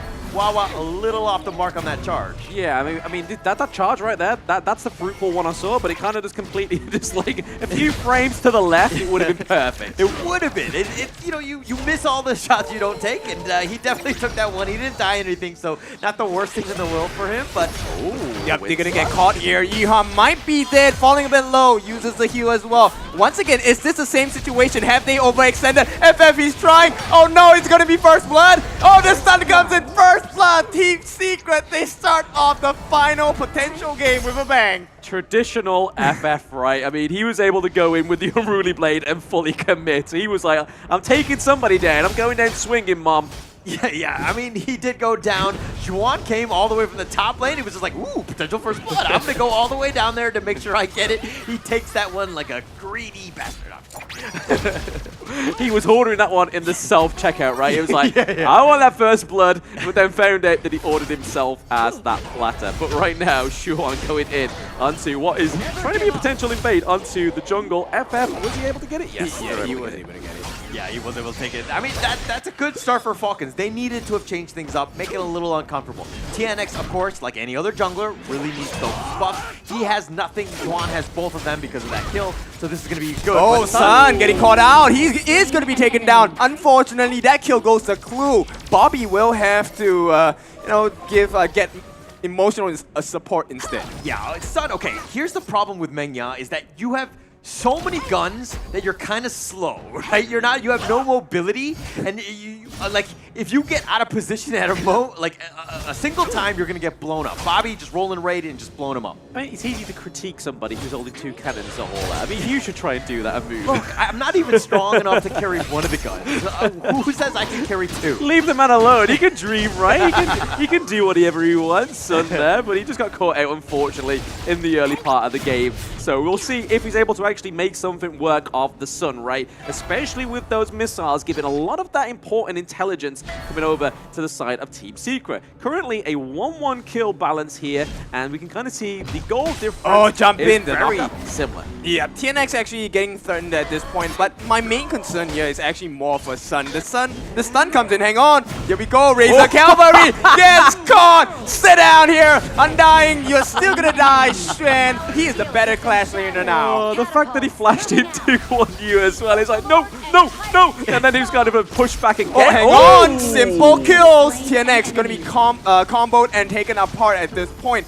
And this looks like the first time in the game may very well go into the hands of Falcons. Yes, the neutral objective we saw last game went in Falcons as well. Yeah, it looks like they're going to do the same thing. I mean, Chuan is kind of styling in that top lane on the Guan Yu, but he's got both the kills, so all of the farm is kind of, you know, directed and funneled towards him. TNX has kind of been pushed back a little bit. Unfortunately, gets caught out in that one. Yeah, unfortunately, we see the Shadow Ripper being built on the Sun there on the Mangia. He's able to get his first build item, it seems, in this game 3. We're getting to the 4-minute mark. They've had the neutral objective already on the side of Team Falcons. They're just trying to invade. Did they get the Crimson? They did get the Crimson. Yeah, they did. And that's twice, successful twice, right? And at this point, looks like Team Secret, maybe not as strong as the first two teams. Yeah, look, it's still very early, but this is a great start. As Team Falcons, you want to be putting a little bit of pressure onto TNX. You want him to be a little uncomfortable to kind of push him back, and taking away his buffs is really going to slow him down. This is a good start for Team Falcons. Yes, good start so far. I mean, 5 minutes in, and we are seeing a bit of a better fight from Falcons. They are looking to stay in this knockout stage for as long as possible. It just depends if Team Secret just want to be like, hey guys, do you want to finish it? Do we want to just put the pressure on even more? Lay on thick to the side of Falcons. I mean, it would be a huge momentum boost for Team Secret to go 3-0. Obviously, this game is a little bit more contested. They're actually losing in this one. Still very early, but FF. Oh, the combination comes in. Shishan is caught in no man's land, and at this point, the stuns do come in. The Wave Breaker going to push them out for a little bit. FF, he's in the middle of 4, and Sun is in this fight as well. A lot of damage coming through, but the Unruly Blade, he gets the stun. Here comes the Unending Sorrow, but Xuan on the back lines catches out Wawa, pushes FF into the back as well, and suddenly it's 2 kills for the side of Secret. Team Falcons were like, okay, we got TNX after that first Unending Sorrow, but they forgot the fact that they had the Dolia, the secondary one with the Celestial Melody. TNX, again, just able to just freely walk away because of that, and they made Team Falcons pay. I'll point out there for Ray as well. I mean, we got the Cannon Blast that got a triple. I mean, hey, how many people can land the Cannon Blast that good? But not good enough in that team fight, right? 2 kills for the side of Team Secret. We're going to see the replay here as well. A very dedicated FF. Dune going straight in, the Huan coming through with the healing, the Undying from Shiny Yu, which is a little bit too slow, and we saw that Guan Yu was able to clean up shop.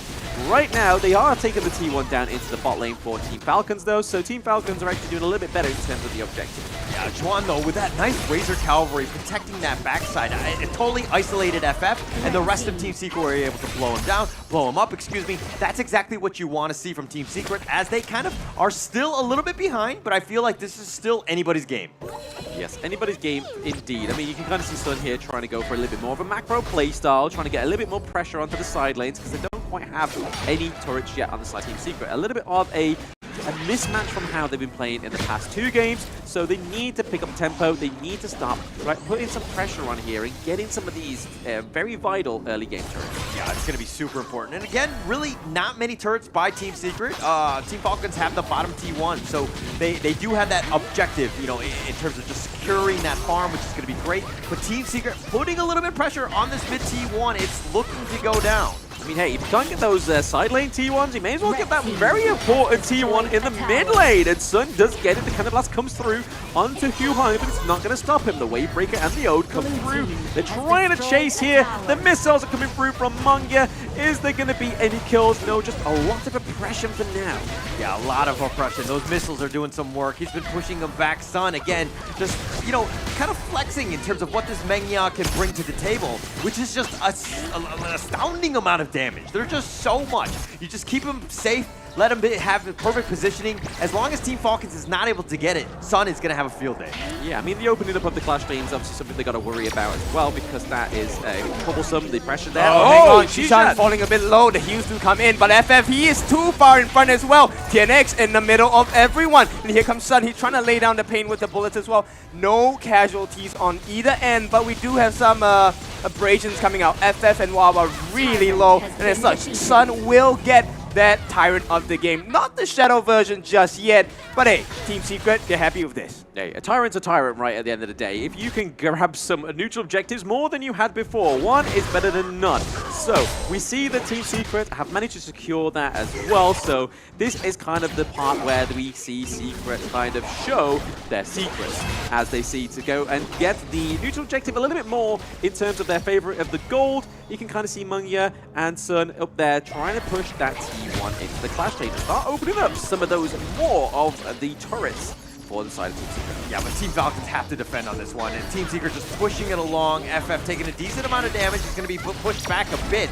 But again, I think that this is a situation where, you know, Team Falcons are kind of underestimating the Dolia, right? The Celestial Melody has been on point. TNX is just playing the hero to the limit, ensuring that the Unending Sorrows are the double use is really throwing off how Team Falcons wants to initiate. I mean, you want to be throwing off the enemy team to get that dub, right? So we can kind of see Guan Yu getting a bit more of a macro play for the side of Team Secret. They're kind of like, hey, Sun, you've done your best, but right, we'll let the Guan Yu, who's able to get into these team fights, get out to those side lanes and get those T1s as well. So well done to TS to getting that, but Shang Yu going in, he's committed right now. Oh, it is going to be ulti for ulti, but Wawa gets taken out. Now the wraparound. Xuan looking for a target as well. FF is the first one, the second one in fact to fall as he's looking for more. Pushes them back into the lineup and Team Secret obliges. It might be a full wipeout here. Ray, they are going to be aced as Secret are onwards and forwards towards the top of this lower bracket. Whoa, what a fight under the T2 in the farm lane, right? The Guan Yu, I mean, Xuan was the only casualty, but he created so much opportunity for the side of Team Secret. What a team player at the end of the day, just setting it up, and we'll see exactly how this one played out. I mean, look at Sun, doing some damage, but TNX just flirting with that. You have the Unending Sorrow, he survives, but on the backside, FF is still continuing to fight, but he's isolated from the rest of the team. He gets blown up, and then that Soaring Grease Dragon, Xuan, heroic charge, pushing them all the way so that the rest of the team can just clean up. What a team play. Ray was just going to be killed in the end. No real chance on that one. But Team Secret hitting on all cylinders. It's a replay of the previous fight. It's a rampage coming out from Sun as they're looking for more. Bobby on the run as well. He needs the heals. He will get that longevity from Clue. And right now, the 3-member strong Falcon, as strong as they can be, they have to back off. They do have to back off for now, but I mean, it's only going to delay the inevitable, right? We can kind of see the crashing waves into the top lane there, so Clash may get taken down by the minions after that burst is taken down, but another great team fight from TS as they get this crashing minion wave. The Cannon Blast going to try and halt it, but for now, they have no means to kind of wipe it out. They have no tank in this front line of Falcons because FF is down. And speaking of down, it's both the mid and the farm lane high ground turret. Yeah, I mean, you're going to take everything at this point. I mean, they're just going to look to just kind of back off because of the fact that they don't have minions. They have a long way to go in terms of the top lane, so they'll probably regroup for that. But Team Secret right now in full control. It's only a 4K net worth lead, but Team Secret's, the map control is on another level. Yes, it is indeed. I mean, we can kind of look here at where the KDA is going. It's all going over the sun, right? We see the Daybreaker being built, the Eternity Blade, the Shadow Ripper as well, and it's kind of building those anti-CC boots for oh, wait, hang on. Sun on the backline is getting caught out. FF wants to dive in. He's working on 1v1, but the rest of the team gets caught on the backlines as well. FF falls. Xuan will give his life. No, he doesn't even die. Clue will get taken out as well. Bobby, the last one left probably. Is this the end for this team? Falcons, it looks to be so. Sun, a quadra kill as Team Secret wrap it up in style. I mean, that would have been a deadly hegemon slash right, but it was aimed towards the base. He was like, bro, what are you doing? Yep, and congratulations to Team Secret. It's not too early to call it. They will make it out of the lower brackets to the next stage, waiting for Team Nova. Ooh, Yes, there we go. So Falcons, unfortunately, have to leave the competition now after taking a brutal 3-0 from Team Secret. Yeah, that was an absolute monster, right? That's exactly the Team Secret that we expected in yesterday's upper bracket game. But, this is it. Hey, if you took the L, you learned. And they came back much, much stronger. This is a much more formidable Team Secret team. Yes, indeed. Unfortunately here for the side of Falcons, they look very defeated, and it's going to be unfortunate for them to be leaving the competition now. But right now, we're just going to be waiting for the host winning interview with Team Secret. Let's see what the boys have to say.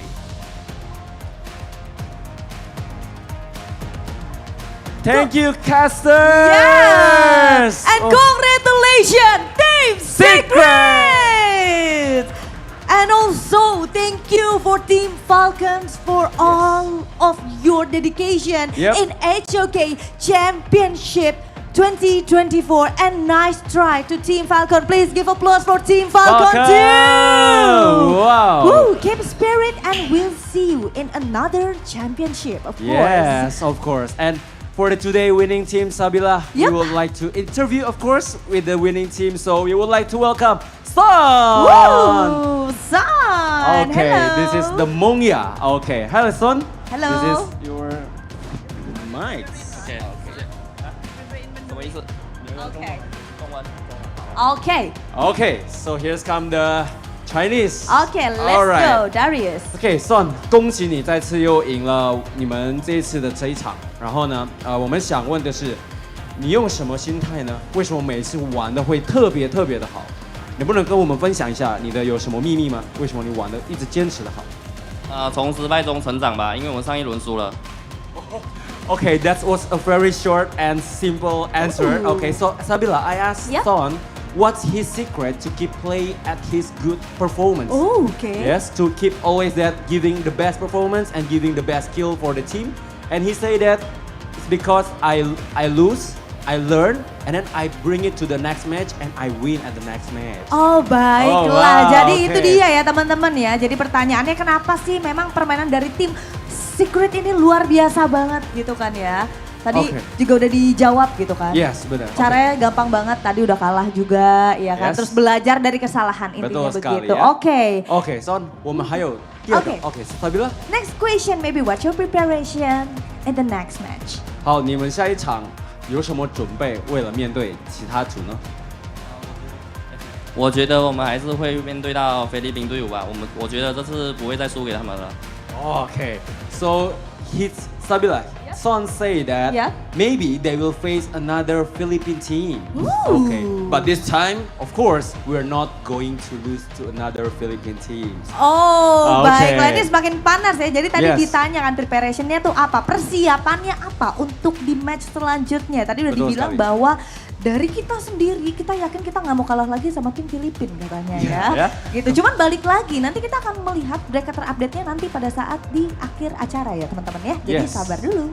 OK， 那就我们非常感谢 Son， 祝你们恭喜你们的那组赢了。Alright, so we please give an applause to Son. Okay, so thank you Son. Thank you. Wish you luck on Son. another match. Okay. Wah, itu luar biasa banget ya.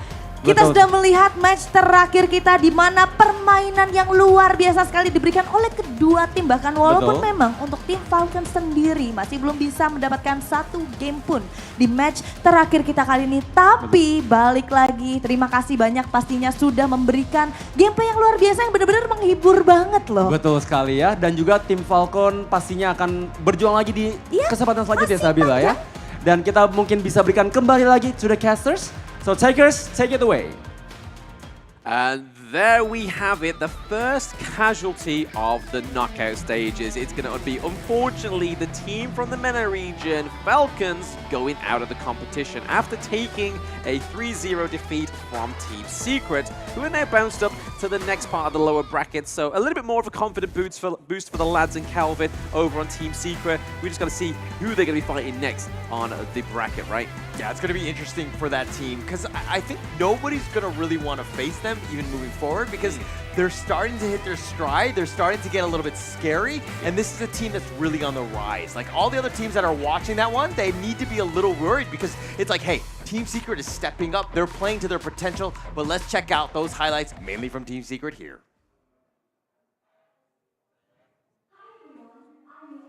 And I'm the official 2024 HOK Championship Observer. The tournament highlight of the day is here. 3, 2, 1, showtime! All right, and we're going to start this one off. I mean, Team Falcon's FF was always up in front. It seemed like he was getting baited here and there. I mean, you're fighting 1 versus 5. You're kind of in no man's land. You're trying to force the issue a little bit. But Chuan, he was my player of the game with his repositioning, putting him under towers, and Wawa was just like, come on, man, just let me go. Yeah, like, just get me out. I don't want to be in this place, bro. Just let me out. But yeah, I mean, man, it was cleaner for Falcons, right? I mean, the Shine View came through, and I was very excited, and especially towards the end, we saw like in the fight over towards like the Azure Golem, the Hegemon Slash gets placed down, but just in the wrong direction. It could have been devastating, but again, this is where I want to point out FF, and only for sort of progression purposes. The fact that it was in Ruly Blading, getting in there a little bit too early into the team fight before anybody was around him, I think is a little bit of a troublemaker. Yeah, look, I think that Team Secret's lineup was just all about baiting, right? They were just trying to bait out some ults, pretend like they're weak, but at the end of the day, they knew how to survive. Like TNX, just, you know, his ability to just stay alive in all the team fights just made it very difficult for Team Falcons. It's never a moment where they were able to take like a good 5-on-5. They were always funneled into bad spots and then outnumbered. I mean, a good way to finish the matchup, right? I mean, they get the Quadra, they finish the game as well. It's like, whoa, this is Team Secret. This is the Season 2 second place. This is the semi-finalists from EWC that we know, right? So, very glad that they are back into their former form. And they have finally learned the lesson. Put up the hands only after the game. Yes. Yeah. And here is the MVP. It's none other than Sun on the Mungia.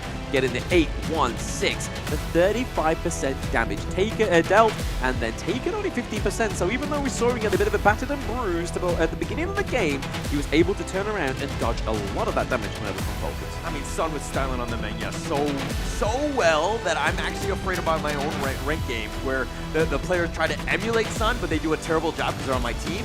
But the enemy Menyas are going to be amazing, and they're just going to completely dominate you. I mean, we've already experienced this, right? We had a very bad Mungia in our game earlier, and it took everything in me not to tilt. So if I can't tilt, you can't tilt in game. Be a good person like Blam.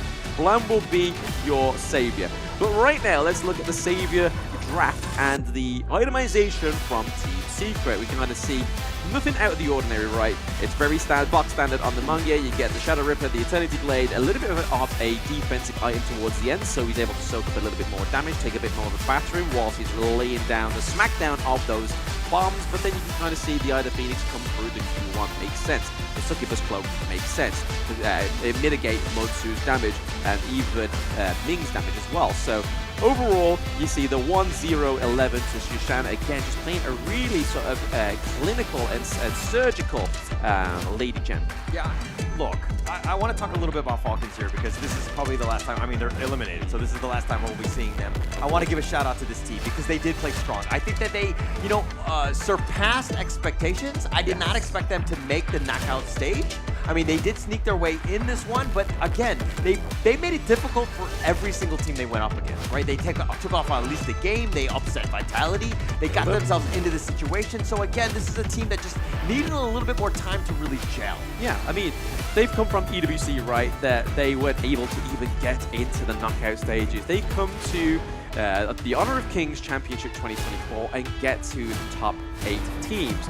Yes, they failed at the first hurdle, but somebody has to. And that's the whole point of these competitions and championships, is that yes, you lose, but you learn at the same time. And kind of activating at this game 3 was kind of the wrong time for Falcons to do that, right? They could have taken a bit of a cleaner game 1. Maybe we'd still be seeing that series unravel. Yeah, and I kind of feel like you need to change things up. You need to throw out the Prince of Lanlings, the crazy strategies in game 1. Yeah, right? yeah. Instead of like a game 2 or 3 where things are kind of, you know, there's a lot of risk. You need to actually kind of play a little bit more standard, I'd said, at those points. And you kind of stick to your tried and true instead of experimenting with strategies later in the drafts. Yeah, I mean, the Prince of Lanling as well as the Mai Shiranui. I mean, it just didn't quite go into the way that Ray plays. It's like it's hard to land, like I said before, it's hard to land the Frigid Prisons on the Princess Frost, so landing the Mai Shiranui is going to be 10 times harder, and you're bringing that into a knockout game. It's like, yes, I believe in the fact of do or die, but that right there was a little bit like, I am going to die, but I'm going to die as a hero. I mean, yeah, we can try living life on the edge, but this one took it a little bit too far for the side of Falcons. But they are an enjoyable team to watch, right? So this is definitely something that I look forward to the next time we see them. And of course, if you're looking for more of such content, or maybe you want to learn from the mistakes of some of the teams that have played here in the championship as well, you can follow our channels. Just from today until the end of the month, follow the Honor of Kings Global Esports channel. And as long as you tag one of the championship participating teams today in the comments, you will have a chance to win one of these bad babies, which is the Realme 13 Plus. 5G, 120 FPS, I mean, what more can you ask for? Yeah, I mean, Horler gave you a good hint. He gave you Team Secret and Team Falcons. I don't know if Team Falcons still qualifies. I mean, it still was a championship team, so technically, but I would still go for somebody that's in the championship from when you comment. So give him some more hints. Okay, all right. I was just trying to sway things a little bit, just make it a little bit difficult. I wanted to see who's actually paying attention. Oh, yeah. Right? True. Pop quiz. Yeah. Wait, Team Vitality's not here still? All right, but I mean, that was going to be ending day 2 of the knockouts. It's going to be coming up with day 3. We have even better games, dare I say, coming into tomorrow. There's going to be there's going to be a rematch of Fearless Esports. They're going to be going up against Black Shrew Esports again. That's going to be the last match of tomorrow. You also have what? Boom Esports going up against Nova Esports. That's going to be a crazy one. And of course, Blacklist International versus Dominator Esports for that third game. So a lot of great games ahead of us. Yes, absolutely. It has been a great day, right? I mean, we've had a bit of a flavor of all kind of things. We've had a 3-2, a 3-1, and a 3-0. So thank you very much for watching, guys. We are going to take it over to the host to end this stream. And today, we'll see you tomorrow. Come back at the same time for Banger Games.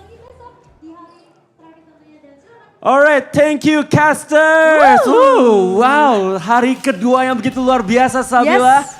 Tidak disangka kita sudah sampai ke penghujung acara, dan begitu kita banyak sekali nonton 3 match yang luar biasa. Iya, aku setuju banget. Karena kalau kita ngelihat tadi mulai dari match yang pertama sampai dengan match kita yang terakhir, kita sudah menyaksikan pastinya banyak sekali tim yang berjuang. Mengingat match terakhir kita adalah match lower bracket, di mana mereka hanya punya 1 kesempatan lagi untuk dapat melaju babak berikutnya atau bahkan harus pulang. But before that, let's see our bracket first. Dan ini dia dimana kita sudah melihat ya, akan ada Blacklist International melawan Dominator Esports dan juga akan ada Fearless Esports melawan Black Shrew Esports. Yap. Sementara itu untuk Nova sendiri harus turun ke lower bracket yang nantinya akan berhadapan dengan Boom Esports. Dan untuk tim Secret sendiri dia lagi menanti nih, kira-kira siapakah di antara teman-teman Fearless dan juga Black Shrew Esports yang akan menjadi lawannya nanti di lower dan bracket. juga pastinya besok adalah hari yang lumayan menegangkan, Sabila, pastinya ya. Masih ada 4 tim yang akan berjuang untuk mendapatkan tiket selanjutnya. Yes, betul sekali. Dan juga masih ada kedua tim yang berjuang banget. Yes, dan tentunya kita akan melihat tomorrow schedule kita begitu dengan pertandingan yang luar biasa. Yes. Dan kita akan melihat apakah besok akan ada Ace, Pentakill, or anything. Yes, Rampage. Baiklah, ini Oke, dan kita akan bacakan ini ada Boom Esports melawan Nova Esports. Lalu ada Blacklist International melawan dengan Dominator Esports. And last but not least, we have Fearless versus Black Shrew Esports. Wow, Oke. Dan tentunya Sabila, mereka jangan lupa bahwa besok adalah Best of 5 Series yang dimana mereka harus menambahkan 3 poin, 3 game untuk bisa maju mendapatkan tiket selanjutnya. Yes, betul sekali. Dan kita semakin tidak sabar untuk di hari esok. Terima kasih banyak sekali lagi untuk teman-teman yang sudah hadir ke venue kita maupun yang sudah nonton kita secara online. Jangan lupa datang ke final stage kita dari tanggal 25 sampai tanggal 27 di Lipo Mall Kemang ya. Jadi jangan salah venue-nya. Oke, baiklah, tidak terasa sudah kita udah di penghujung acara ya. Iya, sayang sekali ya. Mungkin kita bisa keseruan bertemu. keseruan kita hanya sampai sini aja. Baiklah, kalau begitu saya Sabila Aprilia. Dan saya Darius Lin. Terima kasih banyak sekali lagi untuk semua yang sudah hadir menyaksikan para player, para tim berjuang untuk dapat menjadi Kings of Kings. Dan tiba sudah kita di penghujung acara. Kalau begitu kita berjumpa lagi besok hari di 2024 Honor of Kings Championship Knockout Stage. And see you tomorrow.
Watched it all burn.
brightest enemies relentlessly. And even if you fall, you gave it everything to be a king.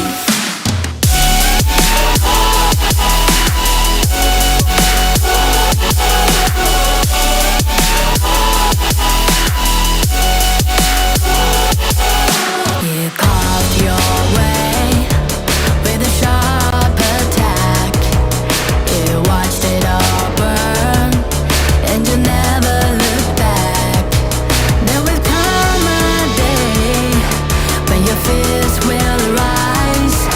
You protect your crown, so it never dies. Never a surrender. I fight and never fail. I am a contender. A challenge I can feel. The smallest lies become the brightest enemies relentlessly. And even if you fall, you gave it everything to be a king.